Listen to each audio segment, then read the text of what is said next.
She was Shoto's undercover mission as the second place winner of the UA Sports Tournament. But falling in love with her was against his lifelong goal of being the number one hero. When you reached out your hand and you dared me to take it, and I took it. Book 1. He Says, She Says.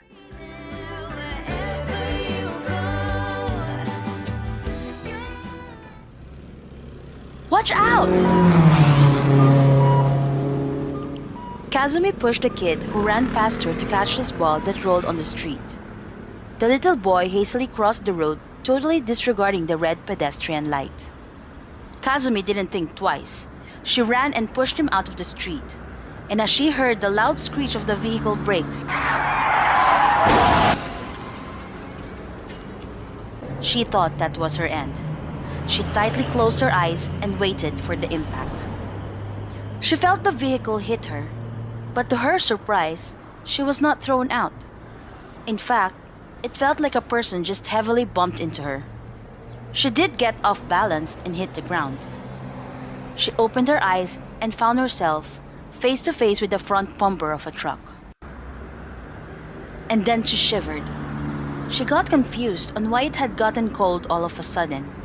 It was springtime on May, but it felt like winter. Are you hurt at all? The truck still hit you. Do you feel any pain?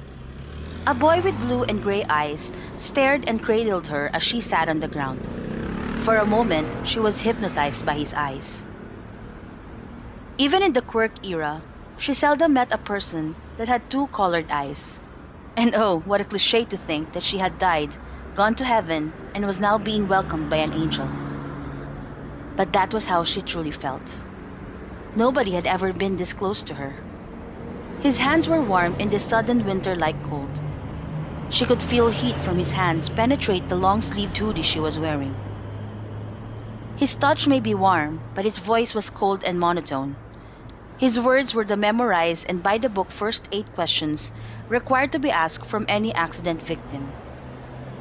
And before she could reply anything, other people had rushed towards the scene. "Hey boy, are you okay?" they yelled. Kazumi scratched her head and stood up slowly. Yes, I'm fine." She fixed her cap and her hoodie to cover her face. She was returned to reality when people called her boy. That was what she was aiming for anyway, to be mistaken for someone else. Her dress code of cap, sneakers, loose jeans, oversized shirt and hoodie really made her look like a boy. She even dyed her silver hair to red, making it match her red eyes, and cut it to a pixie bob length to add to the illusion. So far, she had been very successful with it. Is the little kid okay?" she asked, and found him crying on the sidewalk together with his mom. They both looked shocked, but other than that, he was fine. She returned her gaze at the boy who still held her arms, probably making sure that she won't collapse. He towered her now that he was already standing. She finally noticed that his right arm had remnants of icicles in it, and a part of the truck was covered with ice. So that's why it's cold, she thought, and it is most likely his quirk that made the ice to stop the truck from hitting me. People started to gather in the area. She didn't want to attract attention, so without a word, she grabbed her backpack. When she pulled it, she felt a small tension, like it was trapped on something. So she tugged a bit harder and heard something tear. But she finally got it free. She then started to squeeze herself out from the crowd.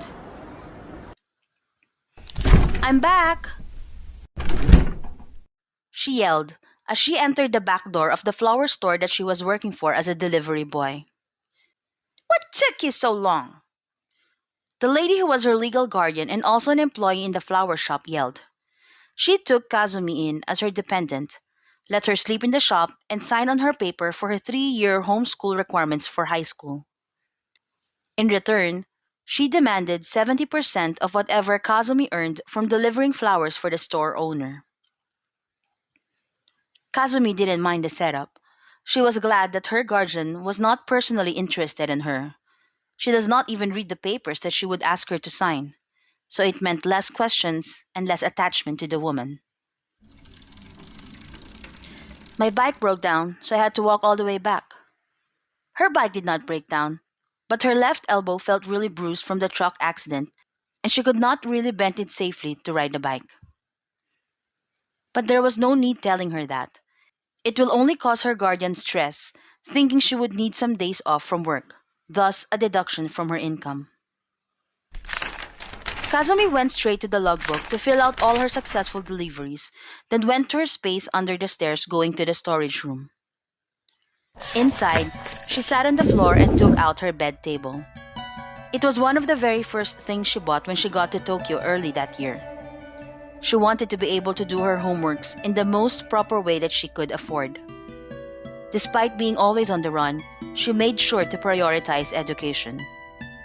She may have been brought up in the streets, but her mother drummed into her head the importance of graduating so she could live a comfortable and quiet adult life. However, she was not going to do any homework for now. Instead, she pulled out from her backpack a small metal box where she put some of her core memories.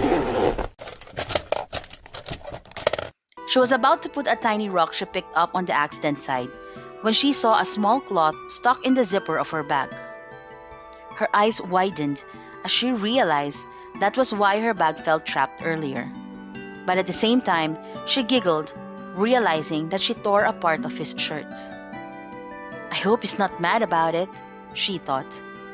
She smiled because she got a better souvenir of that day rather than just having a stone.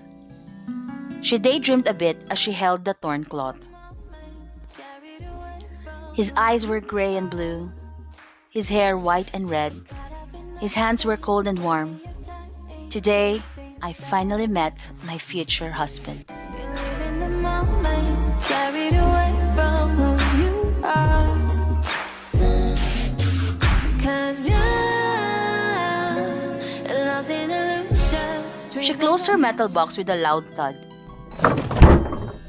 and laughed at her use of future husband because she knew how absurd it was. When she aimed for a simple, quiet life in the future, it literally meant simple and quiet because she will be alone. She could not be with anyone because that will just complicate things. She bowed and dropped her head on the table. Doesn't even know I'm a girl. And even if he did, with the way he looked, smartly dressed, refined language, he would not give me a second glance. She stood up and made a twirl, holding the tips of her oversized hoodie, pretending it was a gown. She looked at the glass window for the blurred reflection of her. That was the closest to a mirror that she had. She sighed again and laughed sarcastically. It was the first time she fantasized about the boy. There was no space for things like that in her life.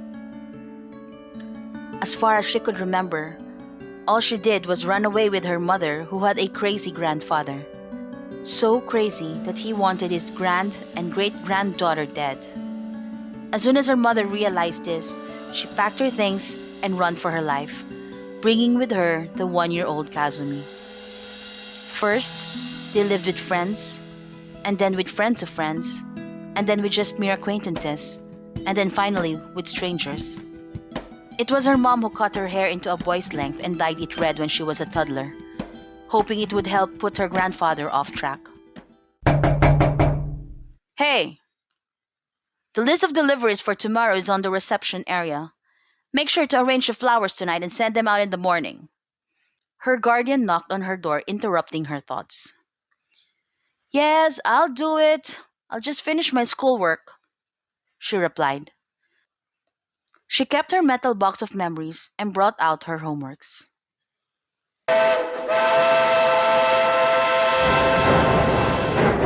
After a week, Kazumi found herself running down the flight of stairs to catch the train that will be leaving in a few seconds. The train doors were already closing, and some of the people in line had already started backing away to wait for the next train.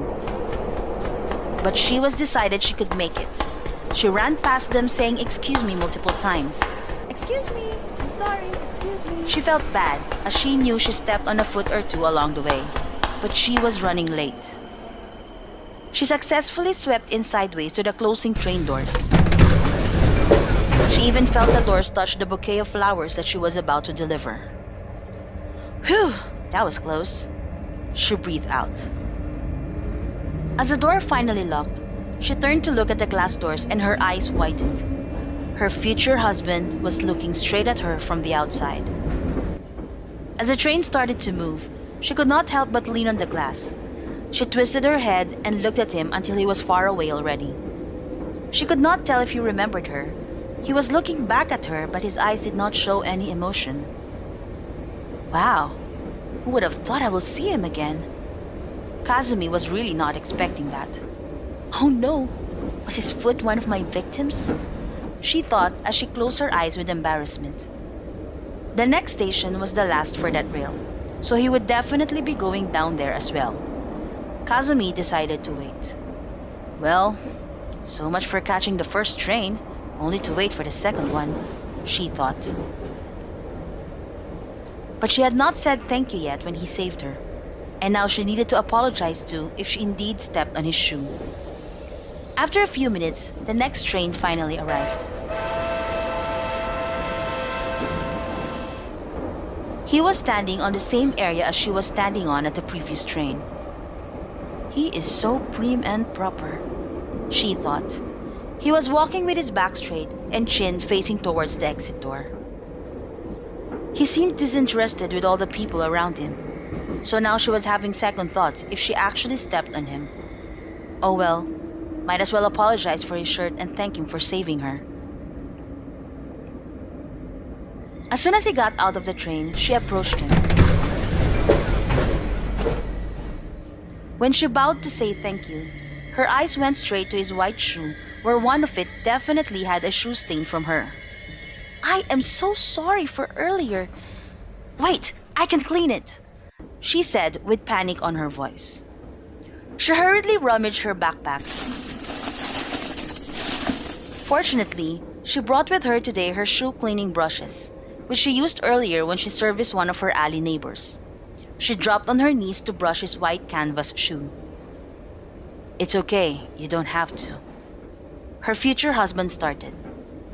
To her haste, she mistakenly used the rag for polishing black leather shoes, and his white sneaker got dirtier than it was. She covered her mouth in horror. Oh my, I'm so sorry, she said. She heard him sigh in annoyance. I said it's okay, he said as he tried to lift her up by her left elbow. Ah! Kazumi moaned. Her bruised left elbow had not fully healed yet from the truck accident a week ago. What's wrong? You did not have your arm checked? It's been a week, he said in disbelief. Kazumi felt like a child being scolded by her teacher. Well, it got a lot better since last week, so I just need to give it another week or two, then it's gonna be back to normal, she said. He sighed again, but his annoyance seemed to be on something else this time. To her surprise, he apologized. Apologies. I was not able to stop the truck on time. He did not sound apologetic though. He sounded more like he was giving an incident report. But still, Kazumi could not believe her ears. Are you crazy? If it weren't for you, I would be a pancake by now. I'm not crazy. Maybe you're the one who's crazy, bringing up pancakes when we are discussing about the accident last week, he replied. Huh? Kazumi seemed confused with his reaction. She stared at him and he looked seriously confused. Is this guy for real? Seeing his innocently confused face, she indulged him with an explanation. I didn't mean it as you being wacky crazy. I only meant to say that apologizing to me should be the last thing in your head right now, because you saved me. And if not for you, then the truck would have really hit me and flattened me like a pancake. Ah, so you were thanking me? He asked. Kazumi gave a small laugh at how he did not even flinch when saying that. But it did not sound boastful either. Yes, I was thanking you. And I'm sorry for just saying it now. I should have said it right after you saved me. Kazumi heard her phone ring. It was the flower shop. She was already late for her delivery, and as much as she wanted to stay, she had to run now if she didn't want to be reprimanded later and get a cut on her pay. I need to go. Thank you. Thank you so much. Well, I hope I could pay you back someday. Somehow. She waved and sprinted away. Oh, and I'm sorry about your torn shirt and your shoe as well. Wait, you dropped this. Her future husband gave her the card for the flower. Apparently, it came off from the bouquet when she slid inside the train. Oh, you really are a savior. Thank you again. June of the same year. Kazumi just finished her flower delivery and was leaving Fujiya Hospital. She always made this her last stop as she liked talking to one of the patients to whom she regularly delivered flowers to. She had her head bent as she reviewed the list of deliveries for tomorrow. She wanted to know her workload so she could adjust her time for her home study. She was too busy looking at her list and biting the last portion of her onigiri when she accidentally bumped into someone. The remaining onigiri, which she bathed with soy sauce, came flying at the other person's chest. I am so sorry. She took out a napkin from her pocket and started wiping the person's shirt. But the small soy sauce stain only spread more. It's you again, the person said with a tone of accusation. She slowly lifted her head and stared at her future husband's eyes. He looked emotionless as usual, but his eyes really showed annoyance. Didn't you know that eating is highly discouraged while walking in public spaces? He told her. You are right, but I haven't eaten breakfast and it's noontime already, she tried to explain. Then wake up earlier. You were woefully unprepared. He didn't look mad and he was not yelling. He was very calm, but Kazumi felt the reprimand. So instead, she tried to lighten the mood by saying, Okay, got that. But look, my elbow is healed. Kazumi made some dance moves that required twisting her elbows. You see? She beamed at him proudly. He said nothing and just kept his face straight. Anyway, see you, Kazumi said back. She pouted as she walked towards the opposite direction. He's so stony. My dance steps never failed to make anyone laugh, she told herself as she did the same hand waving dance again, walking out from the hospital. For the coming weeks, they would most often run into each other in the hospital lobby. It had been a body clock for Kazumi to leave Fujiya Hospital at noon because that's the time her future husband comes in. They never talked to each other, but Kazumi would wait for him by the lobby. Then once she sees him, she would stare until he sees her and then smile wildly at him. Then she would do a couple of comic backsteps to show him that he was on a safe distance from her and that she will not cause him another wardrobe disaster. He would never smile back though, but it was enough for Kazumi. It completed her day whenever she saw him. And she didn't get offended by it. At this point, she somehow understood that he was just like that, a bit on the awkward side and quite an introvert. By mid August, her list of deliveries had gotten longer. Another hospital had been added to her assignment, which also required her to change her routinal route. And no matter how much she tried to bike fast and or catch the earliest train, she would always finish in the later afternoon. Not enough time to go back to Fujiya Hospital to catch him. She frowned, as this had been the third week already, and most likely this new route of hers was going to stick. As she was unlocking her bike from the stand, rain started to fall. She lifted her face to catch it. She loved rain, and this started to lift her mood. She rode her bike in the rain. She didn't take out her raincoat anymore. She allowed herself to get wet. She was enjoying the cool breeze of the rain when a car honked at her. She realized that she was already outside the bike lane. Sorry! She raised her hand and bowed her head as an apology. She then maneuvered her bike back in the proper lane. but the car honked again. She gestured her hand for him to go ahead of her. Again, the car honked, this time a bit aggressively. So Kazumi finally yelled back, "What is your problem?" It was a black car and the driver pointed at his back.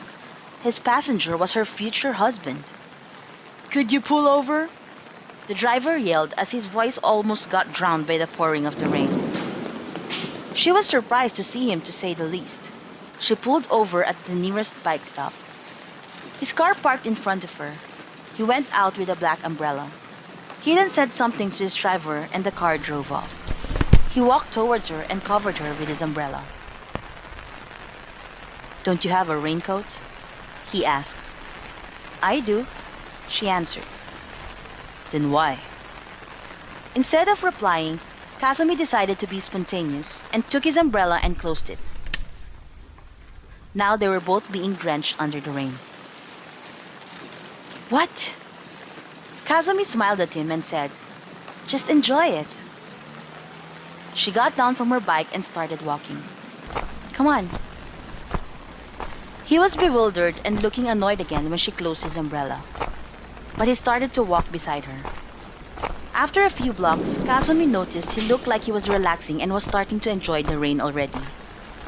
In fact, he looked like he had forgotten she was there. "You do this every time it rains?" He finally talked when the rain mellowed down and they were walking along an alley. "Nah, it's just more worth it if it's raining cats and dogs like today." "Cats and dogs?" Wait, what are you talking about? She smiled at his confusion and instantly explained. For a smart-looking guy, he really was kinda not used to figures of speech like this. "Yeah, it means it's a downpour of rain." "Then why say it's raining cats and dogs?" "Well, there are many theories about its origin. One is a bit gory, about cat and dog corpse falling from the roof during heavy rains, so people attribute it as such. Another is mythological, saying that cats are gods that can influence the storm, and that dogs are symbols of winds." Kazumi started to babble. She was a wide reader and could really go on with stuff like this. Since she could not have many friends, she made books her companion. "Oh, I'm sorry. I have a tendency to talk nonstop, especially on boring stuff." She suddenly stopped talking. "It's not boring." She doesn't know what to make of his comment. His voice sounded bored, but he did look interested when she was explaining. He really was fascinating, she thought. He could be such a dork and yet look so cool. Like his two-tone look, he could be both of something opposite. They continued to walk until the rain finally stopped. "You know, we've never really introduced ourselves to each other," Kazumi said. "My name is..." "Wait!" She raised both her hands to stop him from talking. "What? Is this another one of the word games?" he asked. Kazumi chuckled. No, it's just that... let's not give each other's real name." "You mean, let's lie to each other?" he asked. Oh, he's frank, she thought. But fake names and fake identities had been her entire life. She should not be changing any of that just because she was experiencing puppy love, right? "Well, you make it sound so bad. But don't you think sometimes it's easier to be your real self with people who doesn't really know you? Like, it's also easier to talk and express yourself to a stranger because you know you won't be judged?" He paused for a short time and agreed. "Okay." I am Shoto from UA. "But that seems like your real name," she complained. "It's not. Why would you think it is?" "Well, because for someone who just got the idea now, you gave a name way too fast. You didn't think. Like saying, 'My name is Shoto' is the most natural thing for you." "It's up to you if you think that's my real name. So, what should I call you?" "Hey, boy!" An old man yelled from the fruit stand nearby. Kazumi walked towards him. "Hello, Kudomono-san." "You're taking a bath in the rain again, huh?" And you even rubbed your habit over to this innocent young man. Kazumi smiled while scratching her head in guilt. My granddaughter will celebrate her birthday. I need you to polish my shoes again, he said as he bent down to get his shoes already packed in plastic.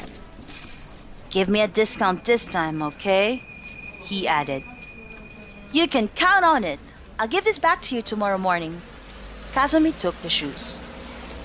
She then went back to walking with Shoto along the back alley.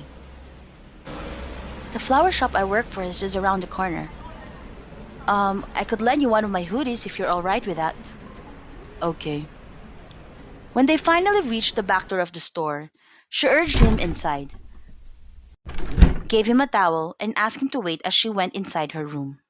Why did I bring him here? And now I'm even lending him one of my clothes. She panicked as soon as she closed the door. She inhaled and exhaled. She grabbed the gray hoodie that she only wears during cold nights because it was bigger than her usual oversized hoodies. When she opened her door, she was not prepared on what she will see. He had taken his shirt off already and was drying his shoulders and torso with her towel. Don't blush, damn it, she thought as she tried to breathe. He thinks you're a boy, and boys don't blush over half-naked boys. But man, why is he so ripped? Is that it? He asked and reached for the gray hoodie. He looked at her, but did not move to dress up. She looked at him and was just frozen. Why is he looking at me with such soft eyes? And am I imagining it? Is there a slight blush over his cheeks? Why won't he move away already and dress up? Are you still lending me the hoodie? He asked and tugged it lightly. Oh, yeah. She realized she was still clutching onto it.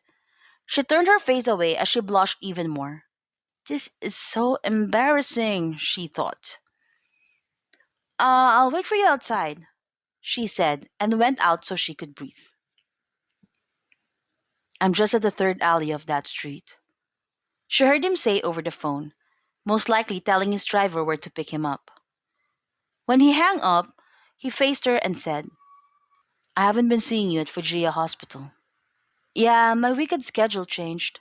I deliver flowers there in the morning now.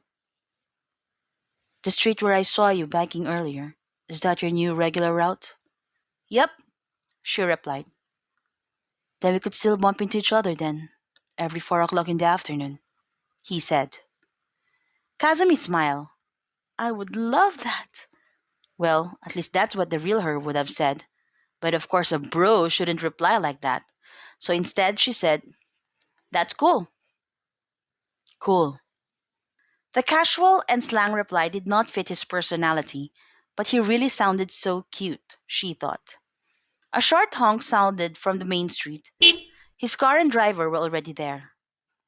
Hey, Kazumi said before he left. Between the two of us, you could call me Kazumi. He then stretched his arms for a handshake. Nice meeting you, Kazumi.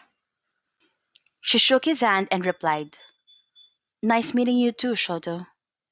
She smiled as she watched him leave. Her mother had always called her Boo, and all others called him boy or young man or whatever new name her mother would come up with whenever they get to a new place. And now it's Sugimoto Hinata, the new name she had been carrying since she got to Tokyo. But today, for the very first time, she heard someone say her real name, and it sounded cozy and homey. She sighed. What has she gotten herself into? What is this two-toned boy doing to her? And why did she give him her real name? She was a tiny bit unsure, but at the same time truly happy. She could not bring herself to give him a false name. Her only consolation was that Kazumi was a gender-neutral name.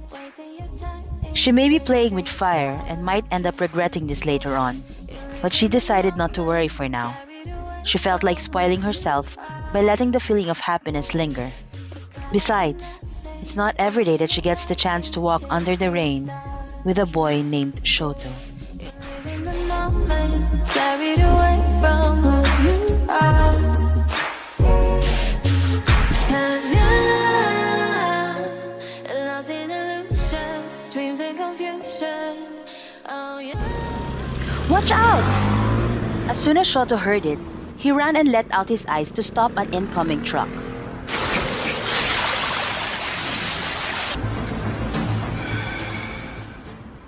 Unfortunately, he was 12 inches too late as he saw the truck bumper hit the person who just saved the kid from being ran over. I don't understand. My eyes should have stopped the blaze. He rushed towards the person that got hit to check for any injuries. Are you hurt at all? The truck still hit you. Do you feel any pain? He stared at a pair of red eyes that looked shocked from the accident. That's better than an unconscious and blank pair of eyes, he thought. Before he could get a reply, other people had rushed towards them. Hey boy, are you okay? They said. Of course I'm okay. What are they talking about? The victim he was holding stood up slowly and said, Yes, I'm fine. What? Shoto's eyebrows wrinkled as he looked at the incoming crowd and back at this person who responded after being called boy. Yes, she's wearing boyish clothes, and her hair was probably short as he could only see little of it peeking out from her cap. She may look like one, but she definitely was not a boy. Is the little kid okay? He heard her say. Did she hit her head so hard for her to actually think she was a boy? He thought, still trying to understand the situation. But before he could ask her further, she grabbed her backpack. He felt the hem of his shirt pulled as it got entangled with the zipper of her bag. On her second pull, she was successful on freeing her bag, but around 2 inches of his shirt got torn. He then saw her squeeze herself out from the crowd that had slowly gotten bigger. After a few minutes, the paramedics and police came to sort out the accident. It didn't take long, since no one filed a complaint, and the truck driver, despite feeling guilty, was not really at fault. He was still wondering who that girl was, but as soon as he reached the Fujiya hospital, his thoughts completely focused on what's about to happen. The UA Sports Festival just concluded, and today, he will be facing his mother for the first time after he got his scar on his face from her. Oh, Barry, no! I'm so sorry, Shoto! What have I done? His father's hunger to create a child that can be the #1 hero had driven her to the edge. There was no choice but to bring her to this institution for psychological and emotional therapy.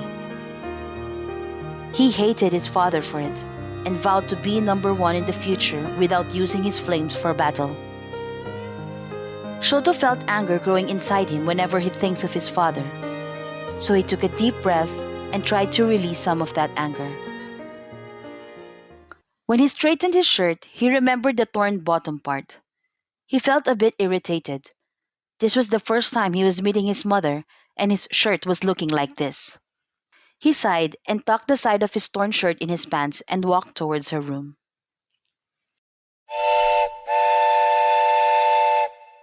He was at the train station going home and was remembering his battle with Midoriya and Bakugo during the tournament, which led him to finally visit his mother. They both ignited the fire on his left hand. His talk with his mother a week ago was very liberating. There was still a pile of things to fix with his family, but it felt like a heavy boulder had been lifted off his chest. Excuse me, excuse me. His senses suddenly perked up. He knew that voice. He did not need to see her face to know it was her. The train doors were already closing, and some of the people in line had already backed away to wait for the next train. But this girl had other plans. He felt her shoes stepping on him and her running past him. She swept in sideways to the closing train doors. She and the bouquet of flowers he was holding almost did not make it. He stared at her behind the closed glass doors as she exhaled, feeling proud of herself for making it inside. As the door finally locked, he watched her turn and her eyes widened as it met his. He really waited for her to look at him. And as the train started to move, he kept his eyes glued on her as she leaned on the glass to stare at him right back. He never thought he'd see her again. So much had happened to him that week, both in school and on his household, that he had almost forgotten the truck accident. And now here she was. He looked down and saw his white shoe covered with the dirt of her shoe sole. He shook his head as he remembered his torn shirt, which she had caused as well. She was a walking disaster. He noticed right next to his shoe was a small dedication card. It must have fallen from the bouquet when she squeezed herself into the crowd. He picked it up so he could return it. As he entered the next train, he remembered her face plastered on the glass door staring at him. She definitely gave the look that she remembered him. She was a very stimulating girl. Why would a girl pretend to be a boy? His world was very one-dimensional. He grew up with not much interaction from other people. He probably was better off talking to a gym equipment rather than to a stranger. So the oddity of her situation was something new to him. The next stop was also the final and only stop for the rail that they took. He analyzed the exits available there, trying to think one step ahead as to what direction she would be going when she gets off. If he was able to predict it, then there was a chance he'll reach her. He wanted to put his learnings from school to a test. If he was trying to catch a villain, then he must anticipate her next move. But this girl was not a criminal, and catching up to her at the next station was not a feat at all. Before the train even halted fully, he already saw her waiting at the train stop. She was not even making it a challenge. As soon as he got out of the train, she approached him. Shoto was about to give her the card she dropped, but he was not prepared when she knelt down and started bringing out shoe cleaners from her bag. "It's okay, you don't have to." He tried to stop her, but his surprise turned to annoyance as he saw his sneaker getting dirtier. "I said it's okay," he said as he tried to lift her up by her left elbow. "Ah!" she moaned. Her bruised left elbow had not fully healed yet from the truck accident a week ago. What's wrong? "You did not have your arm checked? It's been a week," he said in disbelief, thinking she was being irresponsible for leaving it unattended. He sighed again, remembering how he failed that day. It was a simple accident, and he was not able to prevent it. Apologies. "I was late. I was not able to stop the truck on time." "Are you crazy? If it weren't for you, I would be a pancake by now." Did I hear her right? She called me crazy? And what's with the pancake? He thought. "I'm not crazy. Maybe you're the one who's crazy bringing up pancakes when we are discussing the accident last week." "Huh?" She paused for a moment and then explained what she said. "So you were thanking me?" he asked. "Yes, I was thanking you, and I'm sorry for just saying it now. I should have said it right after you saved me." Her phone suddenly rang. It must have been about the flower she was holding, because the next thing he knew, she was sprinting away already. "I need to go." "Thank you again, so much. I hope I could pay you back someday. Somehow." She waved and ran away. "Oh, and I'm sorry about your torn shirt and your shoe." "Wait, you dropped this." Shoto gave her the card. "Oh, you really are a savior. Thank you," she said and left.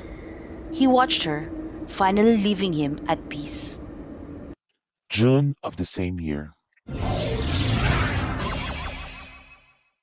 Shoto had been visiting his mother every afternoon of weekends and sometimes weekdays in Fujiya Hospital. As he paused on the lobby to straighten his polo shirt, a person bumped into him. Logbooks fell to the ground, and what looked like a last bite of onigiri came flying onto his chest. "I am so sorry." It was that rascal again. Is she going to keep on ruining all my clothes? She took out the napkin from her pocket and started wiping his shirt, making the stain even bigger. "It's you again," he said. She slowly lifted her head and stared at him in surprise. "Didn't you know that eating is highly discouraged while walking in public spaces?" he told her. "You are right, but it's noon and I still haven't eaten breakfast," she started to explain. "Then wake up earlier." You were woefully unprepared. He cut her off, not interested with any excuses. Her apologetic face suddenly smiled at him and she twisted her left elbows in a weird dance moves. Got that? But look, my elbow is healed. He looked at her, confused. Why is she dancing all of a sudden? After a few minutes, her happy smile turned into a pout. She then waved goodbye. After taking a few steps opposite her way, he turned to look back. She continued to walk towards the exit, and for some reason, she did that strange dance move again. He gave her another confused look. Not only was she an annoyingly walking disaster, but a lunatic as well. As she exited, he heard the security guard wave her goodbye. See you tomorrow, boy! Again, he found it unbelievable that she would pass as a boy. Even her voice sounded like a girl. The way she talked, though, was not the same as how his female schoolmates in UA would. Hers was more casual and uncaring, like I will say what I want to say kind of tone. He went to stop over the toilet to wash off some of the soy sauce on his shirt before going to his mother's room. For the coming weeks, they would most often run into each other in the hospital lobby. Shoto calculated that she normally comes out at noontime, so he would come in a few minutes late or much earlier just so he could avoid her. But somehow, they would still meet every single day that he went to the hospital. The good thing, though, was the rascal seemed to know that she had damaged a couple of his clothes already because she would not go close to him. But she would still make her presence noticed by waving at him vigorously and exaggeratingly show that she was far away from him. And she always had that ready smile for him, to which he felt a bit kinda taken aback because it's very spontaneous and sincere. By July, he searched the lobby to check what path he should take to avoid her. He was surprised that she was not anywhere on site. He proceeded freely to the lobby. The week after that, he still did not see her. He waited for 10 minutes. Then 10 became 15 minutes. His waiting turned to confusion on why he was even waiting in the first place. He shrugged it off and went up. That week in school, he was called at Principal Nesu's office. The winners of the UA tournament were each given a top secret mission. When he entered the principal's office, his father and his sidekick Bernin were there. What do you want? He asked him. Seeing his father made his blood boil. But Principal Nezu went straight to the point. Let me answer that for you, young Todoroki. Your mission is tagged as red and classified, so an involvement of a pro-hero agency is required. Shoto's back stiffened. Red and classified. That sounds dangerous, and he liked it right away. He'd be able to show his father more how far he had gone with his ice abilities. You will handle Project Flower, Principal Nezu continued. You will get all the information you could from this person. Data of the past, present, and future. He then gave him a folder. Shoto rewinded his words in his head and asked incredulously, Now wait a minute. Get information? Like do a stakeout? That's not hero work at all. Heroes are supposed to be in the front line. Do battle. Fight. Not stakeout, young Todoroki. Rather, be more involved. Befriend the subject. Know everything you could. Get information not available in the system. Get personal. Principal Nezu said. Shoto's eyebrows knotted. I am going to be the #1 hero. I am taught to get physical, not personal. We're not here to be each other's friends. Isn't this supposed to be a pro sidekick's work? Shoto! Endeavor tried calling out his son. This must be your idea, punishing me for not using my flame in the tournament, he told his father. Anger was brewing inside him. This special assignment can only be successful if done by a teenager. Principal Nezu intervened calmly. I requested you because this needs attachment to the subject near your age. But at a crucial time, detachment should be swift. Your personality of fair-mindedness and objectivity will come very handy.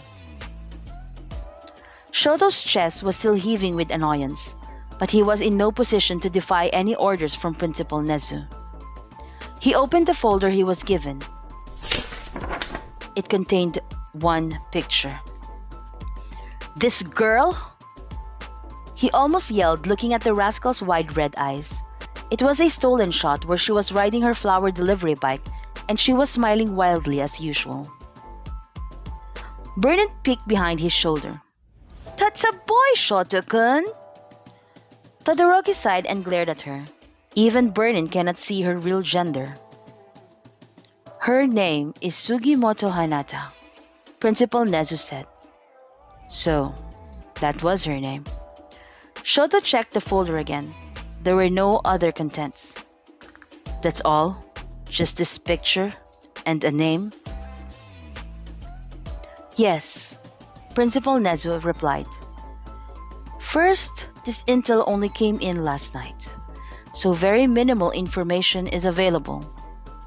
Second, it is best that you start with nothing, so getting to know her will come out more sincere. Do it in a proper facing. This is not an urgent task as of now, but this is very important. Quality of the information is what we expect. Shoto wanted to resist the task. They said it was not urgent anyway. But as he went to visit his mother on that weekend, he reached the realization that this was something he just had to face. He might end up failing his hero course just because of this stupid project. Then again, this was the third week that he had not seen her in the hospital. He felt relieved on the first week, then a weird feeling of looking for her on the second week. But now on the third week, and getting his new mission, he felt annoyed. He frowned as he waited outside the hospital. It was already 1 o'clock. He waited for a few more minutes, but still, she had not exited. He should start investigating the flower shop she was working at. Yes, he'll do that after his visit with his mother. It was good timing too, since his father's driver was with him today. It would be easier to search around the city. At around 3 o'clock in the afternoon, he bid his mother goodbye. He went to their car and asked their driver, "Do you know any nearby flower shops here in Tokyo?" "There's quite a lot, Shoto-kun. Is there a specific flower you want to buy?" "Not really. Can we just drive around some of it?" Shoto said. They drove around various flower shops where Shoto would go down and check if there was any sign that she was working there. By 4 o'clock, it started to rain, and it irritated him. This really was no hero work. He wanted to go home already. "Let's just check one more shop, then let's head home," Shoto said. When they turned the corner, he finally saw her. She was biking under the rain and she was wiggling her ride left and right like she was making her bike dance. She had no raincoat, but she still had her cap on. Her face was semi-lifted. She was intentionally letting her face catch the rain. What is with this girl? First, she almost had herself hit by a truck. Then she almost got squeezed by train doors. She walked without looking and bumped into people. And now she's going to make herself sick. "Please follow that girl on the bike and ask her to pull over," Shoto asked the driver. "What girl?"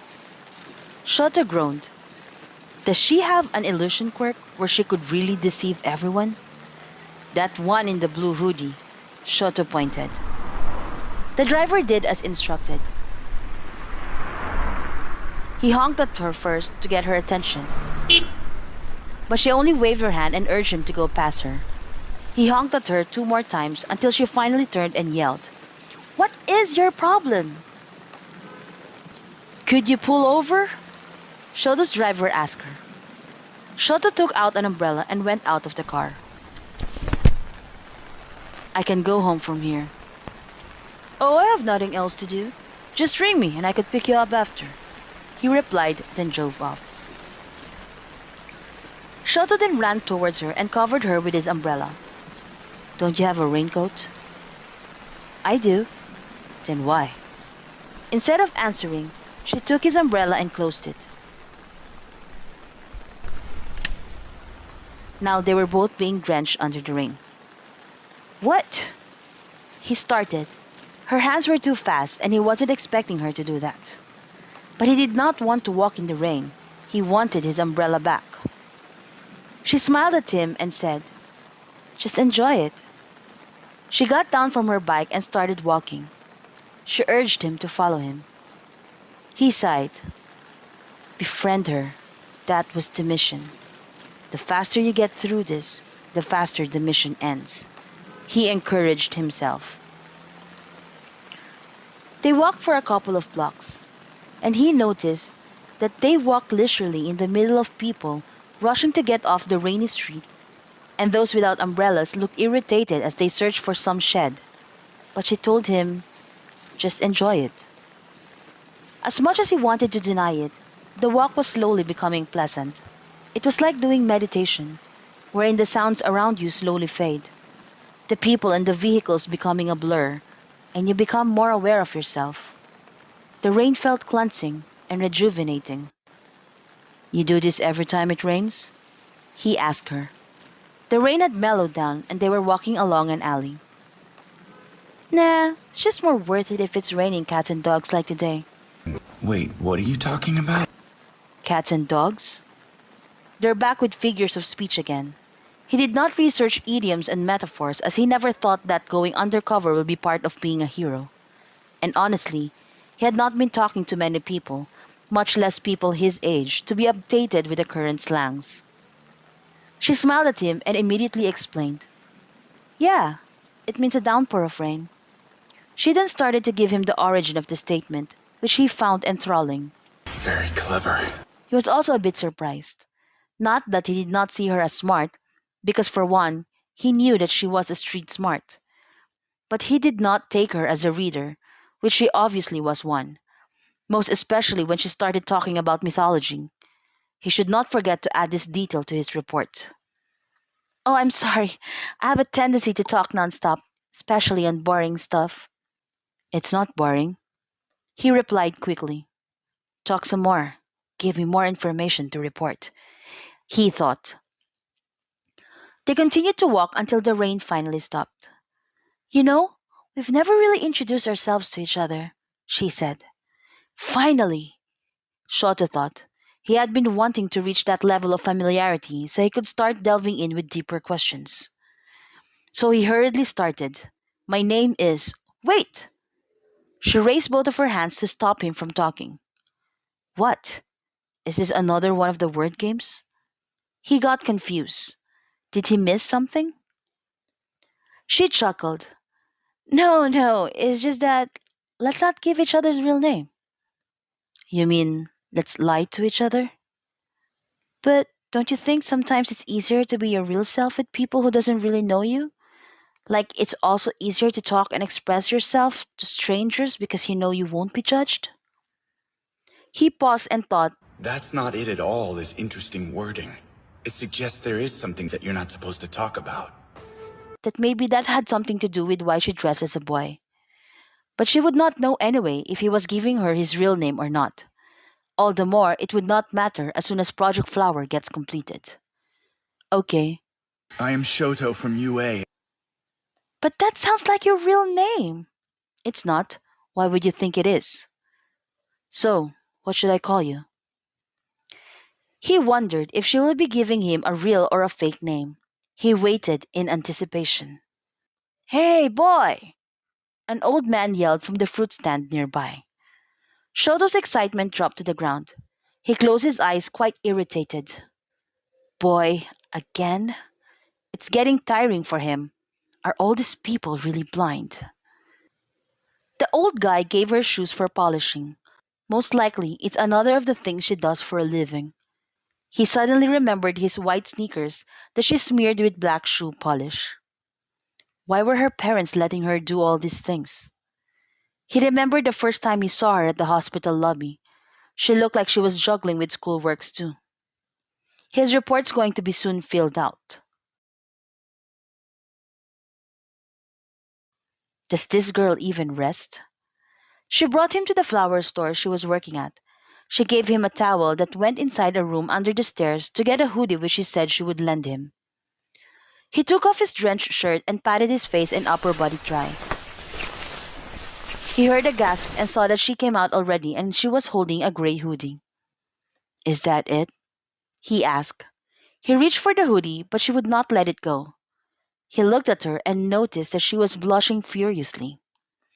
In school, many costumes would show parts of their bodies. Getting them ripped off during training was a normal thing too. But he was not in school now, and her blushing over his naked top was making him a bit embarrassed.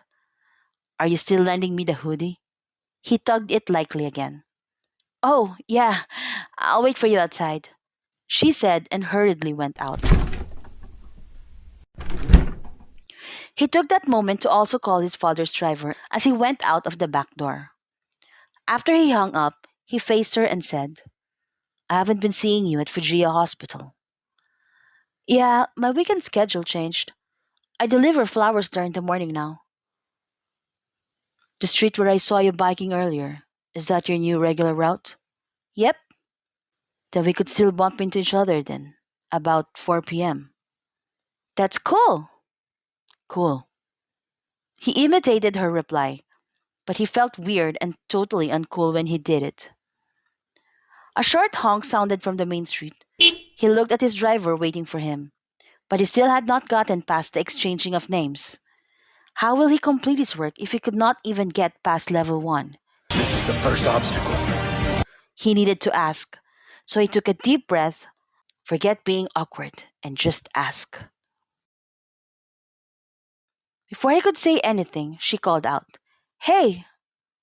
When he looked back at her, she continued, Between the two of us, you could call me Kazumi. Kazumi. He repeated her name in his mind. It was very far from her registered name, Sugimoto Hanata.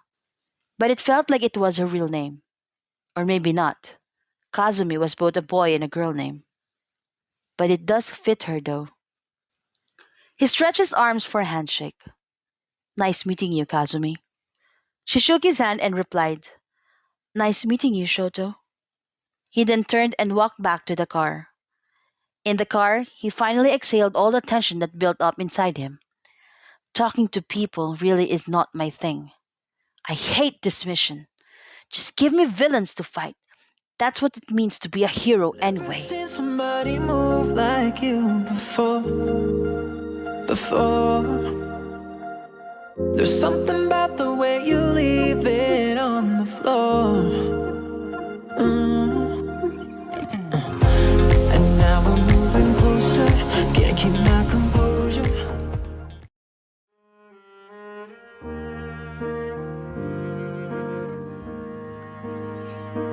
Every weekends and some weekdays, Shoto and Kazumi would meet up at the curb where Shoto found her biking under the rain. Most of the time, they just walk to the flower shop or to the train station where Shoto will ride on his way home. However, for Shoto, he felt like time was short to get information for Project Flower. Then what we need right now is more information. He did not know how to start and continue a conversation, so he ends up just listening intently on all the voluntary information she would tell and took note of everything. But every night as he gets home, he felt the need to dig deeper and faster if he wants to finish the project sooner. So one time, he invited her for dinner. I'm hungry, he said. Well, what food are you looking at? Kazumi asked. Soba, cold. Why did I even ask? I know it's your favorite, but do you want to try something different? Yeah, sure. But let's have soba today. Then it's your turn to say where to eat tomorrow. Shoto felt proud of himself for saying that at the spur of the moment. This secures his extended time spending with her. That sounds like a plan, she beamed. Shoto panicked, thinking that she saw through him.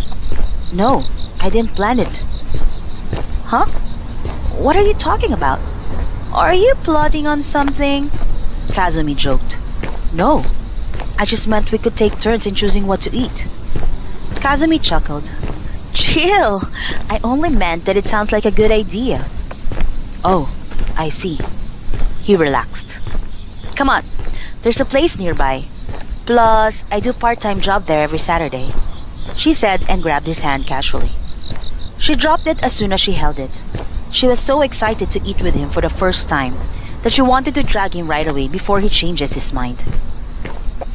Another job? He asked. Kazumi laughed awkwardly, thankful that he didn't notice anything about the holding of hands. I gotta survive, you know. When they reached the park, there were various food stalls, and in the middle were a lot of tables and chairs for the diners to eat under the open sky. She brought Shoto to the soba stall. The male vendor greeted Kazumi. Hello, kid. Hey, Minsuya-san. 2 cold sobas, please. She ordered, then faced Shoto.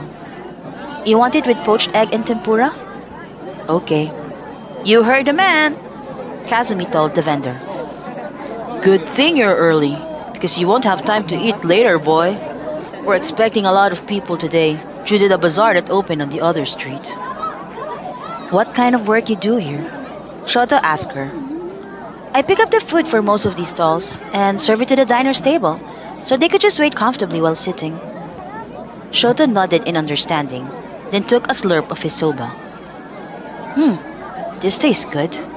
Huh, thank you!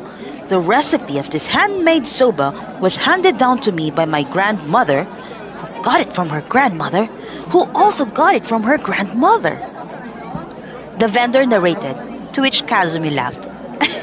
So this soba is from the 1800s? Come on, Minsuya-san. That's not what you told me last time. You said this was your original, and that you had to make 100 versions before you finally found the right one.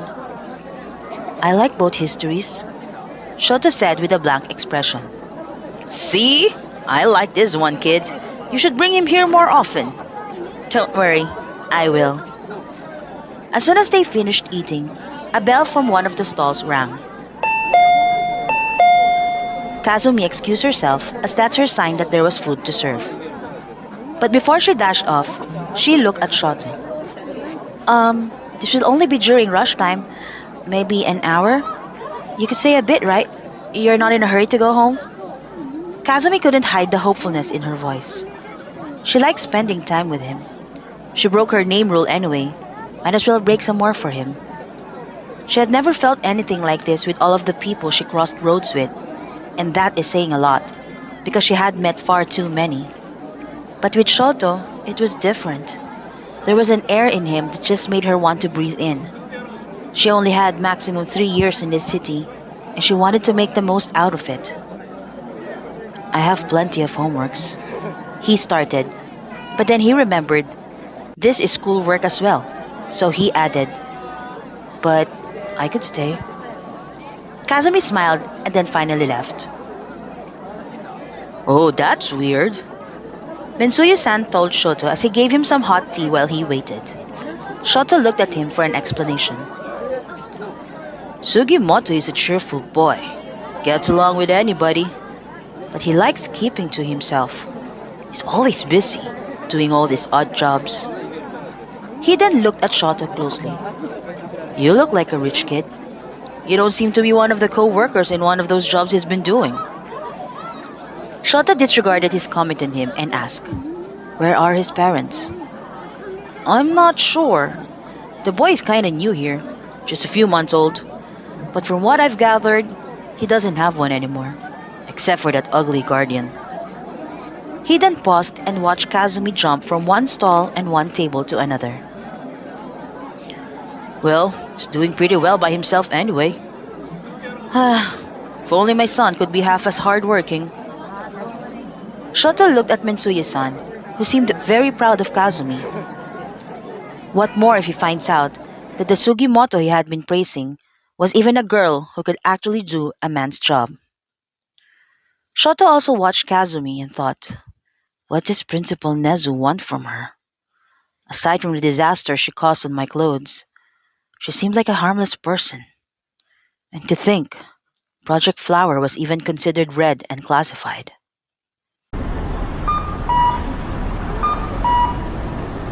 After Kazumi's serving job, they both started walking.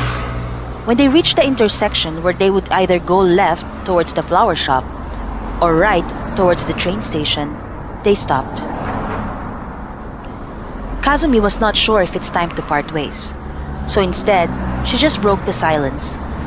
Hey, maybe we could do homework together. Shota nodded, and at the same time, he unthinkingly turned left, meaning they will walk towards the flower shop. Kazumi smiled and followed his lead. She was glad that they didn't separate in the intersection. So, do you have a lot of classmates in school? She asked. Yes. And you? Oh, I'm doing homeschool. I didn't know you're homeschooling. Actually, there were so many things they still don't know about each other. Part of their relationship arrangement, according to Kazumi, was to never give specific information that would give away their real identities.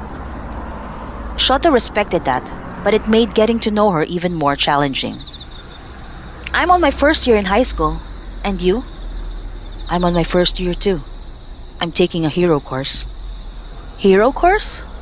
She smiled. So there's actually something like that? Your quirk is ice, right? I'm half ice, half fire. Wow! You can do both? Her eyes widened. Just ice for now. I've only recently used my fire, so I'm not very good at controlling it yet. Why just now? Was it something that just recently manifested in you? Is that even possible? Shota looked at his left hand and answered. I've had it same time I got my eyes. But it's my father's quirk, and I'm not really in good terms with him. When I'm in battle, I never use my left side. You see, I'm going to show him that I reject his power, and I can take first place without using it. Kazumi absorbed his words, and she looked deep in thought. It is the same. True. But it's no longer his quirk, right? It becomes yours now. It's like getting the shape of your father's nose or your mother's eyes. It doesn't mean you shouldn't breathe or look. Shota stared at her. It was the same thing his classmate Midoriya told him during the tournament. He really took his time realizing that fact, when even Kazumi, who was hearing his issue for the first time, already knew what he should have done a long time ago. Or maybe that was really the kind of person she was, always looking forward, then stumbling on the past. He gave her a small smile. Yeah, you're right. Kazumi didn't miss it. She pushed her face so near to his to see a closer look and made sure she was not imagining it. Hey, you're actually smiling. She studied his smile thoroughly. How could one look more handsome, she thought. She found herself looking dreamily. Shota got surprised at her sudden closeness, but he did not flinch nor push her away. When she realized what she had done, she instantly took a step back and said, Well, looks like you're doing something about it already. The way you smiled kinda said something like that. It took me quite a while to realize what I needed to do. I started to doubt myself. My path isn't as clear as I thought it was. I was too caught up being angry at my father. I am still angry. Can't help being mad whenever I see him or think of him. Shota stopped at that. Why was he even telling her all this? He doesn't need to hear another lecture on how being angry was wrong and that he is just wasting his energy and time for nothing. They were now on the staircase by the river. Kazumi was one step up ahead of him on the stairs when she suddenly stopped to face him. They were almost on eye level when she turned. She looked straight into his eyes, her face so soft and emphatic. He was surprised when she patted his head, and with a tender voice, she said, There is nothing wrong in being angry, you know. You needed those emotions too, in order to be free. Kazumi said as she felt the sadness and regret in his voice. And you are a human being. You have feelings. More so you were a child. I would have been angry too. But what would be regretful is if you don't do anything about it, now that you know better. Well, at least that's what I feel about it. 'Cause I never walked in your shoes. Of course you haven't. My shoes are too big for you, he interrupted. She smiled gently at him. His childhood must have really been sadly devoid of trivial and frivolous stuffs, focused only in getting stronger and defying his father. But not letting his confusion get in the way of what she wanted to tell him, Kazumi continued. Yes, and I meant it. I've never exactly felt your pain. I never lived your life. But I had been walking beside you for months now, and you are a very kind person. You were only angry because you were hurt. And it hurt because in your heart, you care. So surely you will overcome this and become the person you've always wanted to be. Oops, I'm over talking again, right? I'm sorry. She then clipped her lips close with her index finger and thumb. But Shoto replied seriously. You never overtalk. Your words always make sense. And thanks to the things you said to me, I have a lot to think about. He looked at her intently. And for the first time, he looked at her beyond the subject of Project Flower. Yes, she does talk a lot. But listening to her now, he realized he liked it. He liked it very much whenever she told him stories, when she explained some idioms, and every time she would cheerfully call his name. She was more than uninteresting. She was in fact very captivating. And beyond the jolly and funny person that everybody sees, she is actually very deep too. She makes conversing extremely pleasant. That fool, breaking my walls. Instead of me breaking hers, he thought.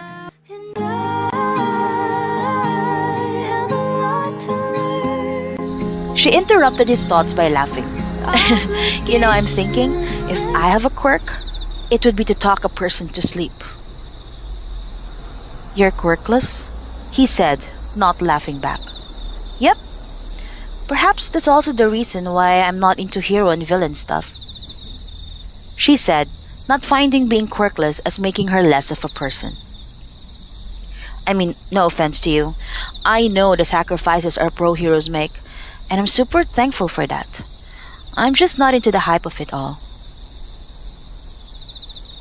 But still, I do know the top 4 heroes, she said proudly. The first one is endearing? No, wait. It's something about devour. Endeavor. The number 1 hero is Endeavor. Shoto found her mistake very funny. Endearing? And his father would be very happy to know that some people see him as the number 1 hero. Yes, and then number 2 is Mighty All. Number 3 is Eagle. Kazumi continued, oblivious of Shoto finding her list ridiculous. And don't forget, number 4 is Best Denim. Shoto swallowed a chuckle, but he couldn't help it anymore. He finally gave out a muffled laugh. Kazumi laughed too, even if she did not know what was funny. Shoto never laughed, but it turned out that he had a contagious laughter, and Kazumi can't help but be contaminated by it. Why are you laughing? Were you just joking with me with that list of yours? Shoto said in between laughters. He was trying to contain it, but when she burst out laughing, he could not help but burst out laughing too. No, I wasn't joking. I just found myself laughing because the sound of your laughter is very contagious, she replied. I don't know, was it really all that funny? He said. When they finally settled down, Shoto then proceeded with introducing to her All Might, Endeavor, Hawks, and Best Genies. Anyway, you only got 1 out of the 4 names correct, and you even switched him with the most famous hero in the world. Wow, they have incredible quirks. And Endeavor, he has fire too, like you. He does, Shoto replied. He tried to make a straight face answering. Kazumi did not know Endeavor was his father. He had no problems telling her, but again, their arrangement was to not say anything specific about their identity. Kazumi smiled at him. They continued to talk for hours until she noticed the time. It's 10 o'clock in the evening already? Why, is there something you need to do? Shoto asked. For some unknown reason, he felt a bit disappointed. No, but you have a lot of homeworks to do. Kazumi panicked, thinking he might cancel meeting her tomorrow if he does not finish his assignments tonight. I do? Yeah, you just said earlier you'll have a lot of assignments. Kazumi got confused. Then he remembered. Oh, yes, I better go then. He totally lost track of the time. He then waved goodbye. I will see you tomorrow.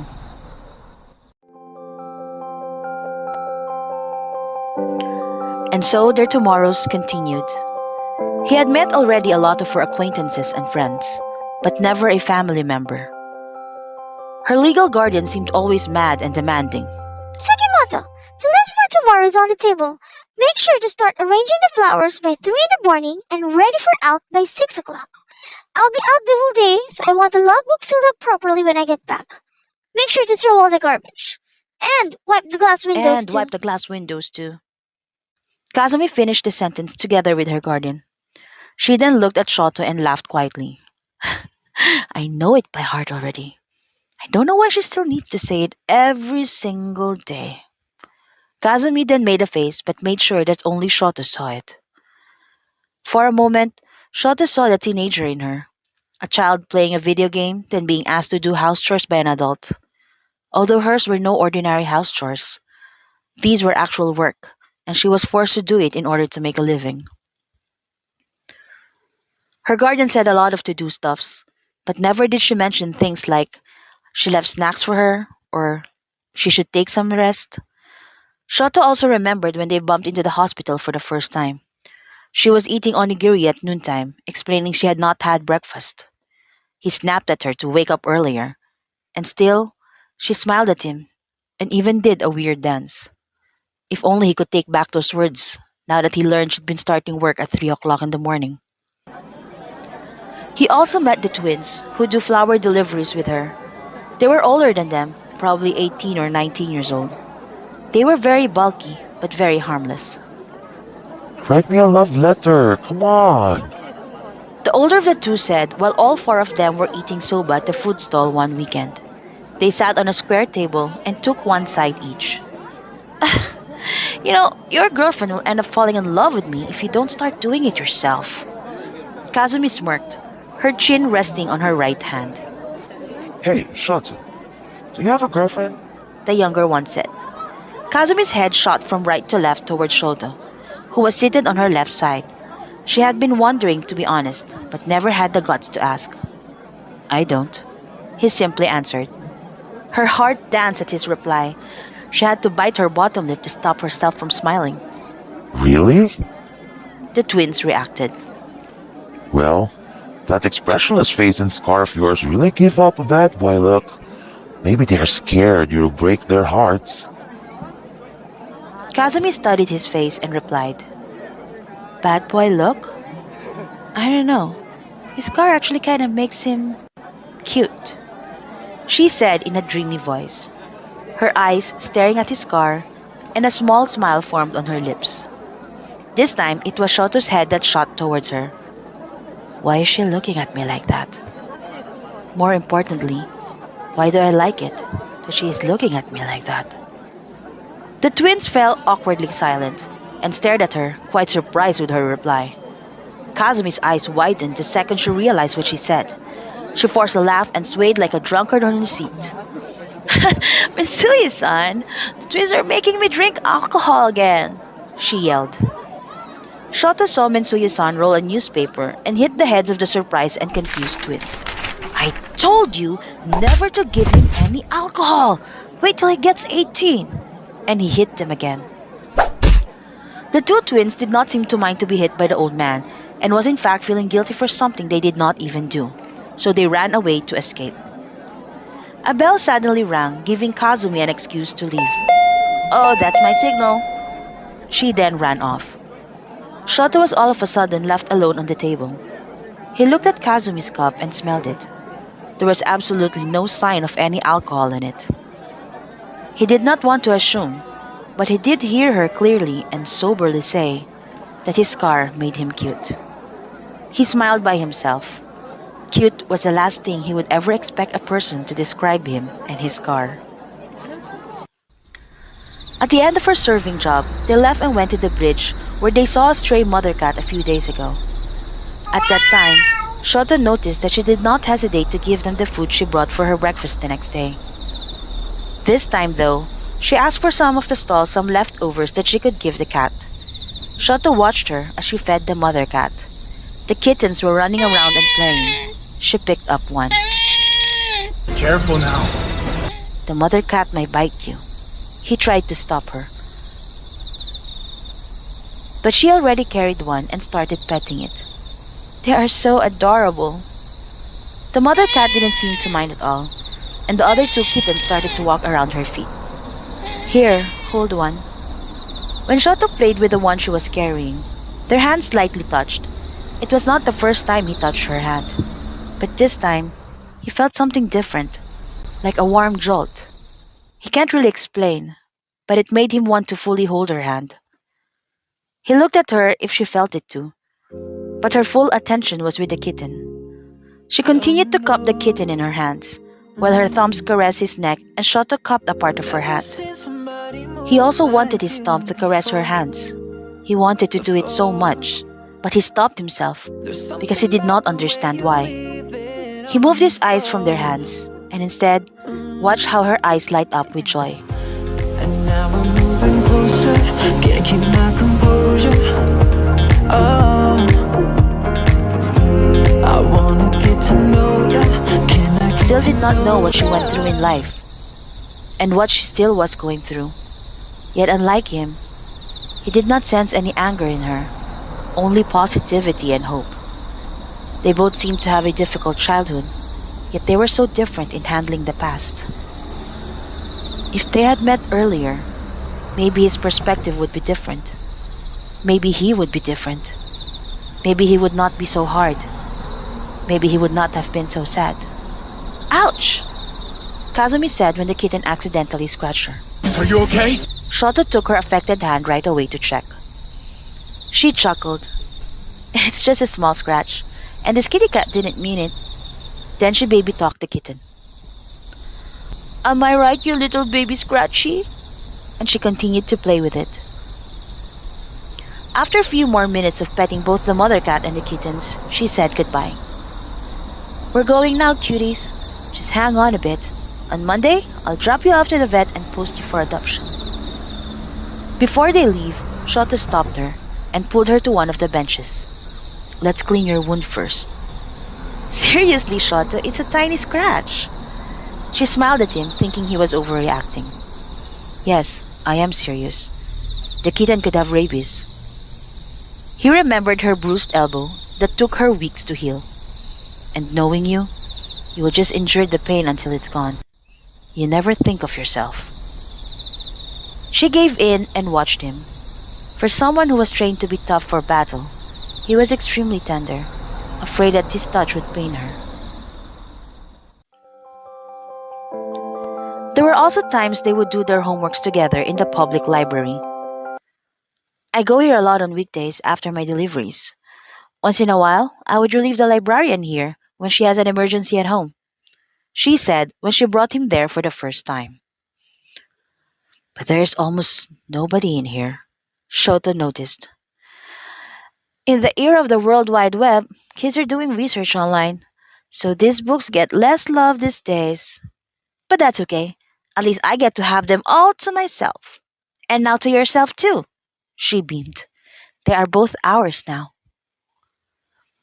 The librarian then called her to ask for some help in carrying the books, again thinking he was a boy. Shoto sighed. He took the heavy books from her and proceeded in transferring them on the other table. I've got this. He wanted to ask her already about this pretend gender, but he was worried how she would react. She might panic and would close up to him. Although when he thinks about it, she never really told him she was a boy or a girl. She never referred to herself as a boy either. She just dressed up boyishly and responded to people calling him boy. But she never verbalized it, and Shoto never called him a boy. So technically, she didn't have to tell him she was a girl. His head throbbed. Was he just overthinking this? The whole afternoon, they worked on their own schoolworks. When she was done, she opened the new flower book she found by the main shelf. She came to the chapter where there were beds of tulips. She touched the page with her fingers, imagining she was feeling the petals. The flower shop she was working at does not have them, so she have not really seen one in life, just in pictures. After a few more minutes, Kazumi bent and rested her face on the open book and watched Shoto. He was seated on her left and was too busy with his work. He's like the moon, she thought, looking so beautiful, without any efforts. But he's just for staring, someone I would never be able to reach. After 3 years in high school, he will surely go to a prestigious university in Tokyo and then be a famous world hero. While for me, after high school, I'm gonna move again, get a new identity. The only good thing is I'll be 18 by then, so I will no longer be shackled and finding a legal guardian to sign for my papers. But will I be able to leave when that time comes? Could I leave and never see him again? It's only been months. This had already been his effects on me. It's just going to get deeper as time goes on. Should I stop seeing him already? Slowly, her eyes started to feel heavy and dropped close. And there's only one you, only one moon, nobody compares. And when I'm feeling blue, all I have to do is look up and stare. You're never too far. My moon, you. Shoto was almost done with his math equations. When he looked onto his right, he saw that Kazumi fell asleep. She was facing him with her right cheek flat on the table. She looked so peaceful, and he found his eyes unable to look away. He dropped his face slowly and rested his left cheek on the table. Not a second did he let his eyes off her. She radiates so much calmness, yet so much vigor, and he can't help but be absorbed in it. Every day he learned something new about her, and the more he knew, the more he wanted to know more. For some minutes they remained like that, both cheeks flat on the table, face to face. When she moved slightly, her cap fell off and strands of her hair went on her face. He gently picked it and hooked it behind her ear. She then whispered his name, but she remained asleep. He felt confused, but not the annoying kind of confused, just innocently unaware of what exactly is going on with him. What is this girl doing to me? She's opening a whole new world for me, a world that only exists in my dreams. Yet, she was as real as everyone else. She's making me question plenty of things, yet she gives me so many answers I never imagined getting anywhere or from anyone else. A few minutes later, her eyes started to flutter open. Kazumi was dreaming of him, and when she opened her eyes, she saw Shoto's blue and dark gray eyes staring at her. She thought she was still in the dream, so she smiled at him, and he smiled back. You'll never finish your homework like this, you know, he said tenderly. Kazumi sat up straight abruptly after realizing she was out of the dream. Oh, I'm done with my work. I'm just waiting for you. I'm done too. Let's eat dinner? He replied and closed his notebook. Let's do that. I am so hungry I could eat a horse, she said. Kazumi paused to look at him. Lately, they had been playing this game where Shoto tries to interpret some of the idioms she had been intentionally dropping on him. I understand the fundamentals. A horse is quite big, so if you could finish it, then you must be famished. Exactly. Kazumi gave him 2 thumbs up and smiled.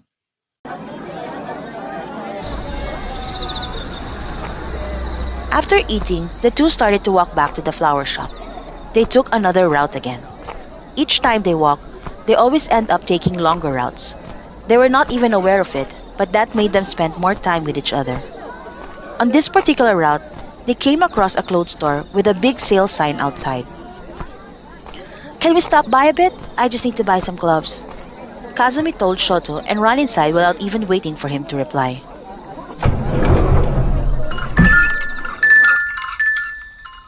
Shoto followed and walked leisurely inside. He saw her standing in front of a basket filled with gloves, but her gaze was locked on a red dress with a curved white collar outlined with a small lace. He stood next to her and said, "That is a nice dress." Kazumi looked at it dreamily and whispered back, "Yeah, it is nice. Could make any girl look very beautiful." Shoto watched her stare at the dress. Her eyes lit up again, and he always liked it. He could look at that eyes and dreamy face the whole night. But how could you think that a red dress could make a girl beautiful? Can't you see yourself in the mirror every day? He could not help but reply, You think so? "I think a girl could be the most beautiful, even in a red collared shirt." He said it while looking at her dreamy face. She was so hooked up with the dress, he was not even sure if she heard him. But she did reply absent-mindedly, "Yeah, I guess, maybe." She then turned her attention towards the basket of gloves. Behind the basket was a full-length mirror. She saw her reflection and had to do a double look at her to confirm what she saw. Underneath her hoodie, she was wearing a red collared shirt. She had to pause for a second. Was that intentional? To use a red collared shirt as an example when he said those words? Or was he trying out a figure of speech and he was using it the wrong way? Kazumi's heart pounded on her chest. She turned to look at him and he stared right back with that soft eyes of his. She tried to read him, but she ended up feeling like her knees would turn to jelly. His eyes were melting her, and her heart pounded even stronger. Her breath started to become shorter. I wish you could see yourself. Just one glimpse through my eyes, so you could see what it is I see. Just how beautiful you are to me. Those words, they just fall short. They don't even come close to describing. I'd be lying if I said I wasn't flying. I could try. She didn't know how to react, so she bent her head and carelessly scrambled the basket of gloves, pretending to look for one that fit her. "Oh, I found one. I'm now ready for winter." She cheered and ran to the cashier to pay. As Kazumi entered the flower shop, she rewinded Shoto's words and her heart started beating fast again. "Stop it, Kazumi. Shoto would never mean you. How could he? You're a boy in his eyes. There was no way he could have been thinking of you when he said that." On the other side of the door, Shoto was thinking of what he said also back at the clothes store. Why did I say that? But it's the truth. Whatever she wears, she would still look as beautiful. But again, why should it even matter to me? He sighed and resigned from thinking over it. His thoughts then moved to the gloves she bought. He smiled. She got so flustered earlier. And he wondered, when will she notice that she bought a mismatched pair of gloves? Try every day to make you understand the way my heart, the way I feel when I'm with you. When I'm with you, there is nothing. A week before Christmas. Kazumi was reading the room numbers as she passed by the hallway of Fujiya Hospital. Room 309, 311, 313, room 315. Room 315 had been a client of the flower shop for years now, sending autumn flowers every week to the patient without any card as to whom it came from. And for a couple of months now, Kazumi had been assigned to room 315. She had become good friends with the patient there. Well, sort of. Patient 315 was very quiet, would only say a few words. but she listened patiently to Kazumi's cheerful stories and smiled at her jokes. She knocked. A frail voice answered. Come in. Kazumi gently opened the door. The patient in room 315 was seated by the table when she entered. She was a beautiful lady with long white hair. Her features reminded her so much of her own mother. She remembered when she saw her for the first time, she almost called her mom. Hello, boy. Hello, lady-san. They greeted each other. Despite being acquainted for months now, they still call each other boy and lady-san. They never exchanged their real names, and they never talked about specific details about themselves, too. Obviously, it was Kazumi who led it to become that way, and room 315 didn't seem to mind the intimate, yet unconventional friendship. Shall I do the honor of arranging your flowers today? I would love that. Lady San smiled. Kazumi stared at her face for a few seconds. Wait, something is different with you today. It was the first time that Kazumi saw her smile that big. My youngest son visited me again the other day, Lady San said. He seemed to be visiting you quite a lot, she replied as she arranged the flowers. Mm-hmm. That day, he asked me to help him with something, and it felt really good to be needed by him. Kazumi stopped what she was doing and sat beside her. She decided to listen to her intently. It was not every day that she would voluntarily tell stories about herself and her family. Until now, she did not even know why Lady San was admitted in the hospital. She seemed fine to her, except for the deep sadness that she exudes. He wanted to make a bookmark made of dried flowers and of clear resin. I guess he remembered that when he was young, we used to do a lot of crafts and arts. Lady San smiled, probably remembering those days. And you know what made me even happier? He said he will gift it to a girl because he wanted this girl to smile. Lady San said. Kazumi cannot help but smile for her. My son is connecting with other people now. I was so afraid that he had closed himself up from others and the world because of how hard I made his childhood. She then looked at the photo which Kazumi did not initially notice that she was holding. Oh, my Shoto. Shoto? Kazumi almost fell off her chair. Lady Zan looked at her and said, Yes, that's my youngest son's name. Then showed her his baby picture. Kazumi took it. It was definitely her Shoto, but without the scar on his face. She was shocked. So he gave me his real name after all. I knew it. But she never thought that all this time she had been talking to Shoto's mom. She never made the connection. But she should have, although there was no trace of red hair in Lady San's head, but they shared the same white hair and the same dark gray eyes. No wonder he was always at this hospital. He had been visiting his mom all this time. She did not tell Lady San that she knew Shoto. She will, but not now. After knowing his mother, she realized that Shoto's childhood is even more difficult than she thought. She still did not know the exact details, but to have so much anger with his father, and his mother was away from him while growing up, gave her more understanding on why he was so disconnected at first. As she left the hospital, she still thinks of Shoto. Her talk with Lady San gave her a roller coaster of emotions. She was shocked over Lady San being his mom. She got sad of how alone he was growing up, and a bit of happiness because Shoto is his real name, and annoyance. Huh, not because he gave me a real name doesn't mean we're good, she talked to herself.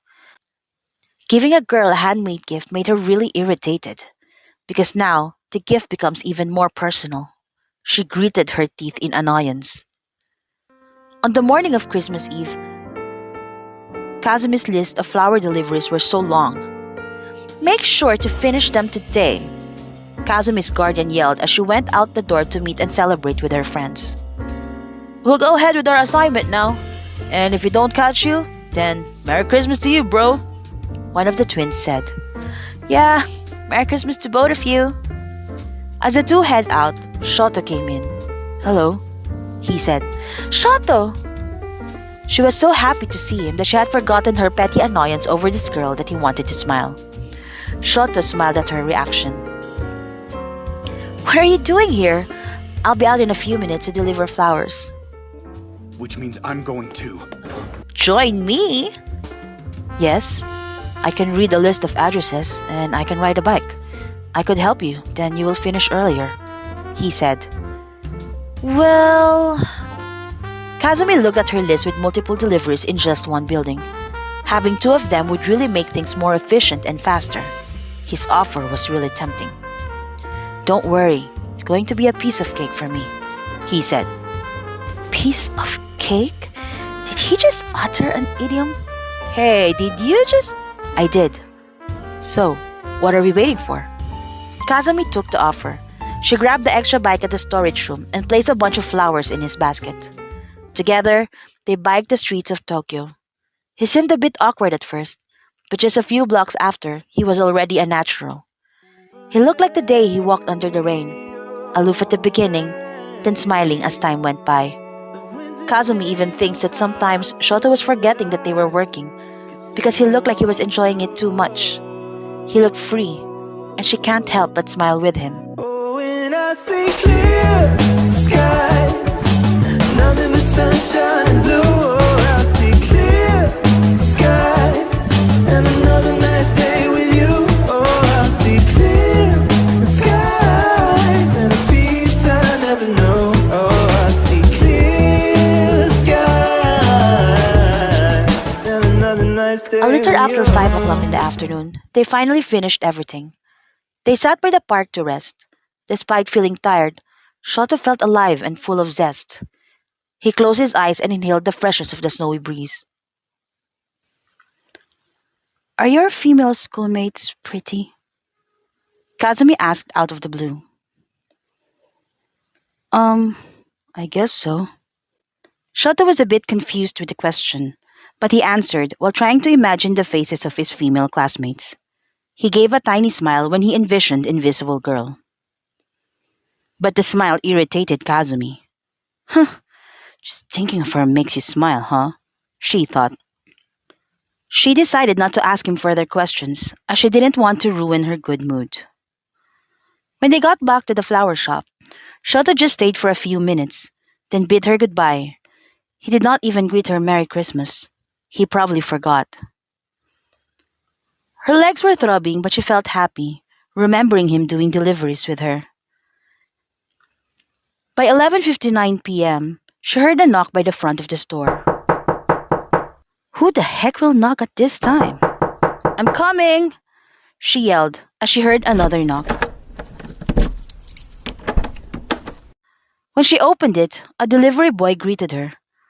"I have a flower delivery at this address." "Oh, you must be mistaken, because we are a flower shop and we deliver flowers," Kazumi said. "No, no, no. Instructions are clear. It's this flower shop and give it to the person wearing a hoodie. That's you. So please sign here so I could go," he said. She took the flowers and signed. When she closed the door, she investigated the package. This must be a total mistake. But it's a welcome mistake because the flowers were tulips. It was not even in bloom right now, but this flower was in perfect condition. Nobody would ever give me something this beautiful. Mistake or not, she was going to keep this bouquet. She hugged it and twirled around the shop. I guess Christmas won't be as sad as she thought it would be. Whatever sleepiness she felt, it was gone by now, and she excitedly took a large vase and arranged the flowers. She then brought it to the store pantry, where she decided to spend the first hours of Christmas. She then took out her raw ingredients from the cabinet. For the past weeks, she had been trying to do soba noodles from scratch. She was able to finish the soup already, and she was happy with how it turned out. She took out some buckwheat flour and started kneading. By around 7 o'clock in the morning, she heard a knock again, this time from the back door. Her guardian most likely forgot her keys, or maybe too drunk to find her keys. She clapped her hands to get rid of some of the hardened flour. placed her cap on her head, and opened the door. It was Shoto. He wanted to surprise her, but he didn't expect that she would be the one surprising him when she suddenly tiptoed, lifted both her hands to encircle his neck, and gave him a tight hug. She was so happy to see him. She hugged him so tight he could feel her chest. Damn it, this girl. Is she forgetting she's supposed to be a boy? And boys don't hug like this. But he would be lying if he says he didn't like it. Her embrace made him feel wanted, and so special it warms his heart. Merry Christmas, Shoto, she greeted. He then took off his coat and hung it by the hook near the door. He saw the pantry table filled with flour. You're cooking? Shoto asked. Um, well, I guess no point of hiding it. I'm making cold soba. I love cold soba, he said. Kazumi laughed. Oh, I think we have established that a long time ago. But I was supposed to pack one for you, as a Christmas gift. She then showed him a Christmas packaging. Shoto smiled. You're making me one from scratch? He couldn't believe it. With the so many things she had been doing already, she was still able to insert this. And the fact that it was soba was a bonus. But the gift of time and effort in making it are the ones he's going to cherish. Yes, I am. Have you had breakfast? I could serve you one right now. I would love to. And he meant it. Kazumi cleaned the dining table, then prepared him a cold soba. She watched him take his first serving. She wanted to see his reaction if he would like it. You really made this? He asked. Yes. Why? Does it taste okay? Does it need more seasoning? Shoto didn't answer, but rather continued eating. When he finished the bowl, he asked, May I ask for another one? Kazumi smiled.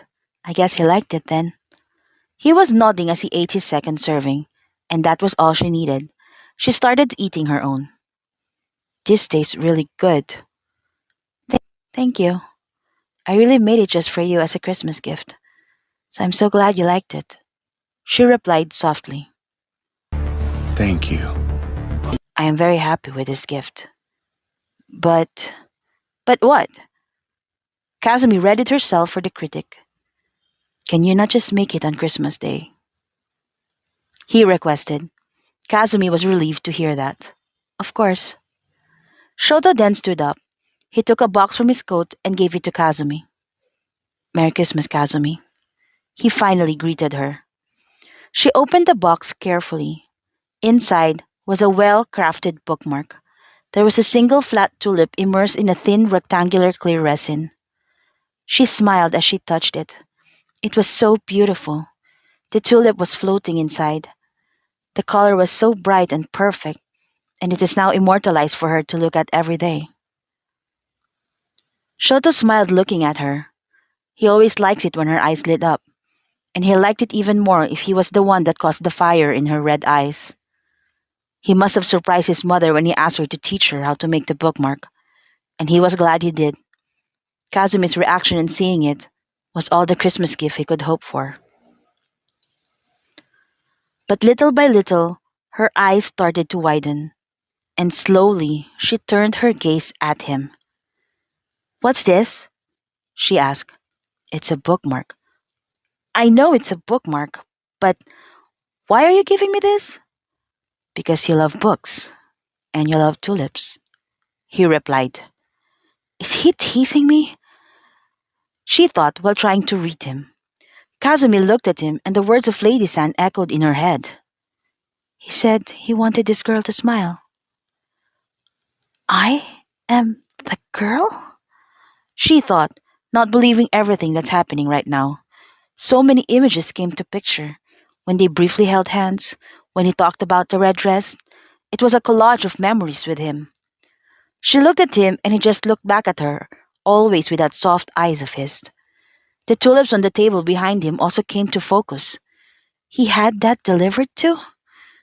So all this time he knew I'm a girl?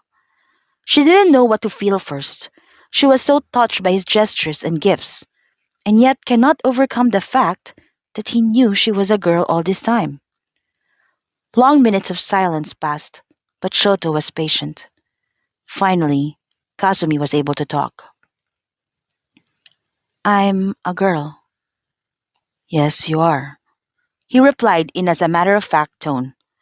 Kazumi almost fainted. How long have you known? She whispered. Since the first day I met you. He nonchalantly answered. Since the first day? She repeated his words and collapsed on the chair next to her. She closed her eyes with her fingers, doing a circular motion on her right temple, massaging the headache that's slowly forming in her head. When she opened her eyes, Shoto was smiling widely at her. You are finding this amusing, aren't you? She accused. Well, your reaction is quite amusing. She shook her head in disbelief, and finally she laughed. Shoto laughed with her, and they had the same round of contagious laughter like the last one they shared. How come you never told me? How come you never told me? He asked back. She laughed again, and he laughed back. And both in their minds they thought Christmas had never been filled with so much laughter before. After you, I know I'll never be the same. So caught up and I don't wanna look away. In the evening of the last day of the year, Shota brought her to one of Tokyo's tall buildings. The elevator, though, didn't reach the last 10 levels, so they had to climb the stairs. Shota, this is turning out to be a workout, Kazumi laughingly yelled. 10 levels of staircase is nothing to Shoto's daily routine as a hero student, so he scooted and asked her, You want me to piggyback you? No, I'm good, Kazumi said. They may have gotten even closer now that her gender was an open book, but it made her more conscious of their physical closeness as a boy and as a girl. Finally, they reached the top. It was worth the climb, Kazumi thought as she looked at the 360-degree skyline of Tokyo. The sun has set and winter breeze has turned her cheeks to red. So magnificent. Shoto watched her eyes lit up again, and he couldn't help but smile. She was the one that looked magnificent to him. I always spend my New Year's Eve here since elementary. The view of the fireworks later are very impressive here. Oh, I bet it does, Kazumi said. Just now, it already looks impressive. She walked around the rooftop and admired the scene. There was so much to see from up here, and Shoto gladly gave her a tour of the things he had seen from there for over the years that he spent in that place. Kazumi had never heard Shoto talk so much and with so much excitement. Perhaps because this was his safe place, a place where he could let himself out. Shoto never imagined sharing this place to anyone, and yet here he was, bringing Kazumi. Shoto hid himself here when he wanted to get away from the world. No one bothered him here, and the world was his, even if it is just in this place. As midnight comes nearer, the breeze got colder. Kazumi tried to tighten her scarf and lowered her hoodie to her forehead. You must be really cold. Take out your gloves. Shota smiled as he remembered the reason why she was wearing a mismatched pair. She removed her gloves as he said. He then massaged both her hands with his, transferring some of his heat. He then made her clasp her hands together before he enveloped them with his. His warmth was so comfortable.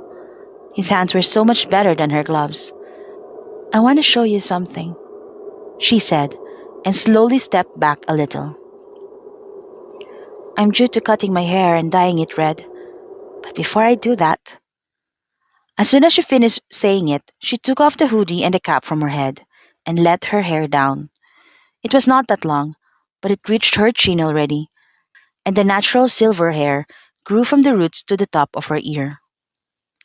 Shoto moved closer and hooked the hair that had been flying off behind her ears. He then placed his palm on her face, just cupping her cheek. I told you, you don't need that red dress to look beautiful, he whispered, looking deeply into her eyes. You think my silver hair is beautiful? Shoto looked slightly confused, then moved his focus to her hair. Oh, your hair has grown longer. And it's silver.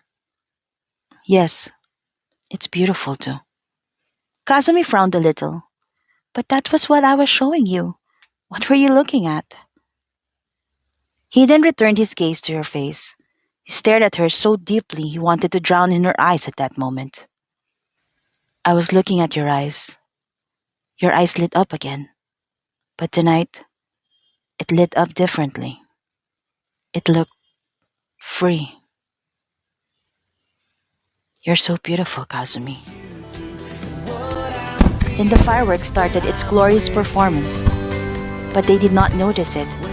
They were too drowned with each other's presence. I wanna take you to the edge of the earth. Grab a hold of your hand and go. Stand on top of this big old world. Shout it out down below that I'm in love and I don't care. Baby, I'd follow you anywhere. I can't hide it, there's no denying. After all the fireworks have settled, the two stayed at the rooftop just enjoying the moment. Why do you pretend to be somebody else? Shoto finally asked Kazumi. Kazumi kept her look at the skyline. Telling him her ugly past may make him walk out on her. Who would want to entangle oneself to her twisted family? But he deserves to know. My great-grandfather is a crazy man. He probably wants money or power. I'm not really sure. My mother didn't really explain those stuff. Or maybe she did, but I was too young to understand. So when I was less than a year old, my mom took me and ran away. But even if we were already eating scraps, my mother still adopted this lost girl with silver hair when I was 8. She was the same age as me. At first, I thought my mother wanted me to have a friend with all the transferring because I never had one. Or maybe she missed the old me because she already started to dye my hair red and dress me up in boys' clothes. But then she would spend more time with her. I even got jealous of her. But 5 years ago, I realized my mom just used her as a decoy to take the attention away from me. Because when the goons of my crazy grandfather found us, they killed mom and my adopted sister, thinking that was me. What? Shoto reacted. Alright, here it goes, Kazumi. He's about to walk out now. Ready yourself. Your life is in consistent danger. We should tell the authority about this. We? Kazumi looked at him. Yes, I know some people who could help us. Us?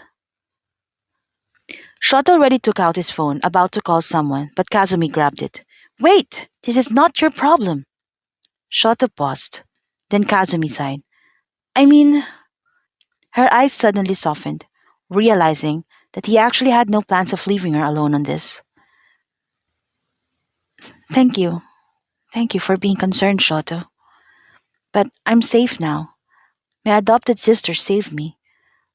This facade and constant moving is just an extra precaution on my part. But really, for 5 years, nobody has ever bothered me. If I open a case now, then I'll be back to my old life. The life that my mother and sister died for, so I could move on. We'll do what we can. We'll help you. The police and the heroes will protect you this time. Shoto insisted. We did that already, but we still ended up hiding and running. No, my father. Shoto, please. Kazumi touched his arm and smiled at him. I'm fine now. Better than I ever thought I could be. Shoto saw how determined she was with her decision. He didn't push his suggestion and respected hers for now. He should not belittle the life she led for the last 5 years. She had been brave, living off in various cities. She took care of herself. She has a roof on her head. She eats. She even does homeschooling. She stared at him as if reassuring him that things will be okay. She really is so brave and courageous. It should be him comforting her, not the other way around. I can see it on your face. You want to cry. There's nothing wrong if you cry. Sometimes I want to. I really want to, Kazumi said, returning her gaze at the sky that was now cleared from the smoke from the fireworks. But I just can't anymore. I mean, I can feel sadness and loneliness, but I just can't seem to cry anymore. The last time I cried, it was when I lost my mom and my sister. Then after that, I just got used to people leaving my life. And crying, it just doesn't come to me anymore. It's like I will be fine anyway. Well, I'm going to be here for you. Shoto whispered. He didn't know why he said it, he just did. Before his mind could process what to say, his heart just blurted it out. Kazumi looked into his eyes and she can't help her eyes to water. Shoto panicked. I thought you don't cry anymore. I'm sorry. Kazumi chuckled. For someone so emotionally aware, he really was so dense sometimes, but she found it adorable. This is a different kind of tears, Shoto. These are happy tears. On the first weekend after the holidays, Shoto visited his mother as scheduled. After that, he would be meeting Kazumi as usual. Today, however, he saw her by the hospital lobby. Has her schedule changed again? Hey! She waved at him. New routes? No, I'm somewhat off duty today. I asked the twins to take my delivery assignments, except for one, she explained. Okay, I'll be done in 2 hours though, he said, but at the same time thinking where she would wait for him. Or Come with me. did he mean that? Kazumi thought. I'm here to tell him I know his mother, and yet here he was, ready to introduce me. Um, actually, could you join me and deliver this upstairs first? She showed him a box. He couldn't see if it's a flower inside, but most likely, yes. Of course. He followed her by the elevator, and they went out on the third floor. She stopped at room 315 and looked at him. He stared right back with his eyebrows raised, obviously confused. She smiled. I recently found out that my most favorite person that I deliver flowers to is the mother of my most favorite person. Now, if that isn't fate, then I don't know what it is. Shoto smiled. He does not really believe in fate, but she seemed very excited and did not want to pop her bubble. Really? What a small world. Hang on a second. Does my mother know you're a girl? He asked. She shook her head. I really want to tell her since you know, but I didn't want to give her a heart attack. So what do you think? Better not. Kazumi sighed. Okay, so I guess today won't be a full-blown revelation as she initially hoped to be. But she trusts Shota's judgment and knocked. Shoto entered first. His mother's eyes beamed at seeing him. Shoto. Hello, Mom. Then Kazumi peeked from Shoto's back. Hello, lady-san. Oh, hello, boy-kun. As Kazumi walked past Shoto, he grabbed her cap and let her uncut hair fall. Shoto! Shoto! Lady San and Kazumi both yelled, but after a few seconds, the two females ended up staring at each other. Lady San, I can explain. Kazumi started. Shoto casually took the box of flowers from Kazumi and walked towards the desk. I never intended. It's just that people assumed, and I just didn't correct them. And uh, I don't really know where to start. Kazumi gave up. Shoto laughed. He had known her as the girl who cannot stop talking, and now she doesn't know what to say. That's new. Your laughter is not helping me, Kazumi complained as she watched Shoto take out the flowers from the box, totally unconcerned on her facing his mother as a girl. You're the one who told me not to tell her. Then why grab my cap? She walked towards him to make sure she get his full attention. She peeked over his shoulder trying to make him look at her. I guess I won't be making you soba ever again. She threatened him, and that got his attention. He turned to face her. Hey, that soba is innocent. Oh, let's see about that, she argued. They finally heard Shoto's mom give a small laugh. Wait, you know each other? Shoto halted what he was doing. He was a bit shocked. He had never heard her laugh. She had been smiling a lot lately, but her laughing was something else. Yes, we're supposed to tell you everything, but he was speaking on me, Lady-san, Kazumi said, doing a full turn and walked back towards his mother, her voice suddenly becoming all soft and nice, as if asking her to take her side. Kazumi didn't seem surprised with his mother laughing. Could it be that she had been making her mother laugh before? And unknowingly, Kazumi had been helping his mother get a bit better every day. Maybe we could stop with the lady-san and the boy-kun now. My name is Ray. His mother smiled. Hajime mashite, Ray-san. I'm... Shoto calls me Kazumi. Shoto noticed the hesitation, but he was happy that she gave her his name. Hello, Kazumi. That is a very pretty name. Kazumi smiled sweetly at Ray.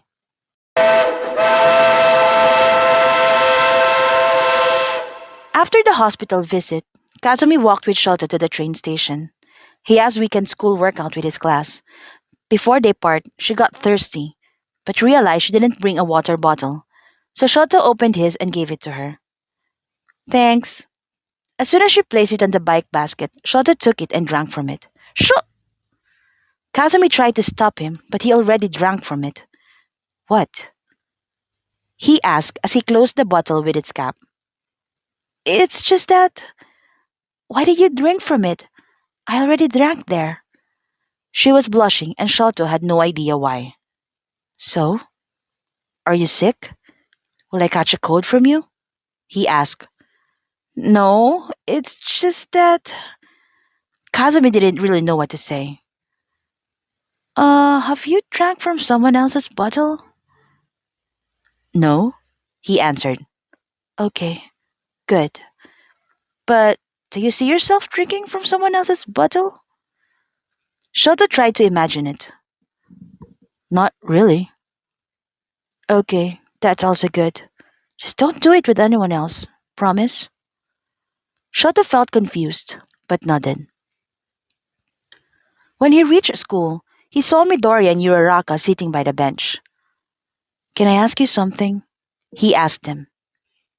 What is it, Todoroki? Uraraka replied. Have you two ever drunk from the same water bottle? He said, then lifted the bottle he just shared with Kazumi as an example. Todoroki! Uraraka shrieked. She then ran inside the gym gamma while blushing furiously. What just happened? He innocently asked. Midoriya laughed. Drinking from one bottle, Todoroki-kun, is like having an indirect kiss with the other person. And surprisingly, Midoriya also blushed and said he would be going in as well. Todoroki was left outside with his bottle. So that's what it means. He thought as he slowly looked from left to right. When he saw that he was alone, he drank from the same bottle again. After putting down his bottle, he shook his head and chuckled at himself, thinking of how ridiculous it was, stealing an indirect kiss from Kazumi. The end of the school year. It was almost the end of the school year when tragedy hit Class 1A and 1B. They were attacked by villains when they were in camp at the Pussycat grounds. And the worst part was, one of their classmates, Bakugo Katsuki, was kidnapped.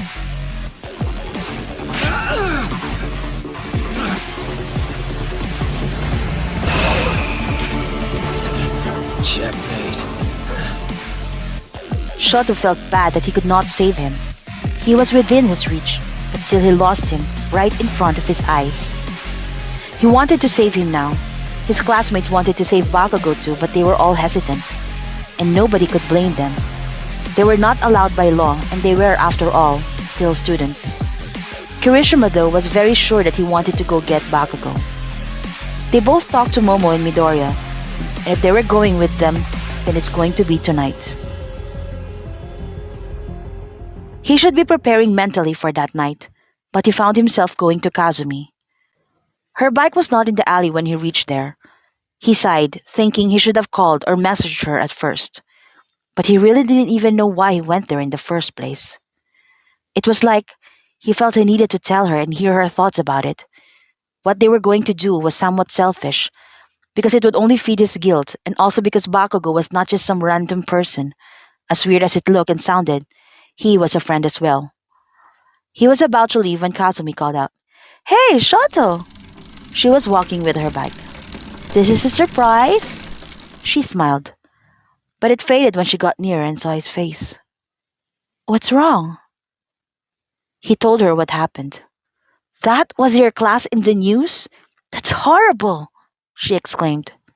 "It is, and I know what I want and need to do, but we're not legally allowed to meddle." "Well, what does your heart say?"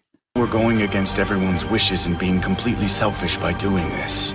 Aren't we trying to be pros ourselves? Does that mean that it's right for us to do nothing at all?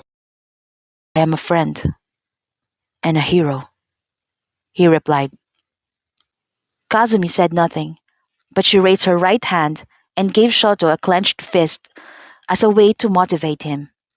Seeing it, he felt a lot confident now. There were no more stains of doubt in him, and that allowed him to focus. "I just wish I could be of more help, though. But me, being quirkless and having no idea on hero work, I will surely end up being a liability to you." "Oh, but you are more help than you think you are," Shoto replied. She smiled and nodded. "You'll be a great hero, you know that." He smiled, then ran back to the train station to meet the others. He crossed the streets almost beating the red pedestrian sign, then continued running. He heard a bike horn honking nonstop from the opposite side. It was Kazumi in her bike, yelling at him, "Shoto-kun!" He stopped briefly. "Come back safely, okay? I will ready your cold soba." He paused to smile at her and nod. I will. He then went back to running. He still does not understand why, but she motivated him. This was not on any hero books, but she made him feel more like a hero. And her telling him to come back safely and that she'll ready a soba for him sent such a warm feeling. It made him want to come back right away. It was 5 of them: Shoto, Kirishima, Midoriya, Momo, and Ida. They did not plan on facing the villains over a battle. They just created an opening for Bakugo to escape and let the pro heroes do their work. But it came with a lot of risk, and nothing ever prepared them for the fear they felt when the mastermind of the villains showed himself. The air around him was so sinister that all 5 of them froze for a moment. So as soon as he created the ice ramp and the others were out of reach by the villains, he and Momo went back to safety. They hid themselves in the crowd who were watching All Might defeat the big boss in the big screen, being played in the streets of Camino. Soon, they were on the train leaving Camino and back to Tokyo. His phone rang when they were almost at Tokyo. It was Kazumi. He stood up and looked for a corner in the train before picking up. "Can you talk?" she whispered. "Yes," he answered back in a normal voice. "Thank goodness!" She started to talk continuously. "I saw that ice on TV, and I knew right away it was you. I wanted to call earlier. I wanted to make sure you're fine, but I was afraid you're still in the middle of something, so I waited and waited until I'm sure that things have mellowed down already. Are you okay? Where are you now? Are you on your way back?" She was almost breathless when she asked her last question. She may be yelling, but he was very happy to hear her voice, especially after that scary encounter with the big villain. "I'm fine. We're nearing Tokyo now." Kazumi breathed out a sigh of relief.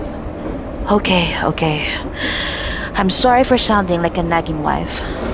"I don't mind at all," he replied. In fact, he liked it, that she worried for him. He could listen to her nag all night and he wouldn't mind at all. Kazumi, on the other hand, rolled her eyes. He sounded so calm. He had no idea she almost died with anxiety watching the news. "Are you still there?" he asked. "Yeah, I'm here. I don't think I'd be able to visit you anytime soon. There are definitely repercussions to our actions today," Shoto explained. "Oh, there should be. I almost punched the TV here at the store," she yelled back. Shoto chuckled at her reply. "Why? Didn't you give me your blessing before I left? I did. But when you were telling me about it, you said you won't go into battle and that you will just be on the sideline. You never mentioned that guy with an air mask. He was so creepy. I think the twins peed on their pants when he appeared. And that was the time you wanted to punch the TV? No, I wanted to punch you as soon as I saw your eyes. She continued to yell. Your next stop is Tokyo Station. Please exit on your right. I could hear you're almost in Tokyo, Kazumi said. Do your thing and visit as soon as you're done with your punishment. Shoto chuckled again as he hung up. She seemed excited that he'll be punished. But Bakugo is safe, so it was worth it. Although many things will change for sure, as this also caused All Might's retirement.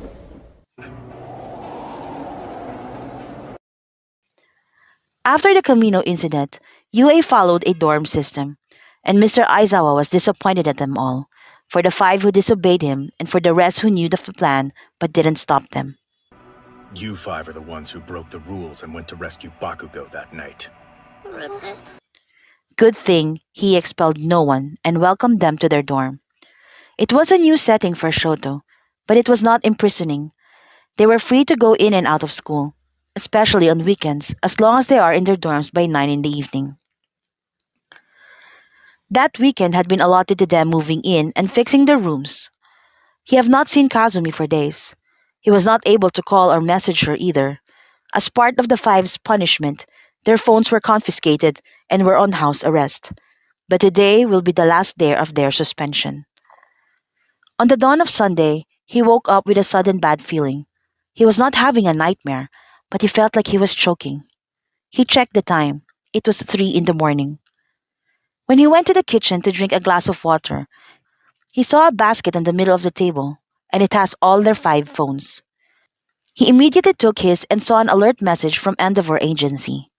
It simply said, Project Flower replanted. His eyebrows knotted as he thought about it. They were taken off the mission already. Could it be moving on the next phase? Or maybe she was no longer a point of interest by the commission? He checked his inbox and saw a week worth of messages from Kazumi. Her messages all sounded worried. He did not have the chance to tell her that he got detention. Before dialing her number, he hesitated and thought about the message saying that the project has been terminated already. It means he had to drop everything as well. But he needed to hear her voice. He debated for a few more minutes, but he could not help it. He dialed her number. But her phone was unreachable. He found that unusual. She should be well awake by now. For some unknown reasons, he started to browse the internet. At the most recent post was a fire incident on a stretch on an alleyway in Tokyo. He recognized it as the alleyway where the flower shop was. His heart suddenly felt heavy. He changed his clothes and dashed to the door. On his way there, he kept calling her, but it was not successful. The fear was different with the mastermind villain. He couldn't quite put it, but he felt so scared. When he finally reached the station near her, he already smelled burning wood and plastic. And when he got to the alley, around 50 shops and houses were burning to the ground. The fire was still on high alert. There were a lot of ambulances, but there were so many patients as well. He wasted no time and went straight to Kazumi's area. There was not enough firemen for the many victims that still needed help. He tried to get in, but he was stopped right away. No one is allowed beyond the yellow line. Shoto scouted the area and found an opening near the flower shop. He used his quirk to shield him from the intense heat. His heart pounded so fast when he saw an arm under the rubble from what used to be the flower shop's reception area. Kazumi! I've got you! He yelled and dug her out. Her skin and hair were being scorched by the embers of the burnt woods. Her wounds looked serious and she was unconscious. Her pulse and breathing were very weak too. He carried her to safety and started yelling for any available medic. With all the chaos, it took a while before she was loaded to an ambulance. He called Burnin on their way to the hospital. It's 5 o'clock in the morning, Shoto-kun. My work starts at 8. Burnin answered, still yawning. I need your help. Get me to a big hospital.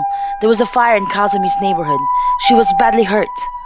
Shoto started stammering as panic started to rise in him when he heard that all nearby emergency hospitals are currently filled. Kazumi? Who's that? And what neighborhood are you talking about? Brennan was totally awake by now after hearing the sirens at Shoto's background. Sugimoto Hanata, Shoto clarified. Project Flower? Why are you even there? Our mission on that was already terminated. Please! We'll deal with this later! Shoto begged. Alright, I'll do what I can.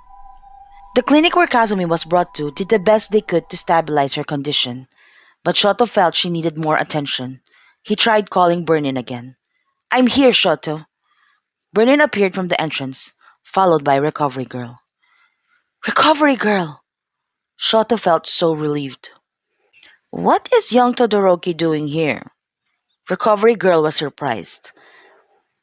But as a healer, she prioritized Kazumi as soon as she saw her. Burnin, I need to transport her to UA facilities now. You stay here and finish all the paperworks. Shoto attempted to follow Kazumi as they wheeled her bed outside, but Recovery Girl stopped him. It is best that you stay here with Burnin, Todoroki Shonen. And for the record, I did not see you here. Shoto took a step back and watched them leave the premises. Burnin looked at him and noticed that he was obviously agitated, very far from the Shoto she knew, the calm and collected Shoto. Recovery Girl won't let anything happen to her, Shoto. So why don't you sit down first? I won't be long with the transfers, then I will drive you back to UA. When Burnin dropped off Shoto to his school, she endlessly reminded him, do not tell Endeavor about this. Once an agency was taken out of the project, it means out. What a crooked mindset. Aren't heroes supposed to save people? Are you saying we should have just stood by and watched people die? He asked angrily. First of all, you are not yet a pro-hero. Laws exist for a reason. You know that. Didn't you just get suspended? Second, Project Flower is no longer within our jurisdiction. So why were you even there? What? You suddenly had a casual feeling of buying flowers in that specific area at 5 o'clock in the morning? Looks too suspicious, right? You said that already. But wouldn't you be worried for her if you see a live news of that fire? Shoto asked her. No, and I am not doing this for her, Shoto. I am really not concerned. I am doing this for you. But the truth is, you shouldn't be doing any of this at all. Have you forgotten why you were chosen for this project? Focus, Shoto. Focus.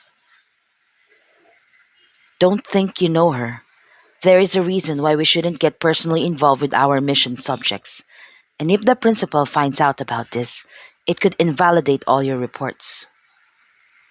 She looked at Shoto, and hopefully, she gets through him before Endeavor finds out what they had been doing. Shoto looked at her defiantly, but at the same time, he couldn't help but agree with her. He just got off the hook with the hero killer's stain, and had just finished his suspension from the Camino incident. He shouldn't be letting his emotions get the better of him. He was just in his first year in his hero course, and this will be the third incident if ever news of him meddling comes out. Burnin is right. He must never lose focus on his goal. And if he really wanted to be number one, then he must take Kazumi out of his life. Everyone seems to see me truly become what I've always dreamed. Well, till then it's all on my hands. Till then it's paper to pen. Till then it's this feeling over again. Oh, I don't know who I am. Oh, I won't know who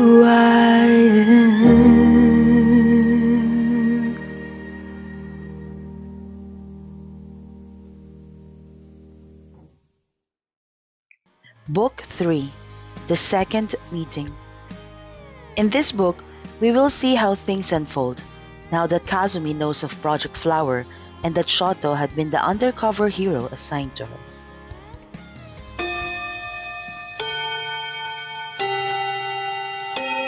On the first week of April, Class 1A returned to school as second-year Hero Corps students under Class 2A. The school also retained the dorm system. All for One was being held at Tartarus, the most heavily secured prison, but the League of Villains are still at large. And All Might, he had officially retired and was now a full-time teacher at UA. A day before school started, Shoto found his fellow classmates standing and waiting for someone at the front gate. Then he heard Kaminari say, "You're Kachin's best friend?" He was referring to a blue-haired girl named Mizuyo Takeda, a first-year student. She was very cheerful and was quite excited to see everyone in person after just seeing them in TV during the UA tournament. And when she complimented all of them of their skills during the tournament, nobody was able to reply, so he said, Thank you. "Bakugo beat me though, on the one-on-one battle." Not long after that, Bakugo called her so they could start fixing her dorm room. As he watched them leave, he cannot help but think of Kazumi. Was she the closest to a best friend he could call? He clenched his fist and answered his own question with a rebellious hard no. Don't be ridiculous. During the vacation, he tired himself to training his body and mind. He trained non-stop until he was so exhausted that all that was left for him was to sleep. Not once did he visit Kazumi in Recovery Girls' infirmary. Project Flower is done. Burnin gave him the updated report that the information he provided was enough to complete the Phase 1 status. Phase 2 mission was now transferred to a National Hero Commission. And Shoto, with how things turned out, Principal Nezu will invite Sugimoto to stay at UA, and to gain her full cooperation, she will also be briefed of Project Flower. Burnin updated him.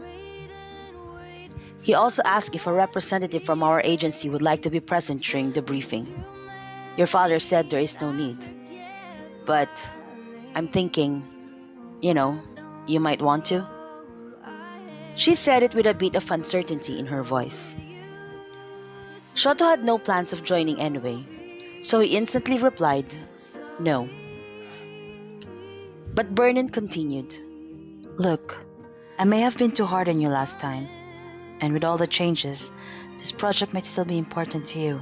I assure you that it's not. Shoto cut her. Burnin didn't continue as Shoto sounded very firm with his decision. She was just a mission, he reminded himself. Don't forget that, Shoto. The only reason you feel this way was because you were forced to befriend her. It was unavoidable to think that she was someone you would call a close friend. And if it felt that way, that means you were successful with your undercover work. Do not get confused. You were handpicked for Project Flower because Principal Nezu had confidence in you, and he knew your ability in being objective and impartial. He knew you would not get attached. You should not be blurred with his feelings for Kazumi. You should trust Principal Nezu's judgment about you, that you are indeed neutral to a mission, a mark of a true future pro-hero. Those feelings were just reels and a lingering aftermath of a mission, a post-mortem that will eventually go away. You have to keep your eyes focused on being number one. If you can't even focus on small missions like this, then how could you surpass Endeavor? Todoroki-kun? Are you all right? Ida tapped his shoulder. If you ever want to talk or anything, just let me know. We're friends, right? The two of them had become good friends after their encounter with Stain, the hero killer. But there were still things that he just can't talk about with him. Ironically, it was still with Kazumi he'd still most comfortable with talking to, even on things concerning her. I'm fine. Thank you, Ida, he said, then walked away.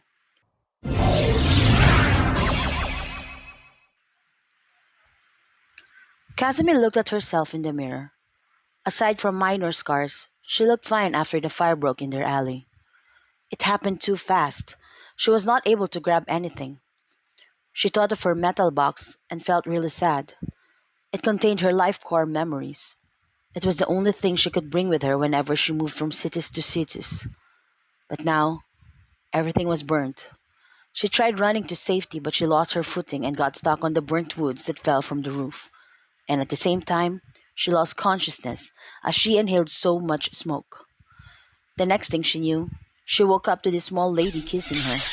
But before she could say anything, she fell unconscious again. After a week of falling in and out of consciousness, she finally woke up to a certain Principal Nezu. "Hello," he greeted her. "Hello. Where am I?" Kazumi replied hesitantly. "You're in UA. My name is Principal Nezu, and this is Recovery Girl." "UA? I'm in Shoto's school?" she thought. "Do you know your name? Do you remember what happened?" Principal Nezu asked. "My name is Sugimoto Hanata. There was a fire in our area. I tried to get out, but I lost consciousness." "You're right. And that's good that your mind is clear, even after being on and off consciousness. Do you have anyone with you? Any family member?" "None. Just my legal guardian." "Well, the fire that broke was big and fast. Good thing one of our pro heroes was in the area and got you out." Principal Nezu did not mention Shoto's participation in the narrative, because honestly, he didn't know either. Recovery Girl intentionally left that part out to avoid further questions. So Principal Nezu continued. "Now, perhaps, for us to be able to move forward, I will need to give an explanation of this matter. But bear with me, young one, because I could not really provide full details. I could only disclose information that is confirmed. So, expect that my explanation will be brief and may lead you to ask more questions to which I do not have any answers for." The Hero Commission formed Project Flower with your name in the middle of it. They have reasons to believe that your family may be related to some unlawful activities, and that you were likely being used for their deeds, without you even knowing it. Kazumi felt her heart pound. So even after all the hiding and the running, it turned out she was still being followed by the shadows of her past. And worst, her grandfather didn't seem like a low-key criminal if a higher authority is even investigating him. But the reports provided by a very young hero agent assigned to you was very helpful in assessing your situation. Principal Nezu continued. The reports said that you are very smart and independent, and will be in no way manipulated in any illegal acts unknowingly. Kazumi had questions, but she waited patiently for him to finish. Our legal team has also talked to your guardian. Unfortunately, she is not claiming you. Kazumi swallowed. Of course, why would that woman acknowledge me now? I'm jobless. She closed her eyes and tried to think. Well, I can just be sent to the system if no one claims me. She knows the process well. If she gets in the orphanage, she could escape from there. Hopefully it's the cheap ones, so security will be low. In fact, they would be happy to feed one less child. But Principal Nezu replied, Oh, of course we can't let that happen. Although I will be honest with you, we never thought that you would end up here in UA. It is unprecedented that we ever include our mission subjects with any of the project details. Things are always confidential. But alas, here we are. But I was thinking that the fire in your guardian renouncing her responsibility is a stroke of serendipity. Because now, we could finally look after you without making it forced. Kazumi couldn't believe it. Things are happening way too fast. Well, I don't need anyone to look after me. I know. You are very capable living alone. But we could provide you a good education and a safe place to stay. So a no from you will be a very foolish decision. He was right. This is a lifetime opportunity, a chance to turn her life in a different direction. They know about your family history and they are willing to provide you a safe haven, and don't forget, a free education. Kazumi looked at both of them. They both seemed very kind and sincere. Recovery Girl must have sensed her stress. Oh, you poor little darling. You have nothing to worry about being here at UA, my dear. As soon as you're 100% healed, you could go around the campus already, she said. And you're not going to be a prisoner. With all the reports received for Project Flower, it is even safe for you to go out of campus. Just stay as vigilant as you are. Keeping me updated of your whereabouts would also help give me peace of mind. Why are they so nice? Kazumi thought. Lastly, since you've already started with a lot of names, it is best we give you a new one for the purposes that you used in hiding your footprints until we are able to resolve this issue wherein you don't have to run away anymore. But I haven't said yes yet, Kazumi replied. But Principal Nezu smiled at her gently. Again, you are a very smart girl. You know that the answer to this offer is a yes. She stared at the two of them, then she suddenly thought of the young hero mentioned by Principal Nezu. She knotted her eyebrow as she tried to piece everything one by one. You said a young hero was assigned to me? Principal Nezu and Recovery Girl side-glanced at each other, as if hoping she didn't ask. But he answered, Yes. I guess since you are laying down all the cards for this project, it is inevitable to talk about that part. Young Todoroki Shoto was assigned for the Phase 1 of Project Flower.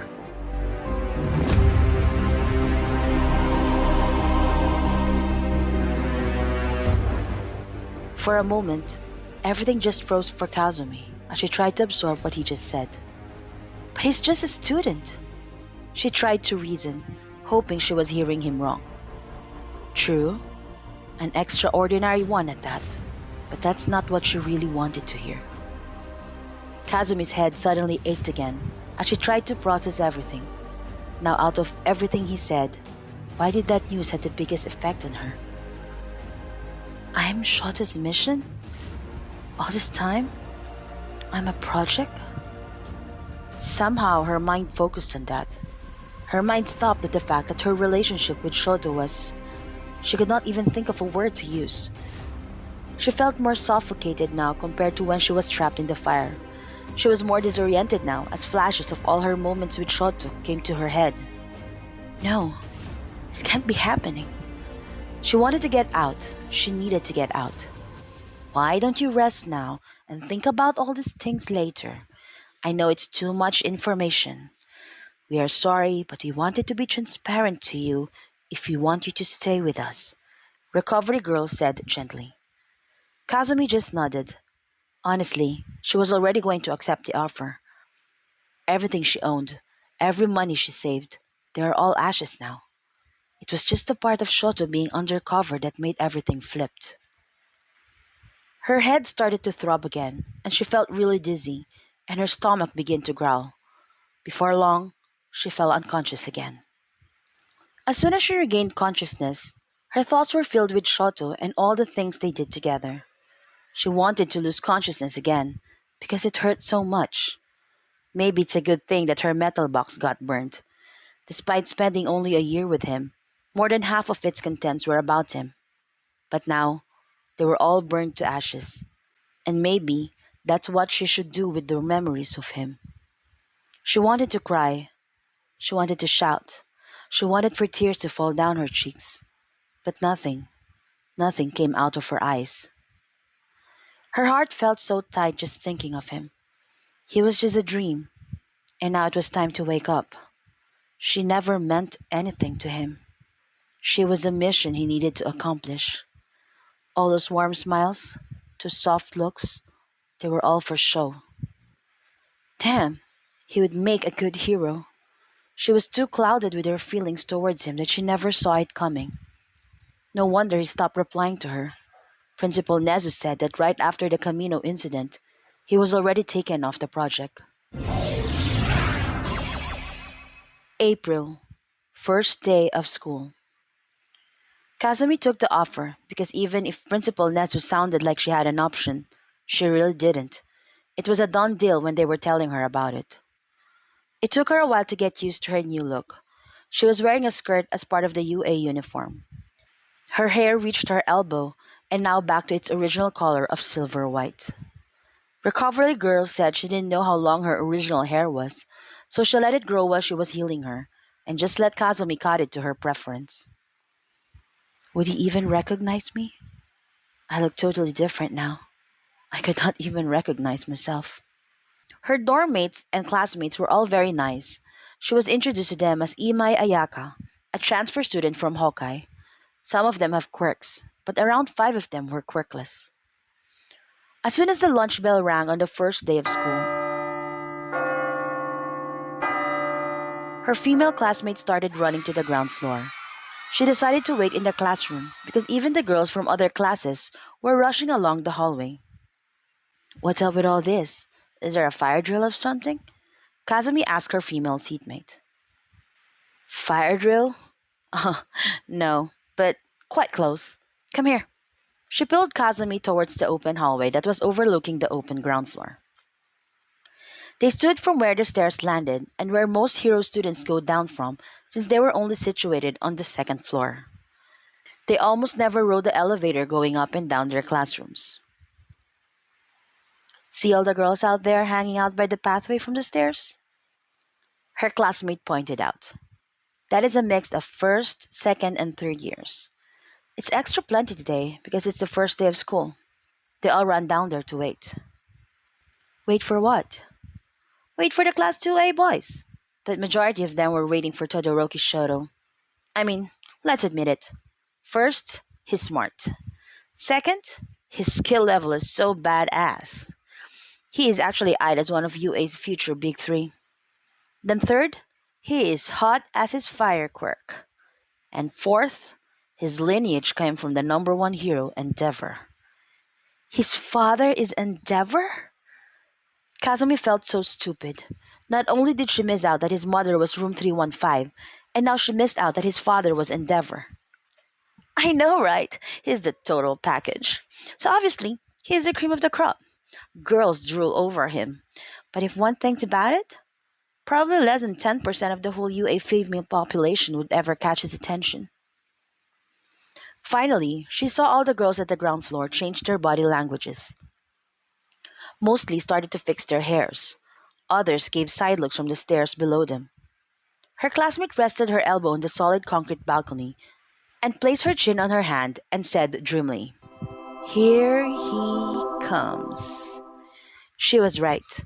A few seconds after, she saw a group of students appearing from under her. They looked like they were from one class as they were grouped and were talking casually amongst themselves. Towards the end of the group, she saw him walking. His red and white hair popped from the crowd. She watched his back as he walked slowly, getting a bit farther and farther away from her. Her heart started to ache again so bad. It hurt more now that she was finally seeing him again after the scary incident in Camino. Then, as if he felt that someone was watching him from the back, he turned his head and looked up at the balcony where Kazumi was standing, staring at him. Whoa! Why is he looking at us? Her classmate stood up straight and took a step back as Shoto looked directly at them. Their eyes locked for a few seconds. Kazumi knew he recognized her despite the change in her looks. And even though he was very far away, she was very certain that he looked at her with soft eyes, like there was regret and longingness. Could it be? Could he had feelings for her despite being undercover for Project Flower? Her heart suddenly fluttered. It is possible, right? That maybe even while he did his hero work, that perhaps it had been real for him too? A flicker of hope suddenly entered her mind. The whole afternoon, Kazumi debated on confronting Shoto. They did share a year of memories together. Maybe it's not too far off to hope that somehow it meant even just a little to him. But she was afraid. All this time she was determined to just avoid him. But seeing him again in the flesh, she just could not sit still. Maybe for her to have a closure and to move on, she needed to hear some things from him. Despite being unsure of what to say, she decided to go to his dorm that night. "Hello," she greeted, as soon as his yellow-haired classmate with a lightning opened the door. "Oh, hi there, princess!" Kaminari greeted and stared at her. This is the first time he had seen her. Must be a freshman, because he surely would not miss a gal as pretty as her, with that shiny silver hair and red eyes. Look at those big, beautiful eyes. Oh man, she's so cute though. This is terrible. I'm gonna have to ask this girl out sometime. "I'm looking for Shoto." Shoto?" He was evidently surprised at the familiarity of her calling him by his first name. He cannot even think of anyone in class calling him Shoto, unless during hero works, because that was his hero name. But this girl was not calling him Shoto as a hero, but as someone close. "Yes, Todoroki Shoto. This is class 2A, right?" Hang on a second." Kaminari closed the door and ran to the living room where the rest of the class was. "What's wrong, man? You look freaked out," Kirishima said. There's someone at the door. It's a girl." What in the heck? Mineta stood up, ready to run towards the door, but Kaminari caught him by the collar. "Yes, and she's looking for Shoto." Sero, Kirishima, and Mineta ran to the window to investigate. Nina and Hagakure joined them. Everyone stop talking and take your seats! Ida told them and went to reopen the door where Kazumi was waiting. "Hello, I'm looking for Shoto." "My apologies, but Todoroki-kun is not here," he replied while Shoto's classmate eavesdropped near the doorway. "I see. You think he'll be back soon?" Ida rubbed his temple as he tried to compute how long Shoto will gone. "Oh, he's here." He then stared past her, looking at the incoming Shoto who stopped a few meters away after seeing Kazumi. Shoto knew he would need to face Kazumi sooner or later, so seeing her here was not a surprise. He watched Ida close the door and pulled his onlooking classmates from the windows and shut the curtains. Kazumi walked slowly towards him. "Hello," she greeted, but she felt a shiver down her spine when she looked up to him. His eyes were cold and distant. She suddenly thought that she might have just imagined the soft eyes when she was in the balcony. Maybe this was a wrong decision. Maybe she should have stuck with just avoiding him. But there was no turning back now. "Professor Nezu told me about Project Flower." She waited for a reply, but nothing came. His face remained emotionless. So she took a deep breath and continued. "I just need to ask you something." The silence was so long. Kazumi's heart was beating so fast. She was not sure if she could even continue, if she was even ready to hear his answer. His silence was so deafening. He was so still. His breathing was so steady. The whole time. Was it all just hero work for you? Yes. His answer was so swift and unfaltered. It was like a bullet going through her heart. She didn't have the time to dodge it at all. "I see. I was told phase 1 was completed before the fire. Is that why you never called back after Camino?" That's true. His second reply was just as swift, and that second bullet ripped her heart as it finally confirmed all her thoughts while she was still at the clinic. Kazumi then lowered her eyes. She could no longer look at him, being so remote and uncaring. He was even worse than the first time she met him. She smiled sadly, thinking back on their first walk under the rain. "I always wondered, why a boy like you would ever spend time with someone like me." being nice and funny and warm. How could I be so childish, thinking it was fate when you saw me biking in the rain? That was when Project Flower started rolling, right? Before that, all our meetings had been a disaster. Yet all of a sudden, you walked with me. I should have questioned it,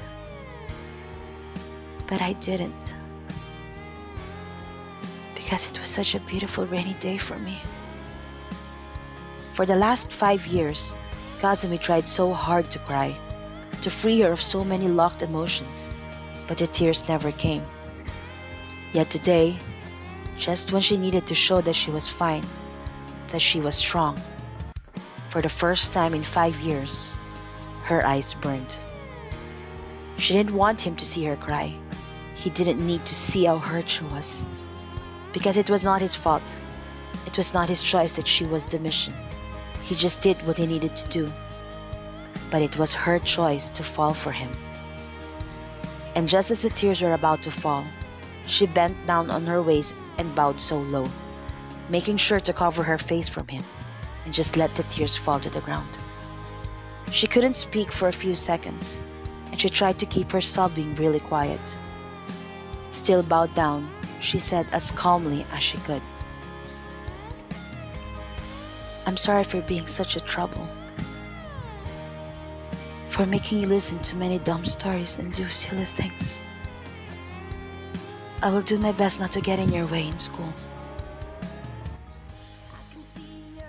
Before she could say anything more, she heard Shoto say, I don't care what you do.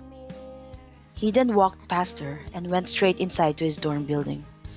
She had never felt so much pain in her heart. All the while she thought she could not cry because nothing can hurt her anymore. She wanted so much to reach out and beg him not to go. Hoping they turn back. Don't go, please don't go. Tap those brakes, blowing in parks, watching you leave, breaking my heart, so don't leave. Be with me.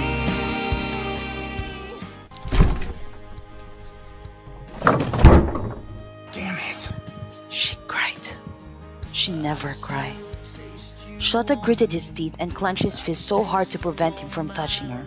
He felt her pain so much. When he walked past her, he almost reached out. He wanted to cry with her, but he just continued walking. He didn't stop until he reached the safety of his own room. And there, he dropped on his knees and cried. Is this right? Does having feelings for her make me weak? Did I let my emotions cloud my reports? What will my father think of me now, crying over some girl? You're acting disgracefully, Shoto. And not just any girl, but someone who I should have shown most restraint to. She is a sign of his weakness, and he must get rid of all that's going to make him farther away from being the strongest. He had so much to prove to his father. I simply cannot afford to fail. Don't feel right. You have to say goodbye. I don't wanna make leaving you a memory. I don't wanna make you. Book 4 His and Her Truth.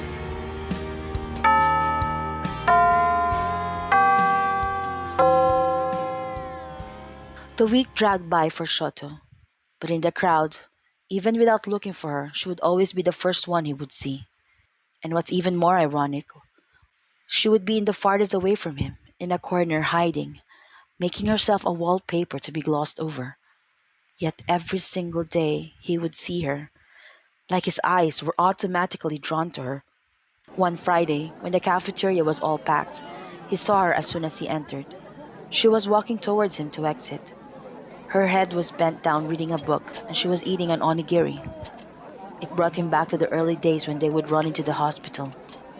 When she sees him, she would wave her hand frantically for him to notice her, but at the same time, do her funny, exaggerated backsteps to show him that she's far away from spoiling his clothes with her clumsiness. It felt like a long time ago. Today, it was totally different. As soon as she lifted her head and caught his eye, she hesitated for a second, then lowered her look. She still continued to walk towards him, but she was just focused on the path in front of her. He continued to look at her until she finally passed him. It was like the other week. She was just a shoulder away, but he still let her go. There were no tears this time. Her eyes looked blank. He wished she would just get mad at him. At least that would put fire in her eyes. But no, there was nothing there. That same week, he went to the library with Ida and Midoriya. He wanted to decline because he knew Kazumi will be there. She always go there on Fridays. And for someone who had decided to forget her, he knows her schedule pretty well. On the entrance, the featured books were on flowers and plants. He smiled sadly knowing that this was something close to her heart. He led the two to a table that was behind a shelf so she would not notice him. But as fate has it, there was a gap in the books for him to watch everyone who goes inside the library. He didn't know why, but he stood up and made the gap wider. He wanted to see from the gap the students who would be looking at the featured books. To be exact, he just wanted to see Kazumi.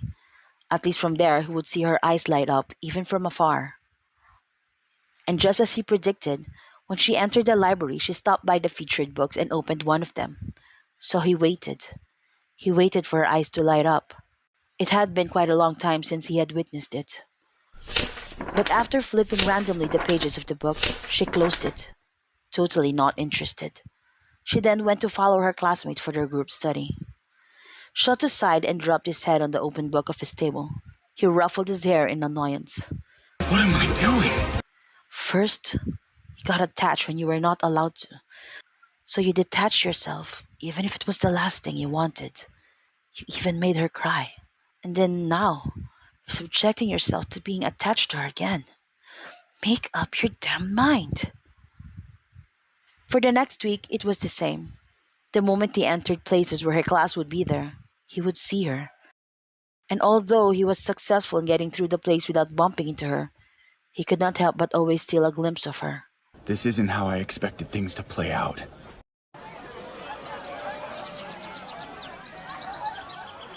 Today, Class 2A walked down the stairs from the second floor to the pathway where many students would hang out after class. The path where he first saw Kazumi in UA. He saw her. She was sitting on a bench talking to her classmates, and she was not being mindful in how she was sitting. He glared at her, knowing that there were many Minetas in campus. How could she be so careless? She had gotten so used to behaving in a boyish manner with her jeans that she forgets she is in a school skirt. He didn't think. He took his jacket off and walked straight to her. Do you and Todoroki know each other? Kazumi's classmate asked her. Why do you ask? Because whenever he enters a place, he would stare at you. You're probably mistaken. No, he does it all the time. In fact, he's doing it now. Huh? Kazumi finally lifted her head and looked where her classmate was looking. She was right. Shoto was not just looking at her, but was walking towards her. Why is he going here? I don't know, her classmate panicked. When Shoto finally reached him, everyone on the bench raised their heads and stared at him with wide eyes. He, in return, only stared at Kazumi. Are you forgetting that you're not wearing your jeans in UA? He continued to glare at Kazumi, then dropped his jacket over her lap. He sighed in annoyance and left. Kazumi looked at the jacket on her lap, then at Shoto's back who was walking away. What did just happen? She was surprised and confused that she was not able to react. That Saturday morning, Shoto was rushing to leave school to visit his mother in the hospital. He stopped abruptly when he saw Kazumi unlocking a school bike by the entrance gate. He wondered where she was going, but he did get an urge to grab a bike for himself and ride with her. The first and last time he rode a bike outside was the day he delivered flowers with her. But he stayed and watched her leave. When he came back in the afternoon, he noticed that her bike was still not returned in the school bike rack. It was already 6 in the afternoon. He remembered earlier she had a big bag with her. He panicked. He took out his phone and called her. Did she run away? But her phone only kept ringing. Where did she go? She would not run away, right? He paced back and forth and dialed her number again. He was getting anxious. Was this an attack? I'm sure nothing bad happened. She was just taking her time biking. Yes, that's it. That's all she's doing. She's taking her time biking. The fire before was an accident. It was not arson according to investigation, so no one was deliberately hurting her, and no one will hurt her now. He tried to comfort his paranoia. Then finally, he saw her come in the gate. Where have you been? He approached her as she locked the bag. She looked at him, confused. What the hell has been up with you this whole time? Were you trying to run away? What took you so long? What's with all the questions, Shoto? She asked and started walking towards her dorm. Shoto followed her and continued to barge her. You left very early today in the morning and it's already 6:30. She stopped walking and looked at him. Are you in phase 2 of Project Flower? Because you could just let me know. I will answer all your questions and save you the trouble this time. Kazumi didn't sound mad. She sounded lonely. That was how she had been since their talk. She never felt any anger towards him. Just sadness. Don't you ever dare run away from UA. This is the safest place for you. Shoto continued to remind her. She sighed and started walking again. It was at that time that Shoto noticed her right arm blooded. What did you really do out there? He tried to pull her shoulder to make her stop, but she shrugged it off and continued walking. I scraped it at the fireside. It's fine. It's just a scratch. Shoto took her hand and pulled her to follow him. He calculated that her dorm was nearer than his, so he went straight there. What are you doing, Shoto? Let go of me right now. Her voice was raised this time as she walked past her, trying not to trip and pace with Shoto's long strides. He banged open the door and went straight to their dining room. Kazumi's classmates who were having after-dinner tea by the living room were surprised to see the two of them come in. No one dared talk, especially since they looked to be arguing.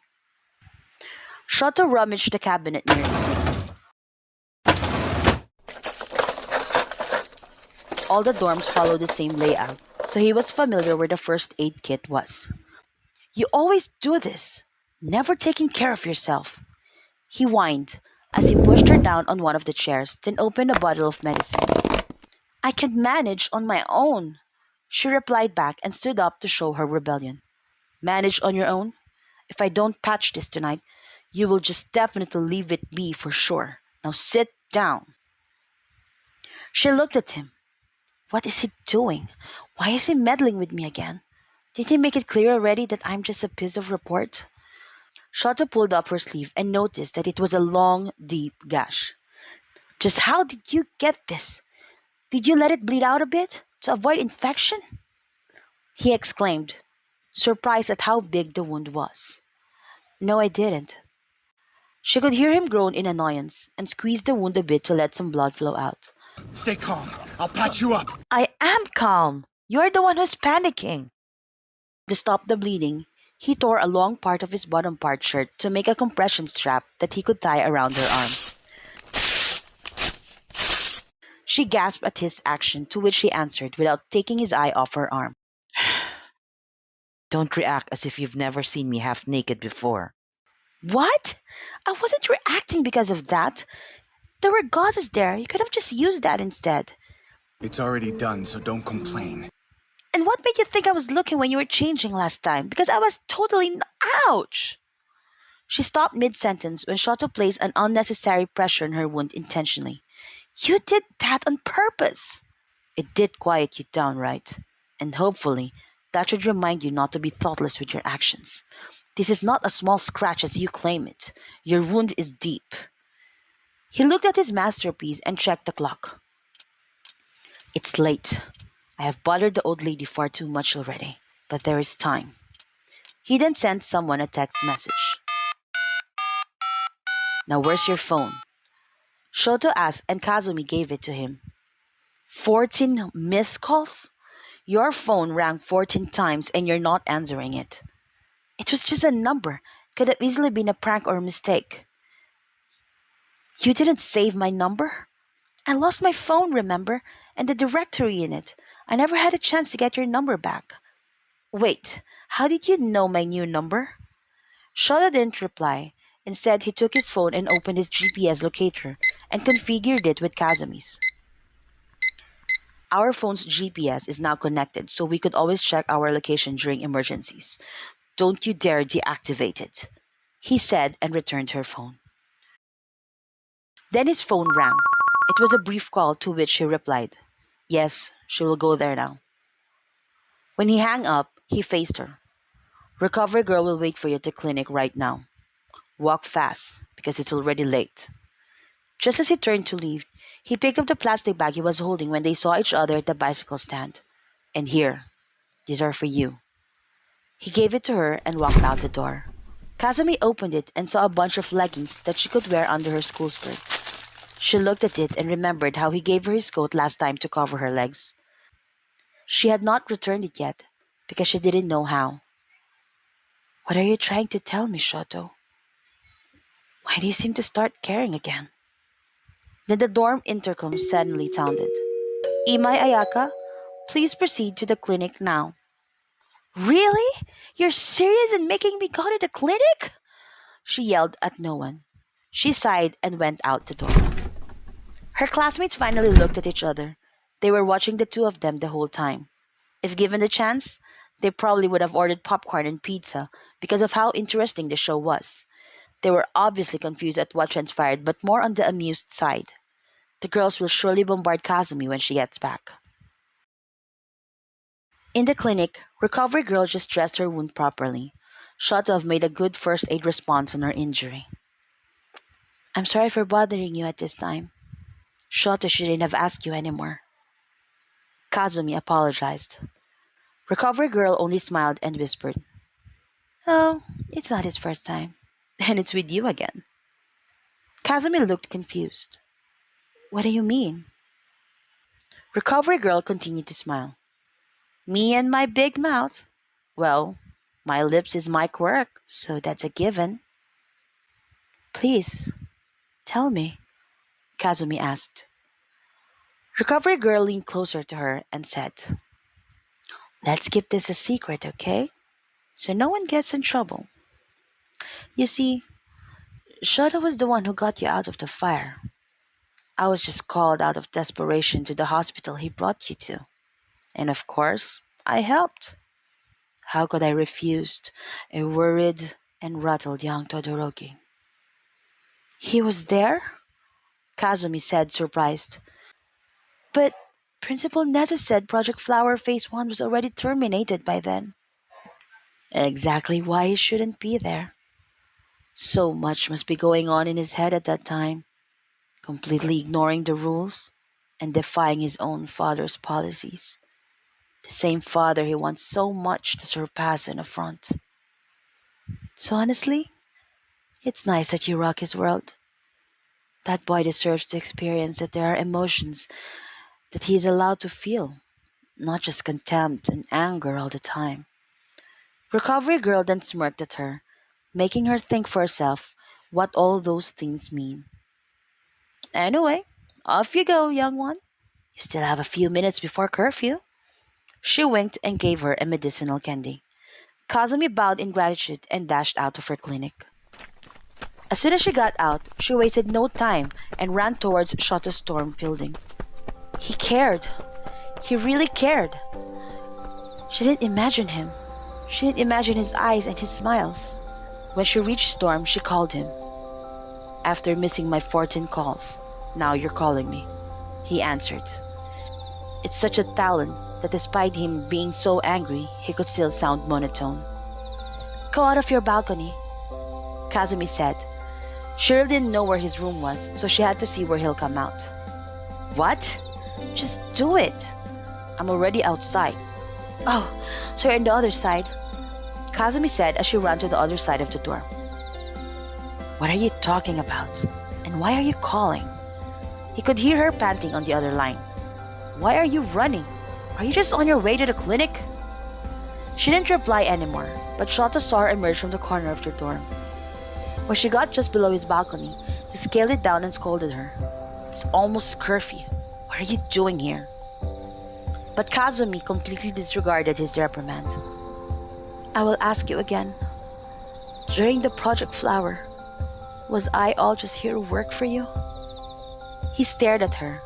Whatever feelings he had, he switched it to being cold and monotone, as if his body automatically resets and shields him from any emotions.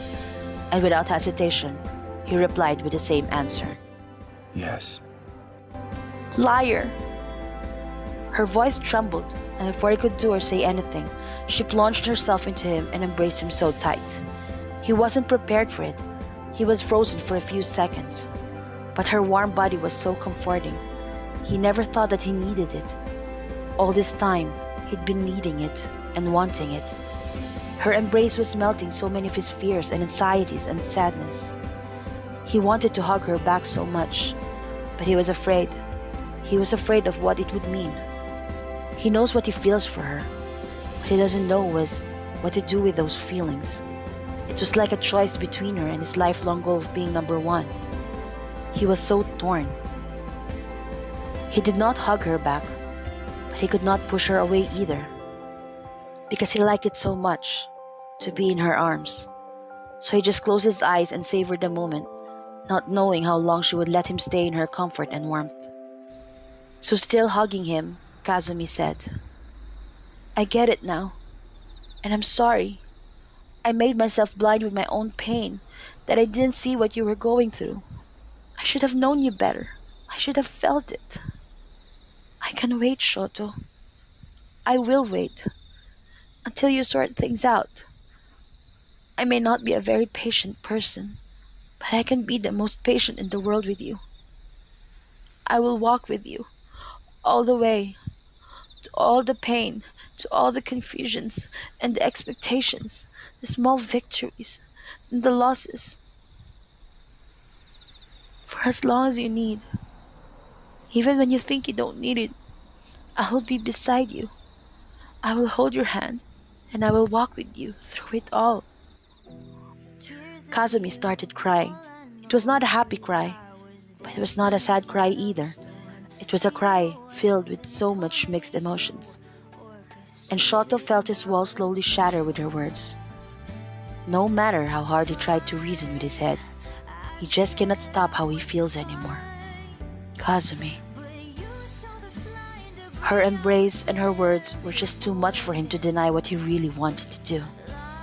He finally hugged her back. You lied when you reached out your hand and you dared me to take it, and I took it. I wanna be there wherever you go. I wanna breathe there wherever you go. He bent his head and covered his face with her hair. He may have surrendered to his feelings, but he felt like he gained so much more from doing it. And so they stayed like that, for long minutes, just exchanging heat from each other in that embrace. Without letting go, and without lifting his head, he whispered in her ear, I didn't know how to handle it. If staying with you was right. I was handpicked for Project Flower because of my detachment to people. It was the ideal quality to provide objective reports. I was the perfect candidate to do it. But believe me when I say, it was the first rule I broke. It was my first official mission. It was under my father's agency. I wanted so much to show off to him. So I felt like I failed. That his feeling I have was a sign that I'm weak. Yet every time I deny it, I felt parts of me just fade away. That day you cried, I have never despised myself so much. And every day, I was consumed by more anger, more hate. Flames of hatred. That's what they were. And is that the person I really want to be? Is that the future I want to have? I got so obsessed with my bloodline I forgot who I was. Shota cried freely now. He had never talked to anyone about this. And now that he was letting all his uncertainties out, he was beginning to see the truth and the depth of his feelings. Slowly, his eyes were opening to the other side of what she also meant to him as a hero. When he went to Camino, he had never felt so positive and confident after talking to her. All his life, he only wanted to do his best so he could be the #1 hero, as his way of showing his contempt toward his father. But that night, he had never felt the urge to do well so he could come back quickly and safely to her. She showed him that you don't need quirks to save a child from being ran over or even help stray animals. And thinking of his mother, by simply caring and genuinely listening, Kazumi made her smile and contributed in saving her sanity. More and more, he sees a clearer picture of the hero he should be. More minutes of silence pass, but they did not get tired hugging each other. They were making up for the months that they lost. And when their heartbeats finally settled, Shoto broke the silence. Kazumi, if you could still accept me, I promise to do it right with you this time.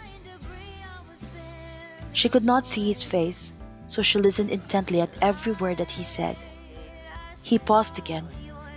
She noticed it was a bit longer this time, as if he was gathering all his courage. Then he continued, I really like you, Kazumi.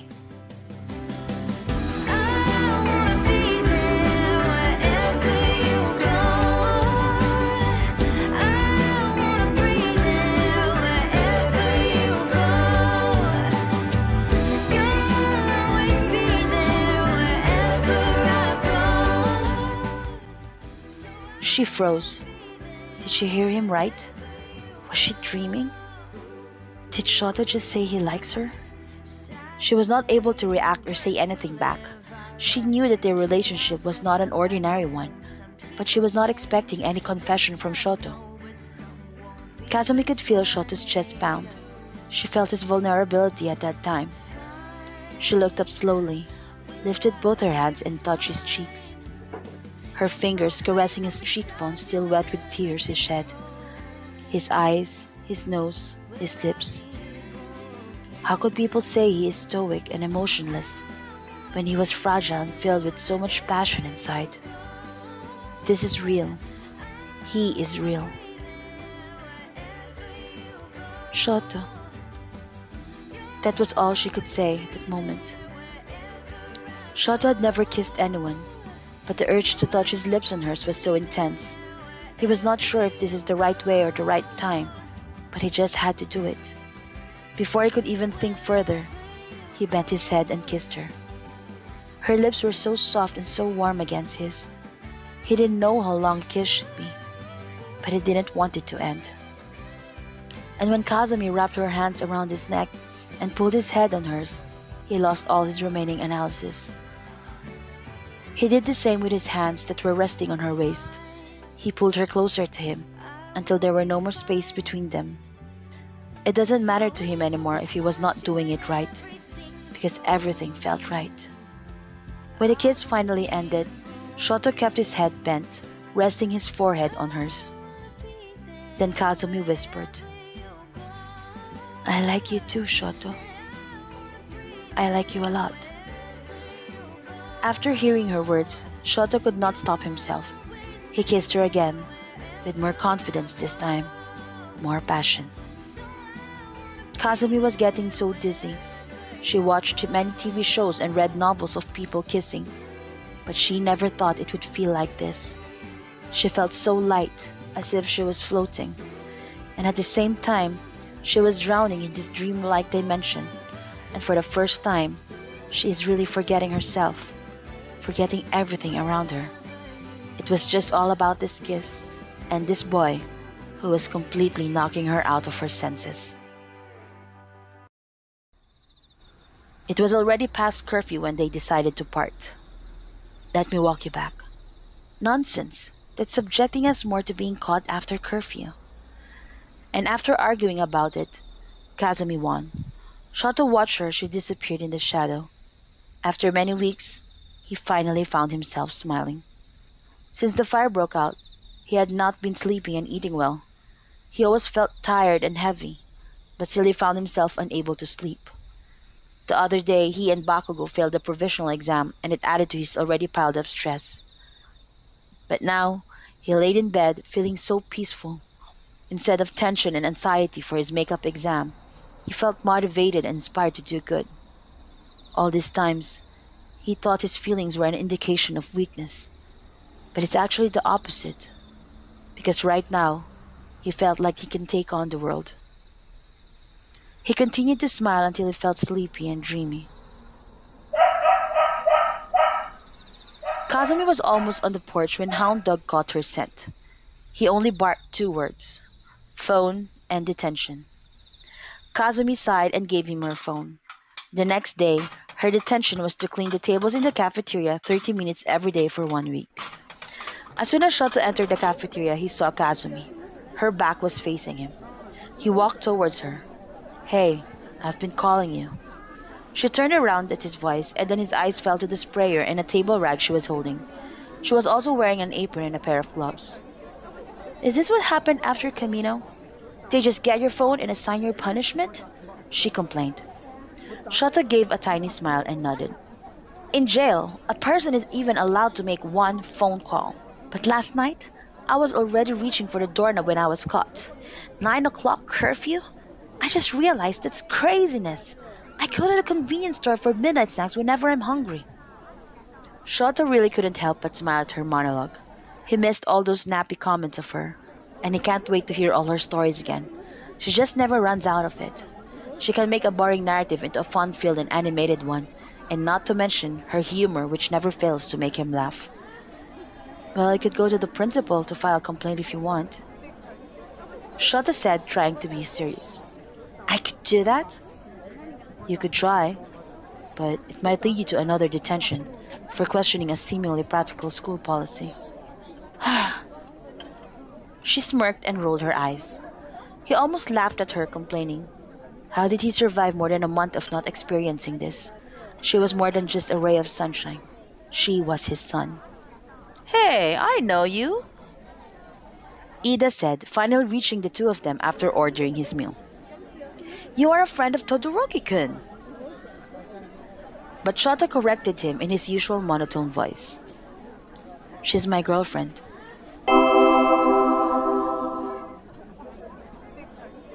Kazumi almost dropped her cleaning stuff. Why would Shota drop a bomb just like that? And well, yes, they admitted their feelings to each other last night. And yes, maybe they did make them girlfriend and boyfriend. But she was totally not prepared yet to be introduced as such. She wanted to pull Shota out of the cafeteria to talk to him about it, but that will just make the issue bigger. It's not that she's embarrassed or anything, but it was such a big news even for her. "Your girlfriend?" Ida was so surprised that he was not able to contain the volume of his voice. His eyes were also bulging out. And it didn't stop there. Midoriya and Uraraka, who were just also behind Ida, also exclaimed, "Girlfriend?" "Yes. Can't you see the resemblance? She also likes being in detention," Shota said, still in his monotone voice, but this time teasing his three friends. Kazumi turned red and she wanted the floor to swallow her. But since she got to UA, she had not really seen Shota look this serene. He was even joking. She did not want to ruin the moment and just rode with the tide.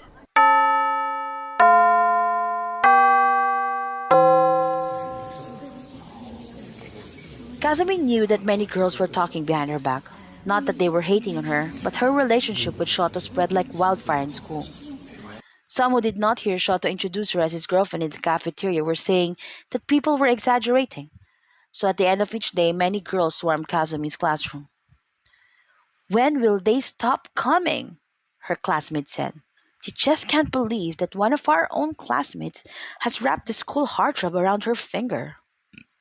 Kazumi didn't like the attention. She never did. She did want to go out of the classroom already. She had no plans to hide inside until these girls dissipate. "Careful, girl. They might use their quirk on you. One of her classmates laughed. Let them die of jealousy. Another classmate laughed as they both shoulder hugged Kazumi on both sides, trying to protect her as they go out. But they did not need to do that, because a small crowd split open and an aunt carrying Shoto walked past him, without even noticing that the commotion was about him and Kazumi. Do you have plans this afternoon? He was talking to Kazumi, but every ears of every girls in that hallway were all listening. I was just told I have work study this weekend. So if you're free, let's visit mother today. Many girls fainted that day. Not only did Todoroki confirm they are a couple, he already introduced her to his mother as well. Shoto and Kazumi did not change clothes anymore. They went straight to Fujiya Hospital. Hello, lady-san. Kazumi ran to Rei as soon as she entered her room. She still called Rei as lady-san since she has gotten used to it already. The three of them chatted the whole afternoon. Then Kazumi brought out a deck of cards. Shoto never played before, but he was fast to catch up. They ended up playing a card shedding game. Obviously, Kazumi was dominating the game. But she was surprised because when she got back from buying some drinks in the vendor, Shoto and Rei had been miraculously winning alternately. She got highly suspicious, so on the next game, she watched them intently. She finally noticed that mother and son had been giving each other a secret code to tell what cards they were holding. Hey, you're both cheating! Kazumi pointed at the two of them. That's a very serious accusation to be telling me and my mother. Shoto replied, looking innocently confused. Rei also kept a straight face. No, cheating is a serious offense. Kazumi continued her accusation. Then someone from the door gave a cough to show their presence. It was Shoto's sister and brother, Fuyumi and Natsuo. They looked surprised for so many reasons. Shoto came with a girl. This girl was sitting so casually on their mother's hospital bed. She's accusing her of cheating, and Shoto was playing cards. Fuyumi, Natsuo. Their mother smiled. Fuyumi noticed her eyes twinkling. Could this be the girl her mother mentioned that she and Shoto befriended? Although she remembered they said the girl was boyish redhead with short hair. This one has long silver hair and she's very pretty. Although she was sitting cross-legged with her short skirt and not really very ladylike, she does have Shoto's school jacket covering her crossed legs. Kazumi jumped out of the bed and bowed. Hello, I'm Kazumi. I'm Shoto's schoolmate. She's also my girlfriend. There was a moment of silence, and Kazumi almost hit his head for saying it again at the most unexpected time.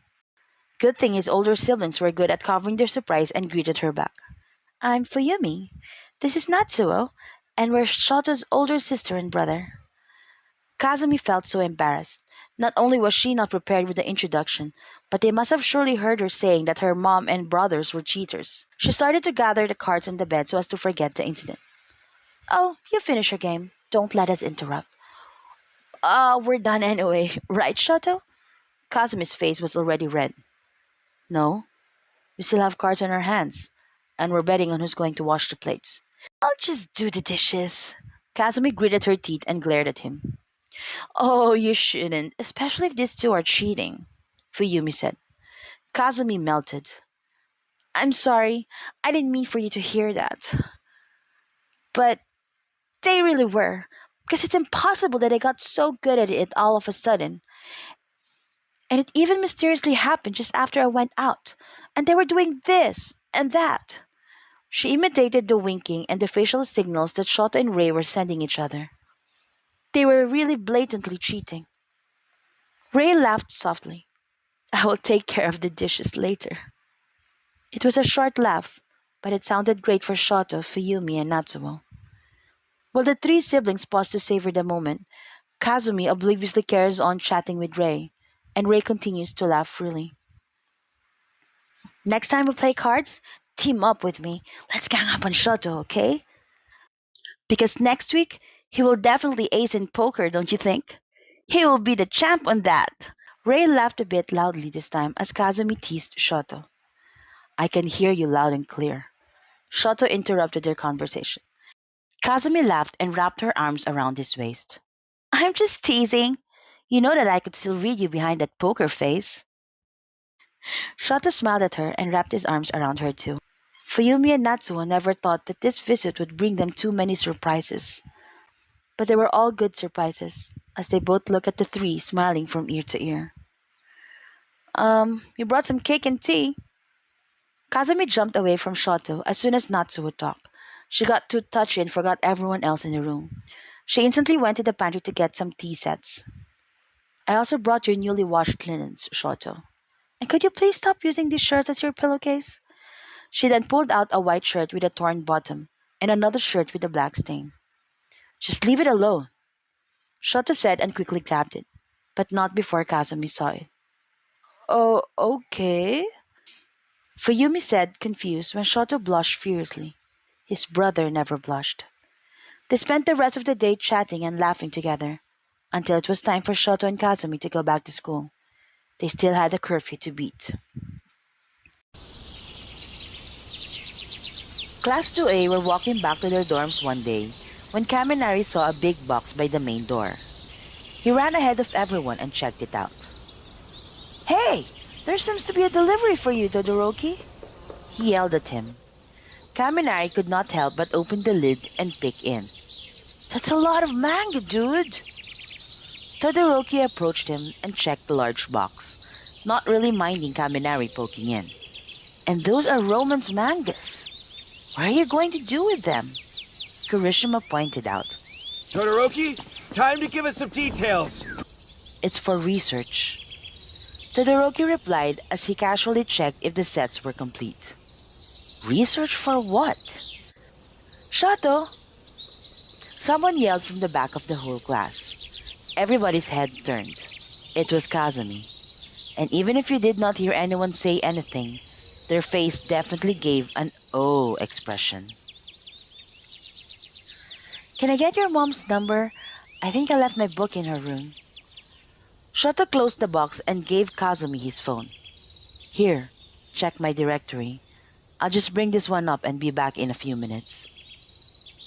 He lifted the box, went in, and continued going to the elevator and up to his room. He was completely unbothered by the dumbfounded reaction of his classmates when he left. Hi, Kazumi. Mind if I wait here with you? Takeda said.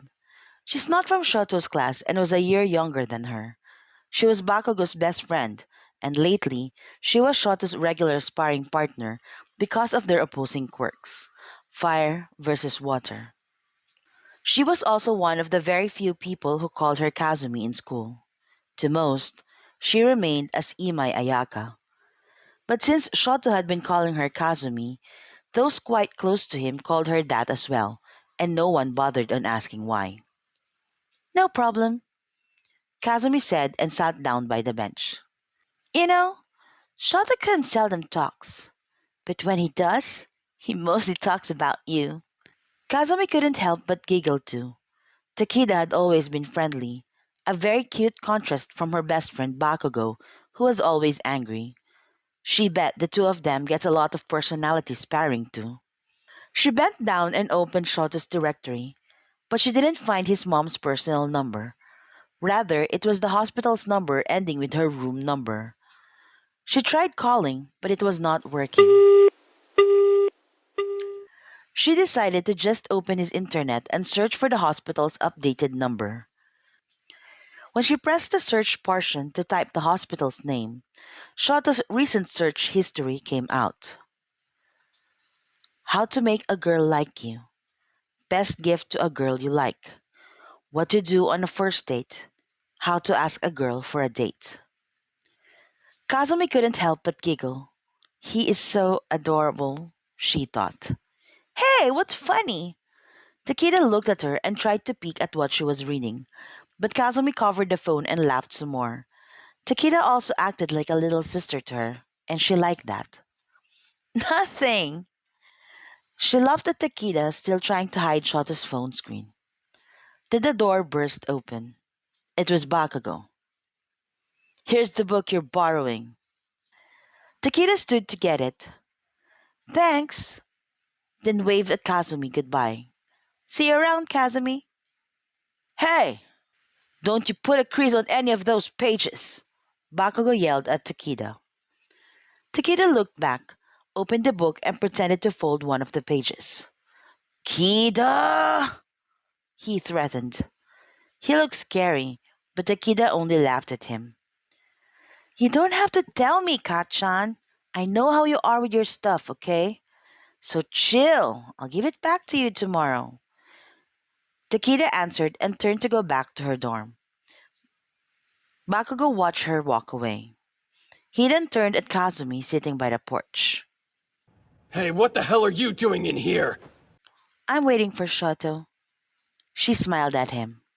He glared at her, but he turned towards the door and yelled, What the hell is taking you so long, Icy Hot?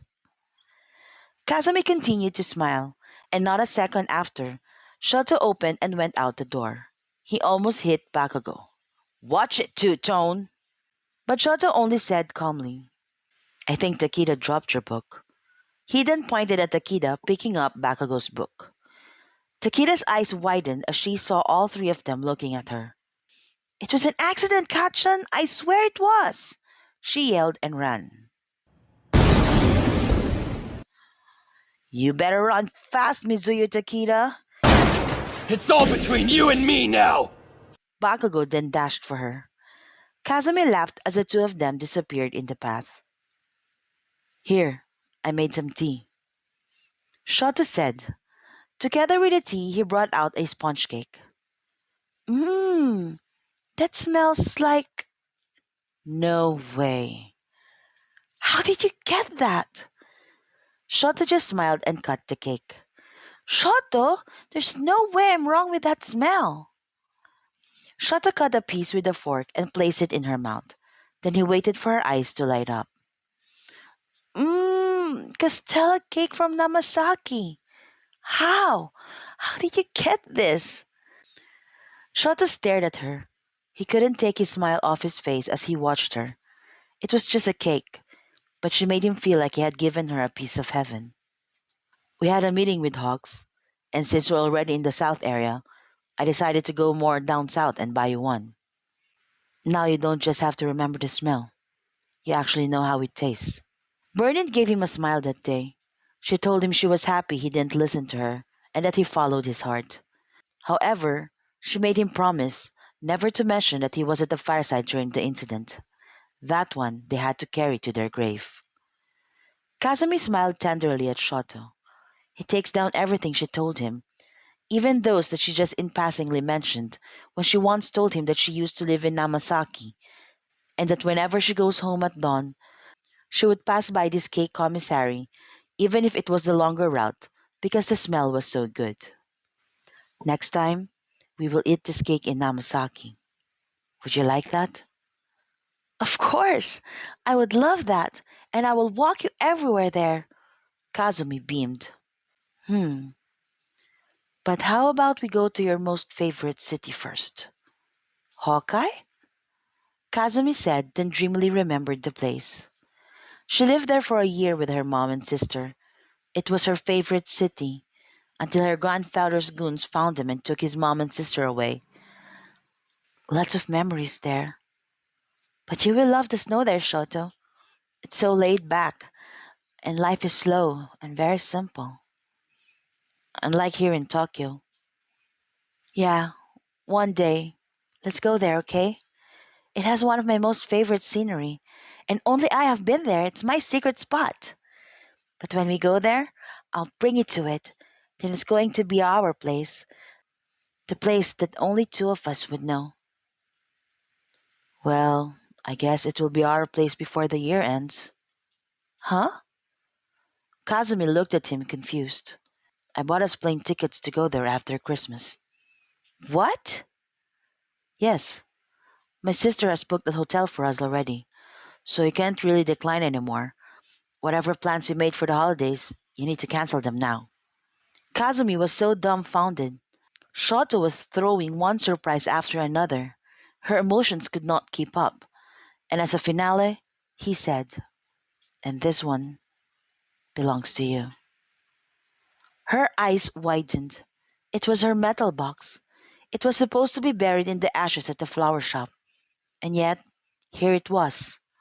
It was charred, but when you opened it, her mementos were all intact. And now, the metal box itself was a core memory of Shoto saving her during the fire accident. Never in her entire life did she imagine her life to be filled with so much happiness, and how one boy made it all possible. Christmas Day. Christmas holiday came sooner than expected. Kazumi and Shoto first spent Christmas Eve with their UA classmates. Then late afternoon of December 25, they went at Fujiya Hospital.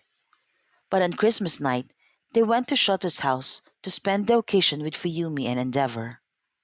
It was Kazumi's second time to meet Shoto's father.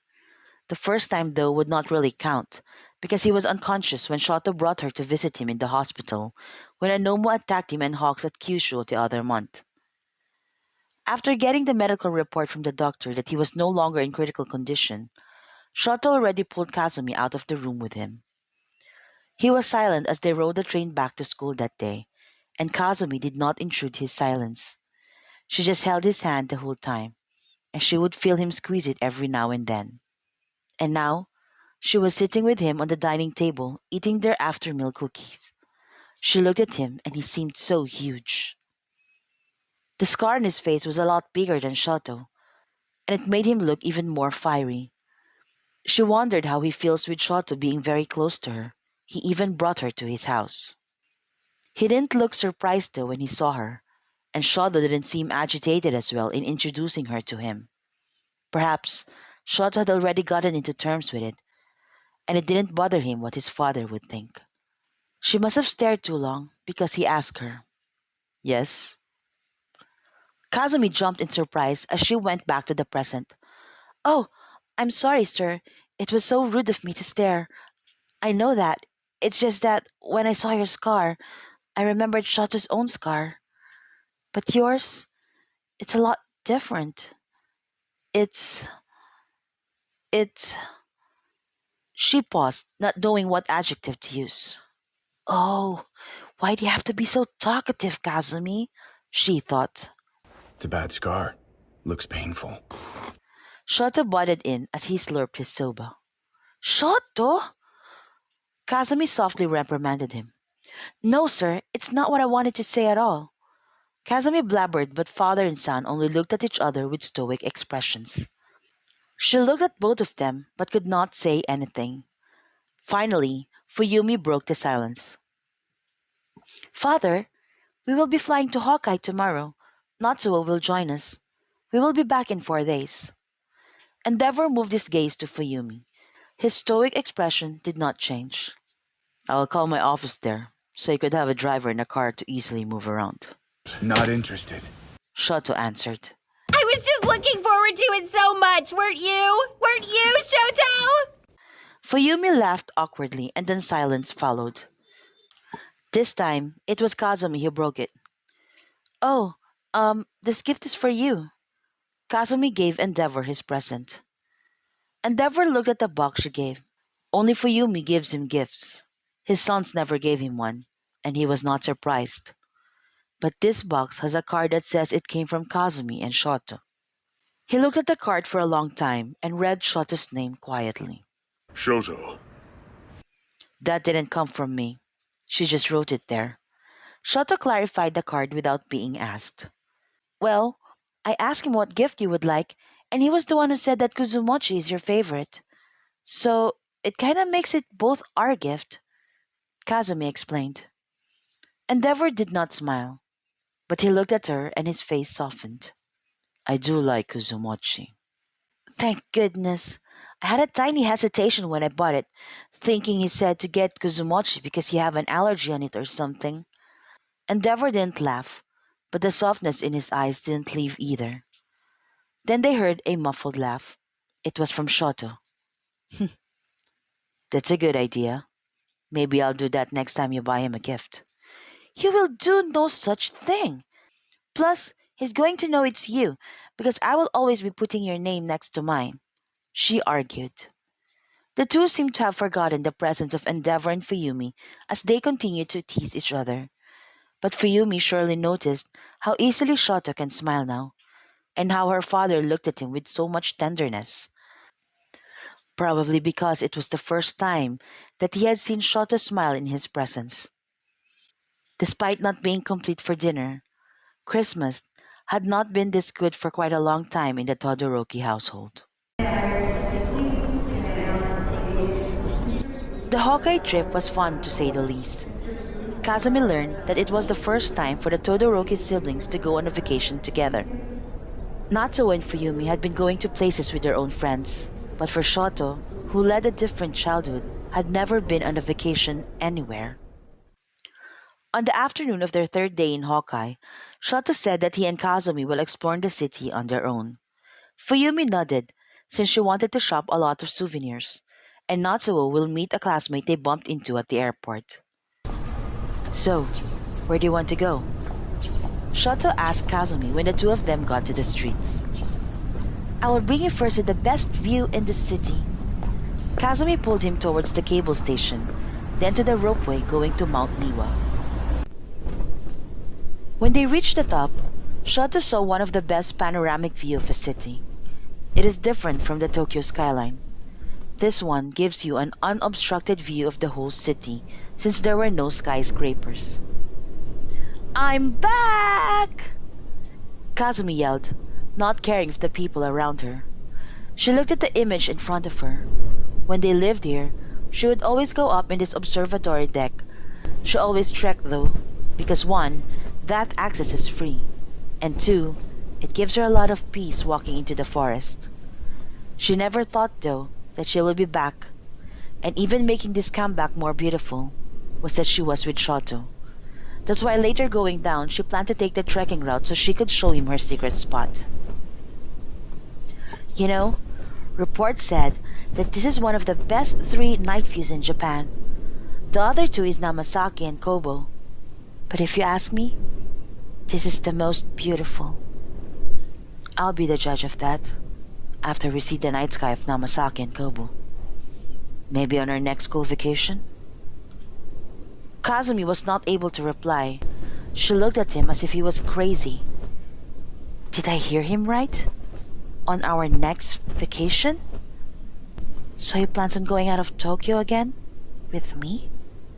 I'm serious. We are going to all the cities you've been before I met you. Shoto told her when he noticed her staring at him. I would love that. But why? Because I want you to have new memories in all those cities. New happy memories. So whenever your mind would wander on one of the places you fled before in fear, memories of us doing something fun would pop up. And then the place wouldn't be as bad anymore. Kazumi looked at him and felt tears forming in her eyes. She sniffed and smiled at him. No words came out. Shoto is not a stranger to having sad memories of his childhood. And yet, here he was, doing so much for her to overcome her own childhood. Happy tears, I hope? Shoto wanted to make sure. She nodded, and her smile got bigger. Thank you. I can't remember anymore how many happy tears you made me shed. Shoto held her hand tightly. He watched her eyes lit up today, and that has been his personal mission, to make sure her eyes would always do that. Promise me that we will both go to all those cities together. Kazumi chuckled. I promise. It's gonna be a lot though. I have been jumping on every other cities for the last 15 years. That's good. Then you can't break up with me for the next 15 years. Shoto replied. Break up with Todoroki Shoto? Not a chance. Kazumi hugged him tight. I wanna take you to the edge of the earth. Grab a hold of your hand and go. Stand on top of this big old world. Shout it out down below that I'm in love and I don't care. Baby, I'd follow you anywhere. When she finally let go, she pulled out her metal box of memories and took out a key. She then went to this tall metal structure in the middle of the observation deck. It was called the Satellite of Lovers Sanctuary. The railings around it were adorned with gold padlock. It's padlock of lovers who sealed their love. And in the middle was a bell of happiness that one could pull a string to ring. Kazumi searched for her padlock. She counted to 10 from the leftmost padlock at the top of the layer. You have a padlock of love here? Shoto sounded worried. Yep, but I have a key to remove it now. But I thought I was the first guy you liked. He was not hiding his sadness. There, found it. Kazumi unlocked it and gave it to him. Kazumi. Shoto read the handwritten label, then turned the padlock on the other side. Kazumi? He looked at her, confused. You met a guy that's also named Kazumi? No, you dummy. She laughed at him. When my mom and sister died, I went here, and I decided what my future should be. I told myself that I would live a quiet life with me, myself, and I. That's why I wrote my name on both sides. Then I locked it here and rang the bell of happiness. But now I'm back, and I'm deciding on a new future for me. That's why I'm taking it off. She then took a new padlock. Written on one side is Shoto, and on the other, Kazumi. Shoto read it and smiled. Together they locked it in the railings. Kazumi then pulled the string to ring the bell of happiness. Shoto was not really into beliefs like this, but he found himself holding her hand that was pulling the string of the bell and pulled it vigorously. It rang so loudly that some old people couldn't help but smile at them.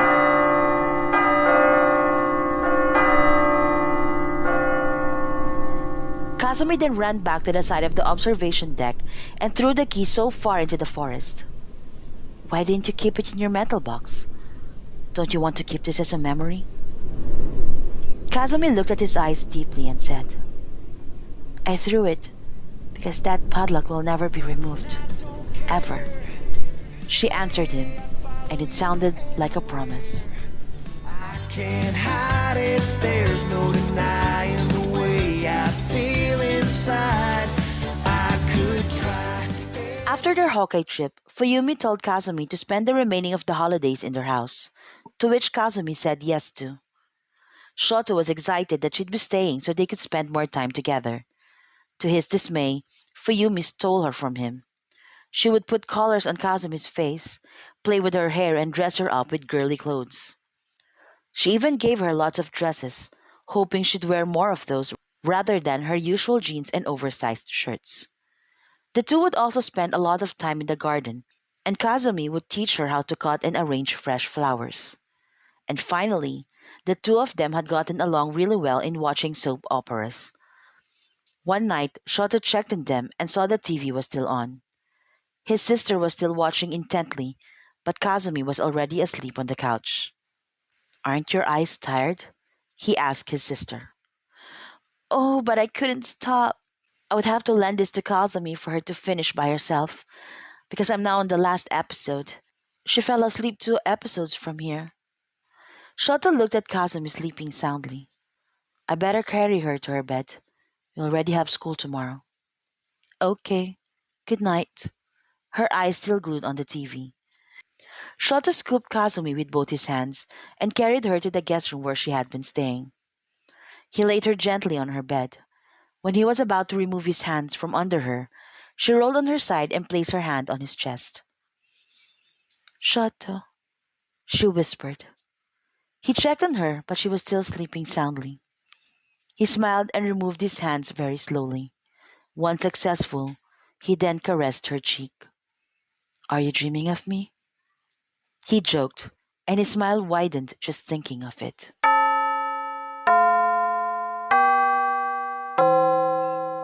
When they returned school, Kazumi wore one of the clothes Fuyumi gave her because she did not think she would be staying the whole winter vacation at the Todorokis and did not bring a uniform.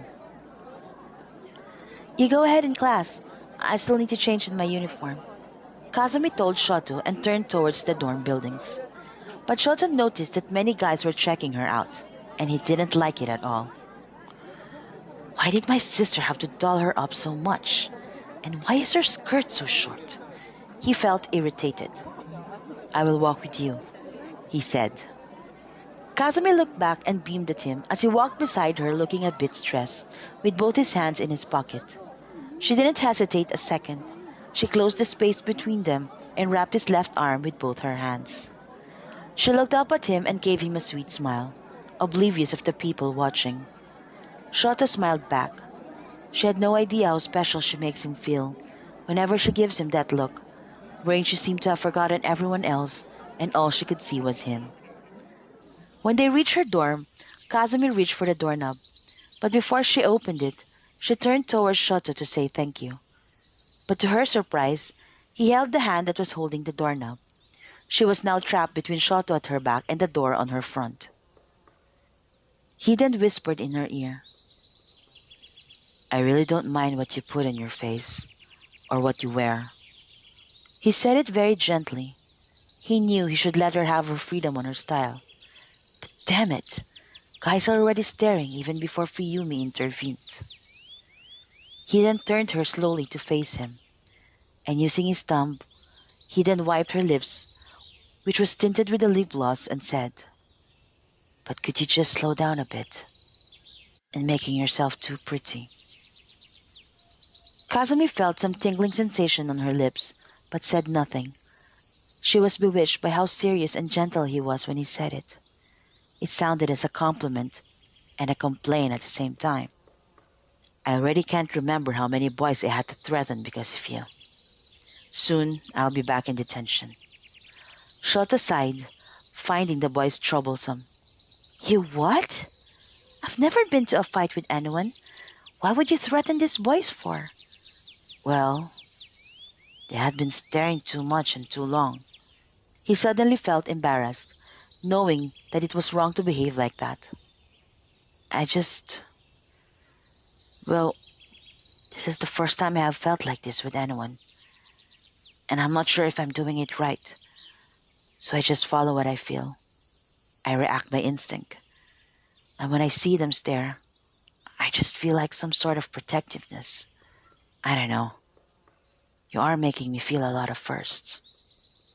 He sounded so innocently confused, so Kazumi felt like she needed to tell him that he's not alone in having these feelings. You are many of my first too, Shoto. You're the first boy I held hands with. The first boy I hugged and kissed. The first boy I ever really liked. Shoto cupped her face and just stared at her. Why do I like hearing that? She smiled at him and continued. And you know what? There is no one else in this world that I would do all these firsts with, but with you. February. Kazumi was running, going to Shoto's classroom. She wanted to be outside his classroom before they get dismissed. When she got there, she was glad to see that Mr. Aizawa was still giving them some last-minute lecture. So she had some time to catch her breath and wait for That's it for Shoto. your special class. You're dismissed. Shoto saw her waiting outside as soon as Aizawa opened the door to leave. As his classmates passed her, he heard Bakugo greet her with his usual ill humor. Demon eyes. He glared at her. Kazumi knew him well by now and does not take offense with his temper. Hello to you too, Endeavor's love child, she greeted back. So you're my half-sister-in-law now? No way. He snapped and walked away. Kazumi gave him a friendly laugh. By the way, Katsuki, you do know that you have red eyes like mine, right? He glared at her, and to vex him some more, she winked at him, then turned to look for Shoto. Shoto smiled watching her. There was really no one that she could not handle on her own. And when their eyes met, her eyes lit up, and she always had this kind of smile that was only meant for him. What did I ever do to deserve the way she looks at me? He thought. He walked towards her with Ida and Midoriya just walking in front of him. Hello, Tenya. Izuku. She greeted them. What brings you here, Kazumi-kun? Ida asked. Oh, I'm just picking up my baby boy, she casually said. Ida can't help his excitement, but at the same time, he blushed for Shoto. You are very vocal, that I can say. She then took Shoto's hand and entwined her fingers with his. Well, February 14 is just around the corner, so I just want to make it clear that Todoroki Shoto is off the market. Shoto thought his jaw would lock from smiling too much. She did not sound like she was teasing him. She really was serious in wanting to make every girl in school know that he was taken. It was a very happy day, but they didn't know that things were about to turn into something dark very soon. March of the same school year. Endeavor was in UA with a meeting with Principal Nezu and All Might. It was a top secret meeting over a very delicate yet important topic about All for One and the League of Villains. He called up Shoto as soon as their meeting ended. I've been waiting for you, Shoto. What do you want?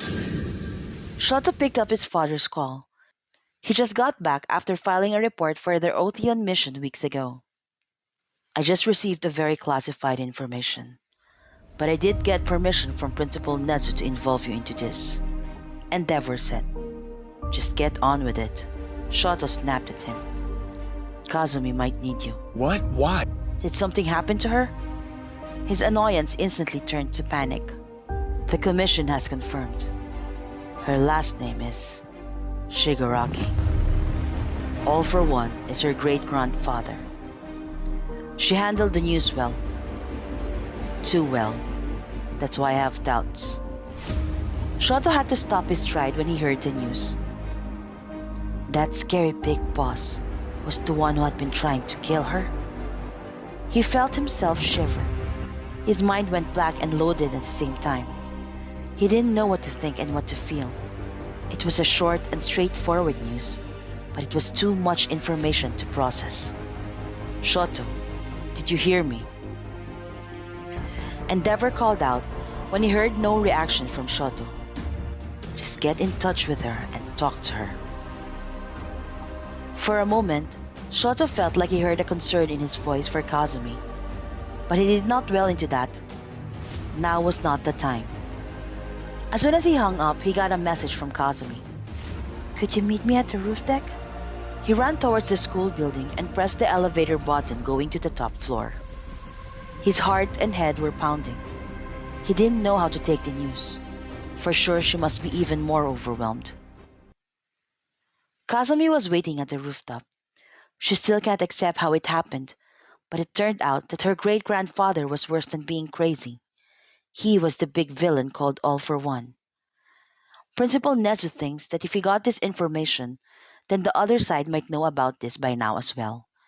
So he ordered her to never leave the UA grounds until he was able to sort things out.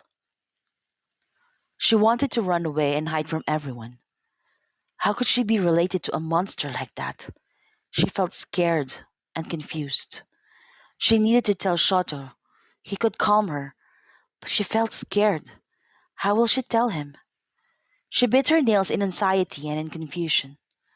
She heard the elevator door opening. She did not turn to look because she was certain it was Shoto. She wanted him, needed him, but she didn't know how to face him. She continued to bite her nails. Then she felt his hand on her shoulder. He turned her and enveloped her with his arms.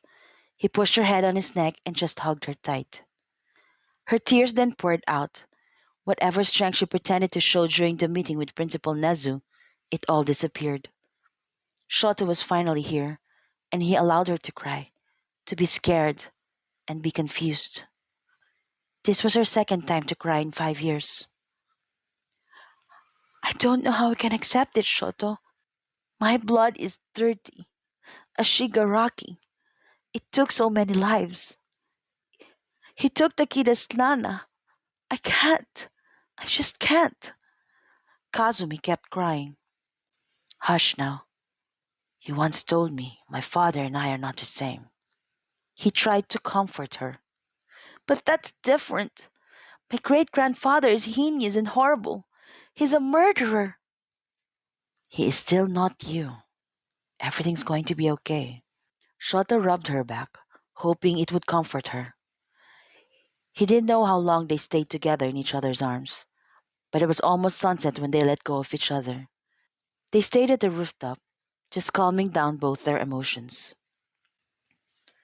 Principal Nezu still don't know if the League of Villains know of my existence, but he wanted to assume yes.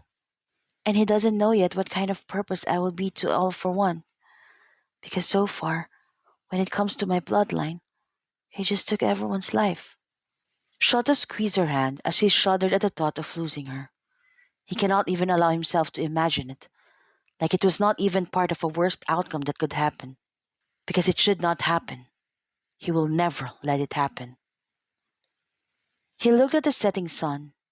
He has to make himself stronger if he wants to keep the people important to him safe. He was busy thinking of how he was going to cramp his training schedule so he could boost his quirk attack, his new moves. We'll ride out the storm together, right? Kazumi interrupted his thoughts. Ride a storm? Like a ride in the theme park? Why would she bring that up now? Kazumi's cheeks were still wet with tears, but she chuckled softly as his face changed to confusion. You're messing me with words again. Shoto glared at her, but at the same time, very proud of her for being able to smile after learning all her truths. Yes, we will get through this together, We'll share this responsibility with you. he said after a few seconds of analyzing his statement.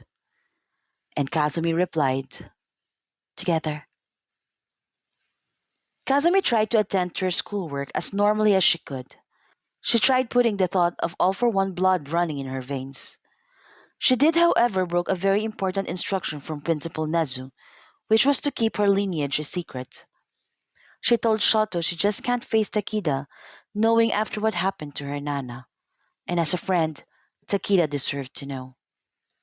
Shoto didn't refuse the idea, but he told Kazumi that if they will tell Takeda, then it was better to include Bakugo. He trusts Takeda to be open-minded, but she did lose an important person. So emotionally, he didn't know how she will take it. He knew Bakugo would be Takeda's pillar, and despite his angry nature, he knew he wouldn't blame Kazumi either.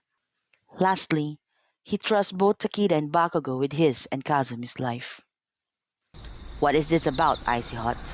I'm not a big fan of waiting, you know. Bakugo snapped. It's about me, Kazumi answered. She then told Takeda and Bakugo about her connection with All for One. The two of them were silent after hearing the news. Kazumi waited nervously for Takeda to talk. They both looked calm, but until Takeda speaks, Kazumi did not want to assume anything. So, he's not only killing random people, he's even making his own family suffer. He's gonna pay, Takeda finally said seriously. Bakugo clenched his fist. It's seriously pissing me off. There's no way we will let him win. Shoto nodded at them to indicate his commitment in taking down All for One. Let's stop this guy. Kazumi somehow felt relieved.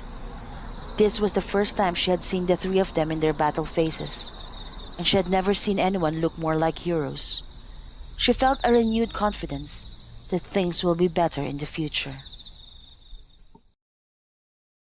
Days after that, Kazumi was called again by Principal Nezu at his office.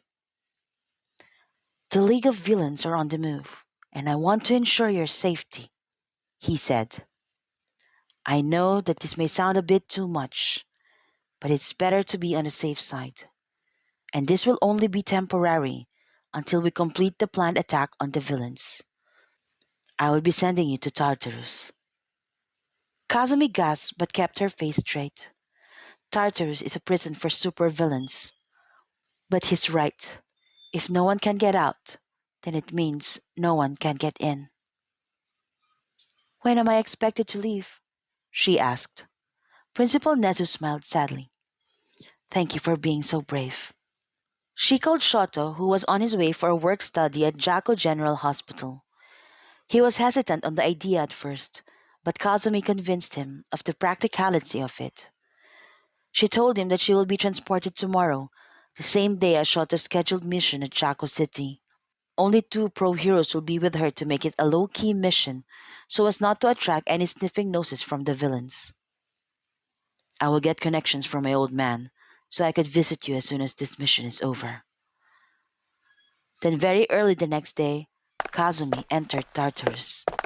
She was led to a room in the far end of the structure. Surprisingly, her room was a great contrast from the gloomy Tartarus. It had bright colors filled with posters of nature. Principal Nezu seemed to make sure to make the place comfortable and less eerie for her. She had no phone, no television, no internet, no contact with the outside world. She went over the bed and stared at the ceiling. She thought of her great-grandfather, who is also imprisoned here at Tartarus. Nobody was prepared for what happened next. Shigaraki woke up and destroyed Jaco City in one wave of decay. The surprise attack on the League of Villains caused plenty of casualties.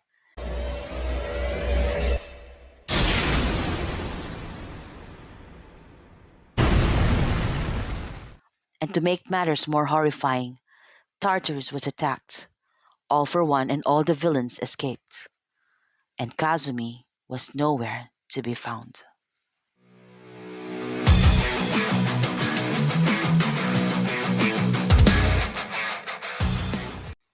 Book 5, First and Last. Shoto woke up in the hospital. The evacuation mission in Jaco City turned out to be a full battle war. His head ached as memories of that fateful day came back. It turned out that Dabi was his own brother, and his only goal in life now was to bring their father to hell. Yes, Endeavor had not been a good father, but he cannot let the fact go that Dabi killed so many innocent lives. His whole family will surely be bombarded with questions and plenty of accusations. His thoughts then moved to Kazumi. He looked at his burnt body wrapped with gauzes. He better get a clearance from the hospital quick, so he could check on her personally at Tartarus. "You're awake, young Todoroki?" It was Principal Nezu. "I'm sure you want updates on everyone, but let me start with the ones more relevant to you. Your father was badly burnt and beaten, but he will survive. The press are feasting on the controversial revelation by Dabi, and UA lawyers are currently handling the media relations." Principal Nezu then paused. For a calm person, he suddenly seemed a bit unsure on how to continue. "I've gathered from your father before that Kazumi is someone important to you, so I will let you into this information." Shoto's senses suddenly went on alert mode.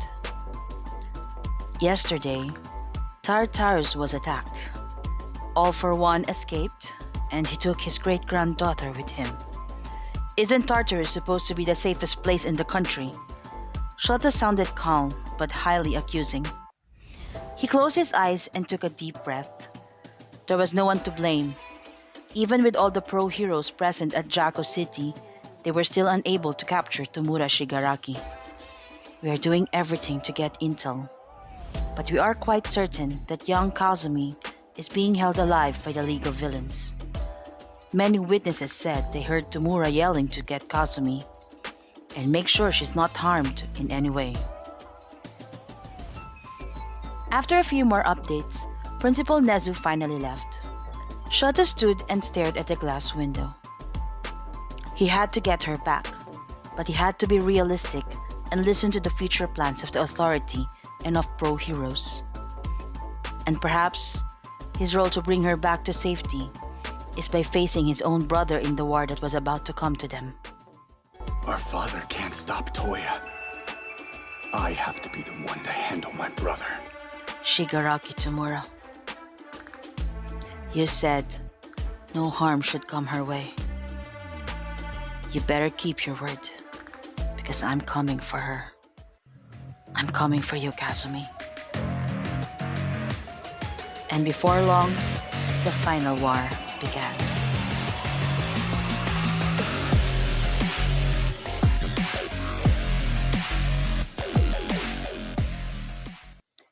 The road to peace came with a lot of losses and deaths. But All for One was finally defeated. Dabi and Tomura Shigaraki was held in a highly secured rehabilitation center. Shoto failed to attend many ongoing ceremonies to recognize fallen heroes. He spent his time in the hospital, where Kazumi was confined. After the war, Kazumi was found unconscious with minor wounds right beside All for One. But once she was diagnosed in the hospital, it turned out all her injuries were internal. And it had been 2 weeks now, and she still laid unconscious in bed. The doctors had been doing everything they can, but still, they cannot guarantee if she would ever wake up again. Ray and Fuyumi had been visiting her every day, and to bring Shoto food and fresh clothes, since he had been sleeping in the couch next to her bed. Natsuo and his father would also visit separately, not just for Kazumi, but also to check on Shoto, who despite winning the war, seemed anxious and distressed. "Hang in there, Kazumi. I'll be here when you wake up," he whispered to her one night. He sat next to her bed and held her hand. Then he started to cry, but he wiped it right away. "This is not me giving up, okay? I will never give up. I just miss you so much. That's all." Shoto cried quietly until he finally fell asleep. "Shoto." It was so soft, but he heard it. He stood up, surprised, and checked on her immediately, but she was sleeping. He then ran outside and yelled for a doctor. A doctor and a nurse came running to her room. "She talked. She called my name. I'm not sure if she opened her eyes and saw me or if she was just murmuring in her sleep, because she normally does that." "Okay, slow down, Todoroki Shonen," the doctor said. "She appears to be sleeping soundly now, but that definitely is a very good sign. There's a chance that her consciousness is coming back. It's just that her physical body is still weak. So what could we do now? Should I try to wake her up? She must be hungry when she wakes up. I better call my sister and bring some food." Shoto was all over the place. The doctor had to calm him down. He placed his hand on his shoulder and said, "Take a deep breath. You yourself need to rest. You're still recovering from your injuries too. I know you are worried, and we are doing everything we can for her. But for now, we will scan her vitals and see if anything changed." After checking on her, the doctor and the nurse left. Shoto closed the door. "Are they gone?" His eyes widened as he heard her voice again. He turned slowly, not knowing if he was hallucinating, and saw her eyes wide open. "Don't call the doctor. I just want you," she said right away, then smiled weakly. Shoto could not contain his emotions. Tears of relief and joy started flowing from his eyes as he walked slowly towards her. He then collapsed on the chair beside her. He held her hand to his face and just cried. "Don't you ever sleep that long again." 'Cause every day I wanna be better. I wanna give what you've given me. My world, you're the center. Kazumi's identity had been kept under wraps. The Pro Hero Core group made a news blackout about her being in the battleground scene. They excused her absence in UA during the war as her support skill was being needed in a pro hero agency. But people who knew, though, started swarming Kazumi's room as soon as they learned that she had woken up. First were his mother and siblings. Fuyumi even told her that they renovated the house after the war, and there is a room for her, and it's right next to Fuyumi's. Next came Principal Nezu, Recovery Girl, Mr. Aizawa, and together with them was All Might and Endeavor. His father stayed a bit longer, though, than the others. He didn't say much, but he was relieved that she was okay. He also apologized for not being able to save her on time. I'm sorry I couldn't be there to protect you. She smiled and told him that Shoto said the same thing when he first saved her from an incoming truck. Shoto smiled too. If she compared him to Endeavor a year ago, he would have glared and cursed. But there had been so much progress with his relationship with his father. But of course, so much still needs to be done. But slowly, the Todorokis are trying to patch things up. Yeah, he's slowing down, getting old. Probably needs to retire soon. Shoto criticized, but they all knew it was meant to lighten the mood. Endeavor smiled too, tapped his son's shoulder twice, and left. The next visitors were their friends who really knew her background. Bakugo. Shoto said when he opened the door. Takeda didn't wait for him to completely open it. She pushed and burst it open. Kazumi! She exclaimed and jumped on her bed. She was then followed by Bakugo, who looked like he was forced to hold a bouquet of flowers. Here, told Kira to buy the most poisonous one. Let's see if she did what she was told. Don't believe his nonsense. He told me to choose the brightest looking flower. He even grabbed the white and red wrapper for the package. Said it will remind you of Shotokun. Ha! That's not. Bakugo was interrupted by a knock on the door. It was Midoriya and Ida. And I see the others are here too. Don't ignore me! Hey, Izuku, Tanya! Takeda greeted, completely ignoring Bakugo's unfinished sentence. Oh, you're here, Midoriya said.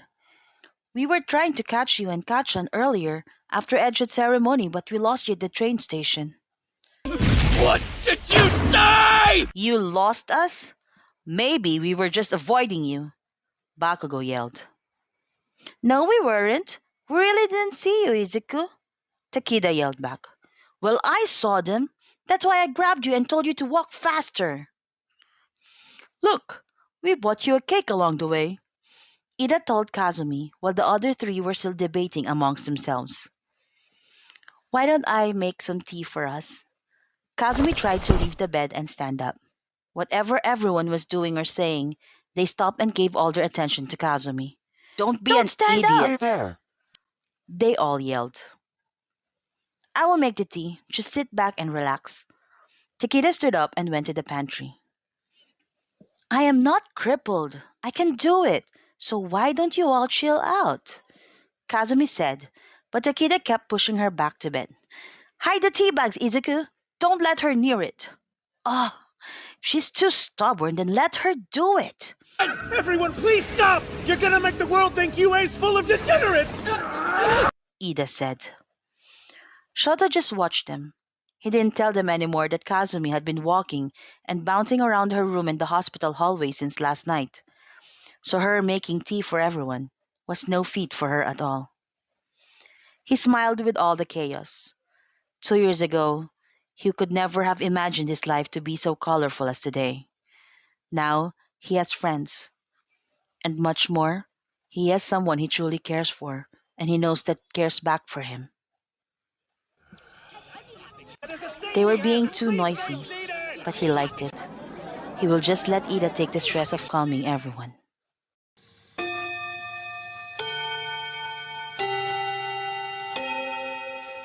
By August, school resumed in UA. The school year had been adjusted because everyone needed to rebuild after the war. Kazumi and Shoto are now on their third year in UA. Principal Nezu called Kazumi out from one of her classes by mid-September. He informed her that Tomura Shigaraki had been asking for her, and she might want to meet him at the rehab center. You don't have to do this if you don't feel comfortable, Kazumi, Shoto said after she updated him of the news. She took a deep breath and replied, But he might be able to complete my memory. Since Kazumi regained consciousness, a small part of her memory had been missing. When the League of Villains have kept her in prison, Tomura had been talking to her before All for One met her. Then she blacked out. Her next memory was waking up to Tomura decaying her cage and setting her free. Then after that, she blacked out again. When she opened her eyes, she was with Shoto in the hospital after the war. It was a small trauma, according to the doctor, and that most of the time it will come back to the affected patient. To some, it may take days. For others, it could be years. Okay, whatever you decide, I will be there. Shota squeezed her hand.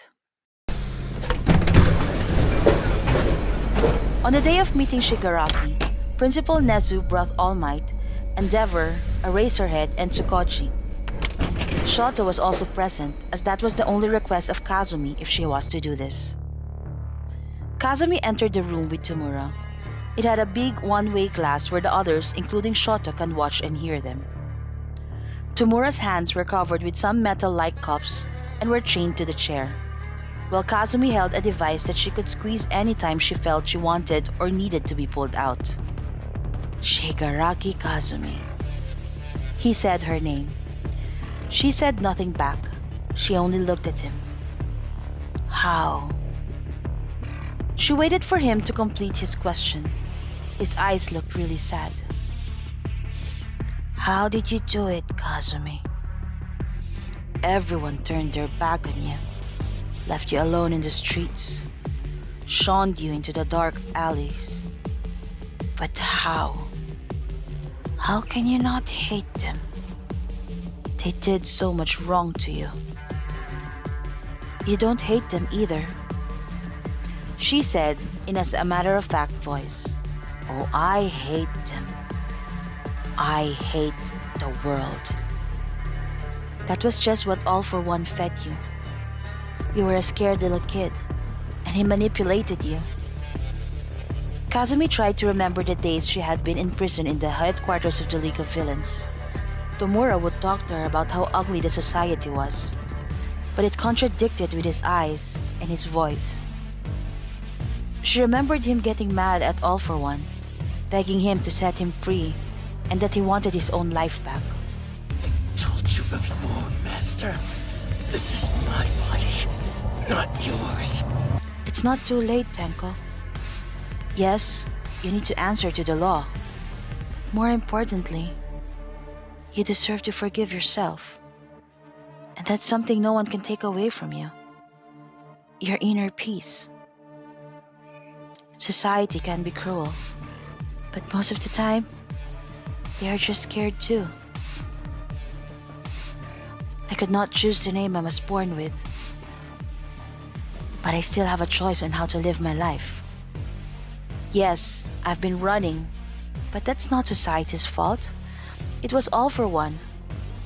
He had been trying to kill me, and that forced me to move into the shadows, Kazumi explained. Kill you? Tomura repeated, suddenly confused. Kill you? But he made you. Your parents and grandparents only died because they were not the perfect vessel. But you are. The perfect vessel? All for One had plenty of quirks he wanted to acquire, but he could only stock a maximum number of it. He needed a vessel, a holder where he could keep the rest of the quirks. So he created in his bloodline the most quirkless person he could. He made 2 quirkless people conceive. Once the baby is out, he tried to transfer some of his quirks. But the child always dies, because their bodies could not handle it. So he forced another line of quirkless descendants to conceive. But they are always a failure. All for One's quirk was untransferable, Shigaraki explained. But with you, he was successful. He transferred the power to steal and bestow a quirk. Yes, you fainted, but you did not explode like what happened to your other ancestors. Kazumi's head throbbed as some flashes of memories came to her. She massaged her forehead as the headache begins to intensify. Let's get her out. Shoto became worried, but Aizawa held him. It's okay, Todoroki Shonen. She's not pressing her alarm. It means she wants to stay. So that was it. The pain I felt when he touched my head. But You freed me. I now remember it. You decayed the lock and the cage. And then you let me go. Why? Because I realized he was making another me in you. I wanted this. But you never wanted it. Kazumi thought about his words. So, you saved me. To everyone's surprise, Tamura laughed. It was sarcastic though. I saved you, and in turn, you put me here in jail. I put you in jail? What do you mean? Huh? Tamura looked at her, confused once again. I can't remember what happened after you freed me. That was the last of what I recall from that day. Shigaraki looked at her with wide eyes and mouth slightly opened. You gotta be kidding me. You don't know? He then turned his face on the one-way mirror to look at the people he knew were watching them. None of you knows. Let me guess, Kazumi. You've been hiding under a different name, right? Even until now. Because people will condemn you for being a Shigaraki. And yet you still did what you did. What did I do? Everybody thinks the heroes won the war. But no. After they subdued All for One, thinking him dead, All for One activated his rewind quirk. He only needs a few minutes and he'll be back in his prime. But then here comes his little great-granddaughter, who I told to run away. I said away. But the moment you saw the Todorokis being hammered down, you went straight to All for One, who was lying on the ground. By this time, more images came to Kazumi. Her heart also started to pound as her memory, although still clouded, confirmed what she was hearing from him. Tamura continued his narrative. And without second thoughts, without any knowledge of how your new quirk works, you touched All for One's head and stole all his powers, including his rewind, making him unable to regenerate from all his wounds, which eventually caused his demise. You finished the war, Kazumi. Everyone's eyes widened as they heard what happened behind the scene of the main battlefield. Kazumi froze. She looked at her hands that contained so much power now. She could have hurt so many people with it. She managed to stand up and open the exit door by herself, without pressing the device she was holding. As soon as she came out, Shoto shielded her with his body, creating a wall between her and the others. What do you plan to do with this information? He asked, protecting her from everyone who looked very alert. Todoroki, I cannot see her, Aizawa said. His hair was up, an indication his quirk is activated. As a reply, Shoto kept her even more covered at his back and held her hand. I'm not going to let you do anything to her. Shoto. He heard her whisper his name. It's okay, Kazumi. I'm here. I've got this. It's fine, Shoto. Let's allow Razorhead to see me. Kazumi told him, but she held Shoto with both her hands, gathering strength from him. I will also not allow anything bad to happen to her son. Shoto looked at him and felt his sincerity. He relaxed a little and moved a few inches aside. Aizawa finally had a glimpse of her as a precaution. She had all for One's power, and she had no idea how to use them. If she unintentionally unleashes them, she will be one lethal weapon. The tension was finally getting low as they all processed the information. They immediately had her examined by quirk doctors to assess how many powers she had, Aizawa never leaving her side. For more than a week, she had been absent in school. Aizawa only focused her on training how to transfer a quirk. It had been decided that she would return those quirks that had been stolen or copied, specifically that of Ragdoll and Eri. The rest were transferred to All Might, as he was the most experienced wielder of transferred powers. But he would remain as a full-time teacher in UA. No more hero works for him at all. The only quirk that remained with her was her great-grandfather's original quirk, the power of stealing and transferring. The doctor said, though, that by genetics, she remained quirkless. She will not be able to transfer All for One's quirk to her children because it was only bestowed on her.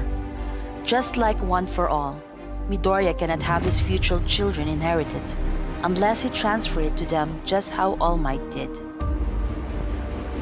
And thus will be the end of the era of All for One and One for All. After winter break. We own this whole stretch of land out here, everything you can see. The summer camp you're staying at is there. The third-year support classes were brought to the Pussycat camping grounds for training. Even after the war, UA curriculum became more strict. Support classes now are expected to face battle trainings, so when crisis comes, they would at least be able to defend themselves. Class 3C to 3H were sent to camp training for 5 days. Ectoplasm, one of the third-year homeroom teacher, announced their objectives and schedules on their first day. For 5 days, we aim to enhance your mental and physical abilities. On the fourth day, the top 3 students of the Hero course from Class 3A and 2A will be here to help with the camp training. At the mention of this, Kazumi perked up. Although she had spent the holidays with the Todorokis and took a trip with them at Namasaki, she had already been missing Shoto. She should be used to it by now, since lately, UA's Big Three had always been requested for missions even outside Japan. And it wasn't just Kazumi that was excited. The other students started chatting about them too, because it cannot be denied that these 6 students had received a lot of admiration and crushes from their schoolmates. Silence, Ectoplasm said. He then proceeded to explain that the battle will be one class of 20 students versus one Hero Corps student who will act as a villain. The hero villain will be given 20 minutes each to tie a ribbon on all 20 students. But if after the time limit, and if one of them was left untied, then their class have won. He then continued.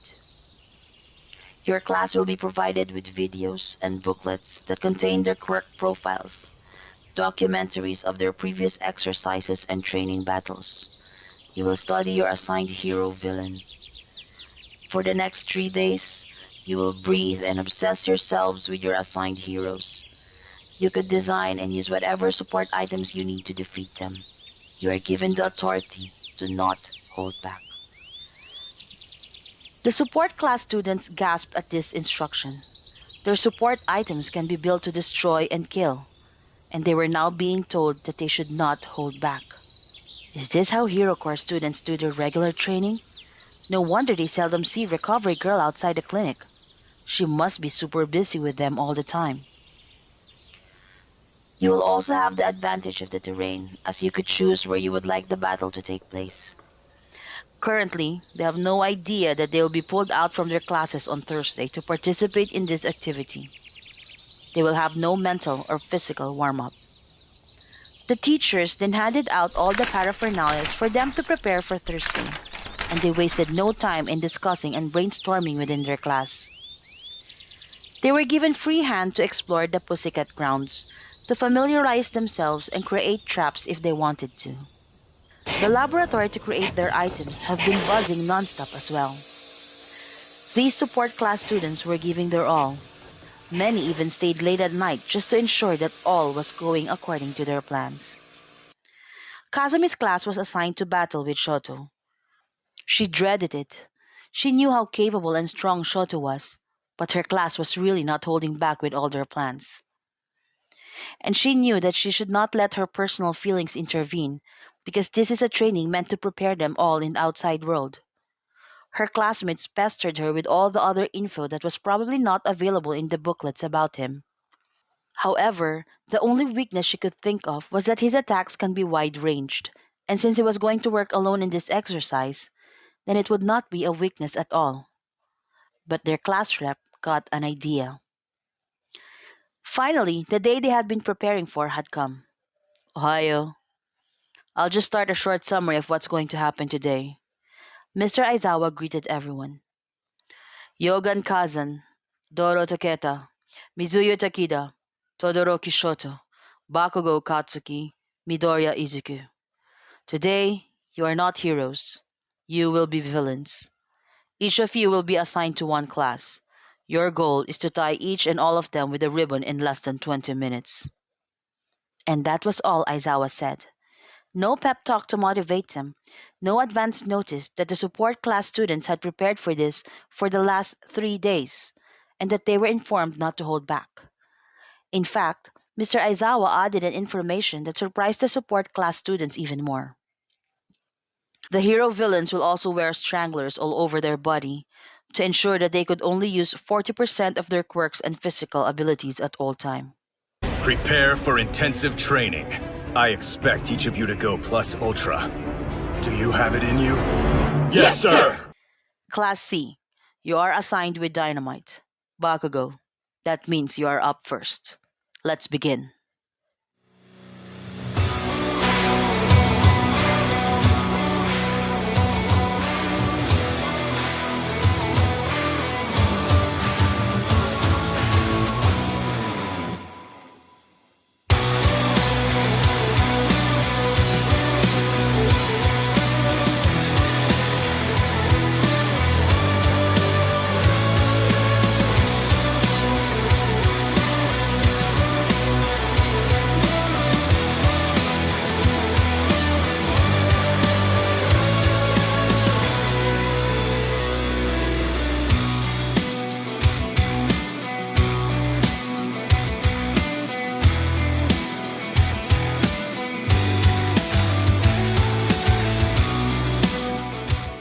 The 6 battles ended a little after noon, with all the hero villains winning against the support classes.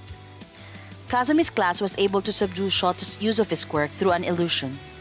One of Kazumi's classmates had a quirk that can change the face of a person for 30 seconds. So whenever Shoto was about to unleash a full-blown ice or fire attack, one of their classmates would throw themselves in the middle of the battlefield and have their physical features changed to Kazumi. At first, it took Shoto by surprise and he completely held back his attack. But after the first trick, it would only take him a millisecond to know that it was not Kazumi. The slight delays and restrained attacks, though, still weren't enough to win against Shoto. After tying all of Kazumi's 19 classmates, he came for her. Kazumi, whose support items were already damaged, waited for him to come nearer so he could tie a ribbon on her. When he did, she took him by surprise when she pulled him and did a self-defense stunt she learned from Takida before. Shoto landed on his back. Kazumi trapped one of his hands and sat on his stomach. She may have gotten him off guard, but he was not one of UA's big three for nothing. Good job, Ectoplasm told Kazumi. But you're out. Todoroki wins. What? Kazumi was surprised. Shoto smiled and held out her other hand, where he already had a ribbon tied. She glared at him and pouted. During lunch break, Shoto waited for Kazumi with Midoriya, Bakugo, Takeda, and Kota and sat by the nearby stone bench. All of them were laughing as Bakugo lost to a prank with Takeda, which ended up with him wearing a pink jacket. I'm gonna annihilate you, Deku. And you too, Icy Hot! You bastard! Bakugo yelled. Hey, language. Kazumi reprimanded Bakugo as she approached them with a box of medicines and band-aids. Move it.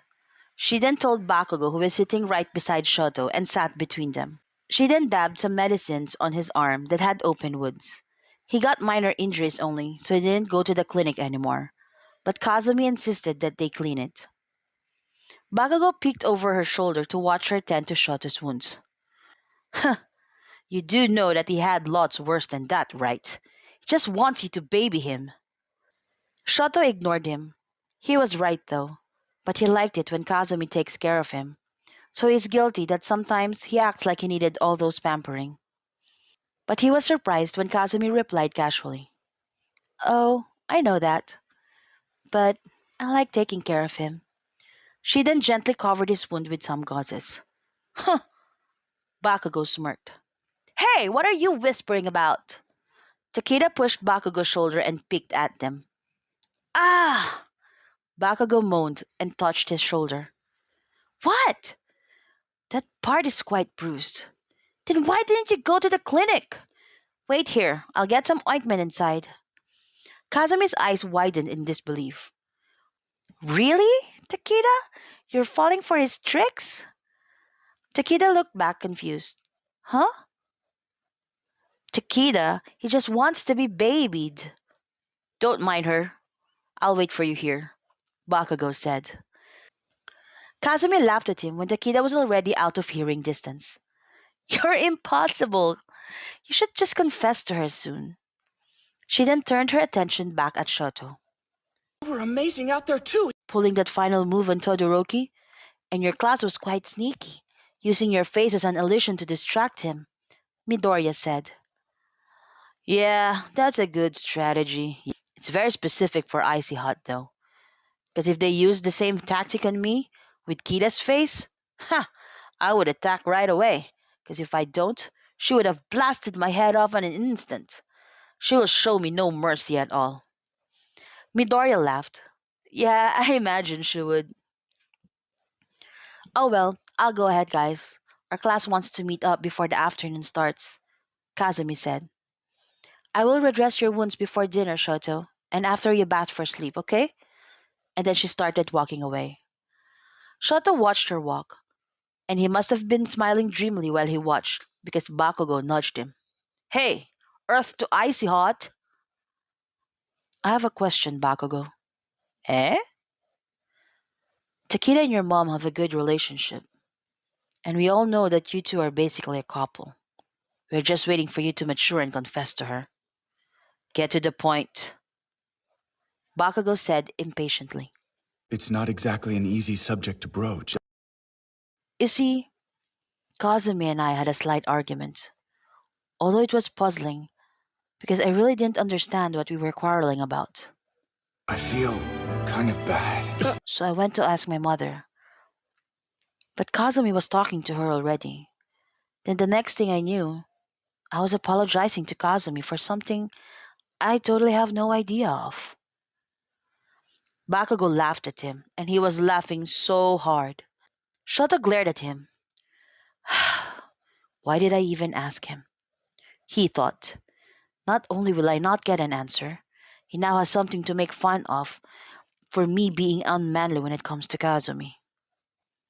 Then to his surprise, when Bakugo finally stopped laughing, he tapped him on his shoulder and said, "Welcome to the club, Todoroki."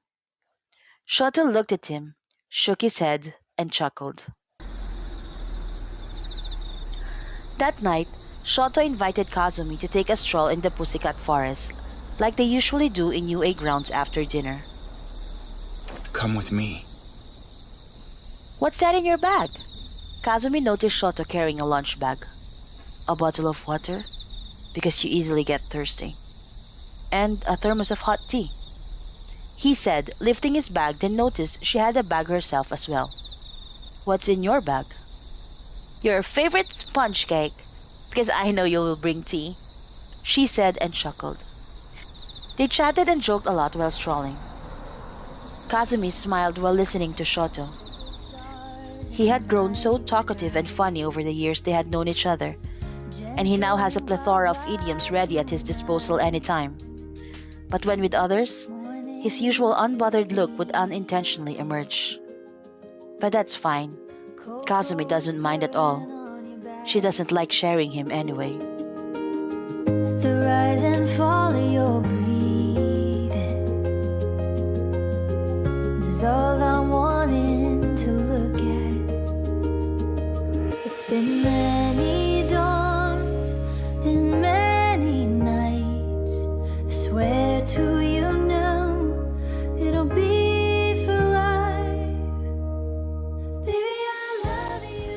I gave Fuyumi Nichan the list of all the cities we're going to, and now my brother is arguing on where we should go to first. Mother is contemplating that she might join too on the next trip, although she planted this very sensitive flower in the garden, saying it will wither if someone other than her will water it. So unless she gets a gardener that's a flower whisperer, then maybe she would come.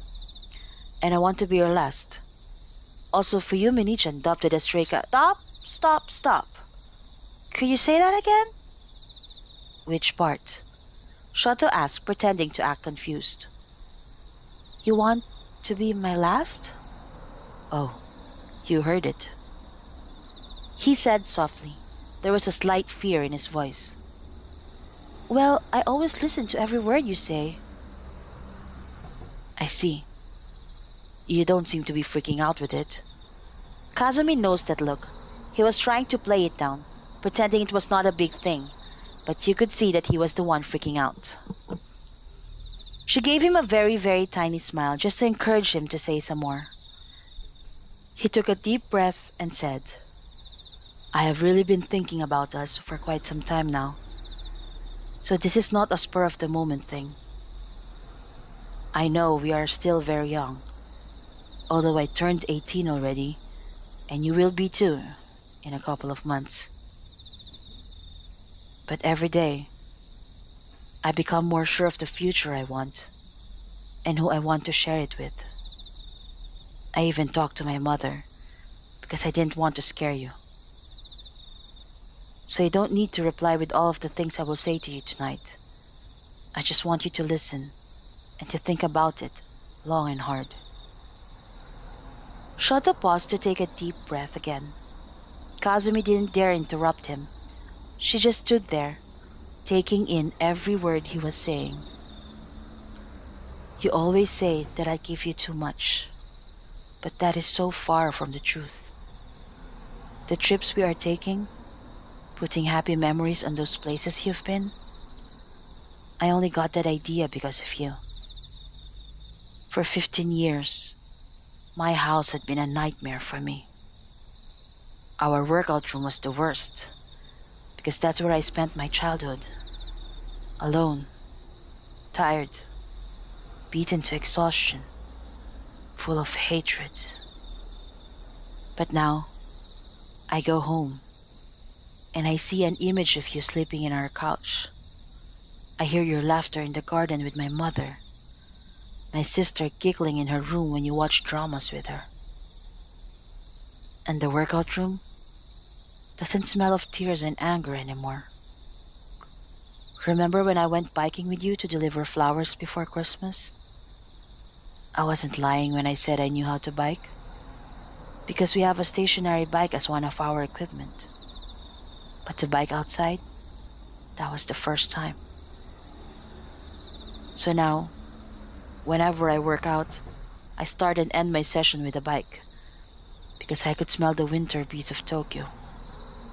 You're changing my sad core memories into happy ones. Well, not really changing, because I have learned to accept my past. I no longer need to bury it and pretend it never happened. Shoto then started to cry softly. Kazumi wanted to hug him, but she was afraid it would interrupt him from opening his heart. So she waited patiently until she feels he was done talking. It is a part of who I am now.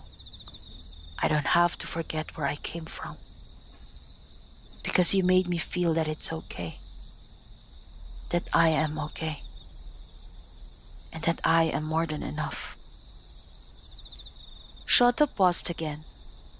Kazumi couldn't contain her tears. His words were so beautiful. They stared at each other, just adoring each other's tear-stricken face. They were not saying anything, but so much was being said by their eyes. Then Shoto finally continued. You said, I am many of your first. Kazumi, can I be many of your last as well? The last boy you'll hold hands with. The last boy you will hug. The last boy you will ever like. Baby, I love you, love you.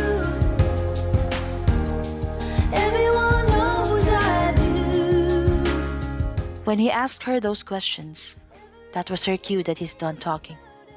She tilted her head, kissed him, and replied, "You didn't even have to ask it, Shoto." It starts and ends with you and me. Baby, I love you, everyone knows I do.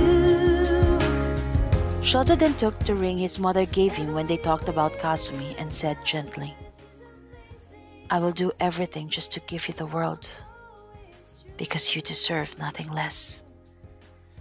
He then slid the ring in her finger. "Just say you're mine, then you've already done it. Because you are my world, Todoroki Shoto." Every minute about us is amazing. Yeah, let's face it, we all know it's true. I wanna marry you. The night crickets were singing in their background. The moon was shining full and bright, and a group of falling stars were dancing in the sky above them. But they didn't notice any of it. At that moment, they were only seeing each other. "So does this mean when I turn 18 this year, we'll get married?" Kazumi giggled as they strolled back to their own huts. Shoto laughed. "I told you to think about it long and hard first." "Oh, I've known from the start it's you. From the moment I gave you my real name." "So, going back, when I turn 18 we could get married?" she eagerly asked. "No, because we still need to finish college." "Okay, so after college we could get married?" "Well, we need to work for a couple of years." "Fine, so after 2 years of working we could get married." Shoto paused and thought of another reason just so he could mess with her. "Well, we still need..." "Shoto, don't make it too long. We're still going to make babies." "Babies?" Shoto couldn't stop laughing so hard. His stomach started to ache. And here I was, so afraid that I was going to freak you out with my marriage confession. Kazumi tried to look at him seriously, but his laughter was slowly contaminating her. "I'm going to buy a calendar as soon as we get back to school, so we could start plotting." "Okay, you do that. We also need to discuss how many babies we're going to have." "I'm thinking 2 or 3. 2 or 3? Kazumi shrieked. "Too much?" he asked. Well, pregnancy he knew was not easy, and it was Kazumi who would be carrying it for 9 months and bear the pain during delivery. But to be honest, he really wanted a big household. And then Kazumi replied seriously, "I'm actually thinking of maybe 4 or 5. I could try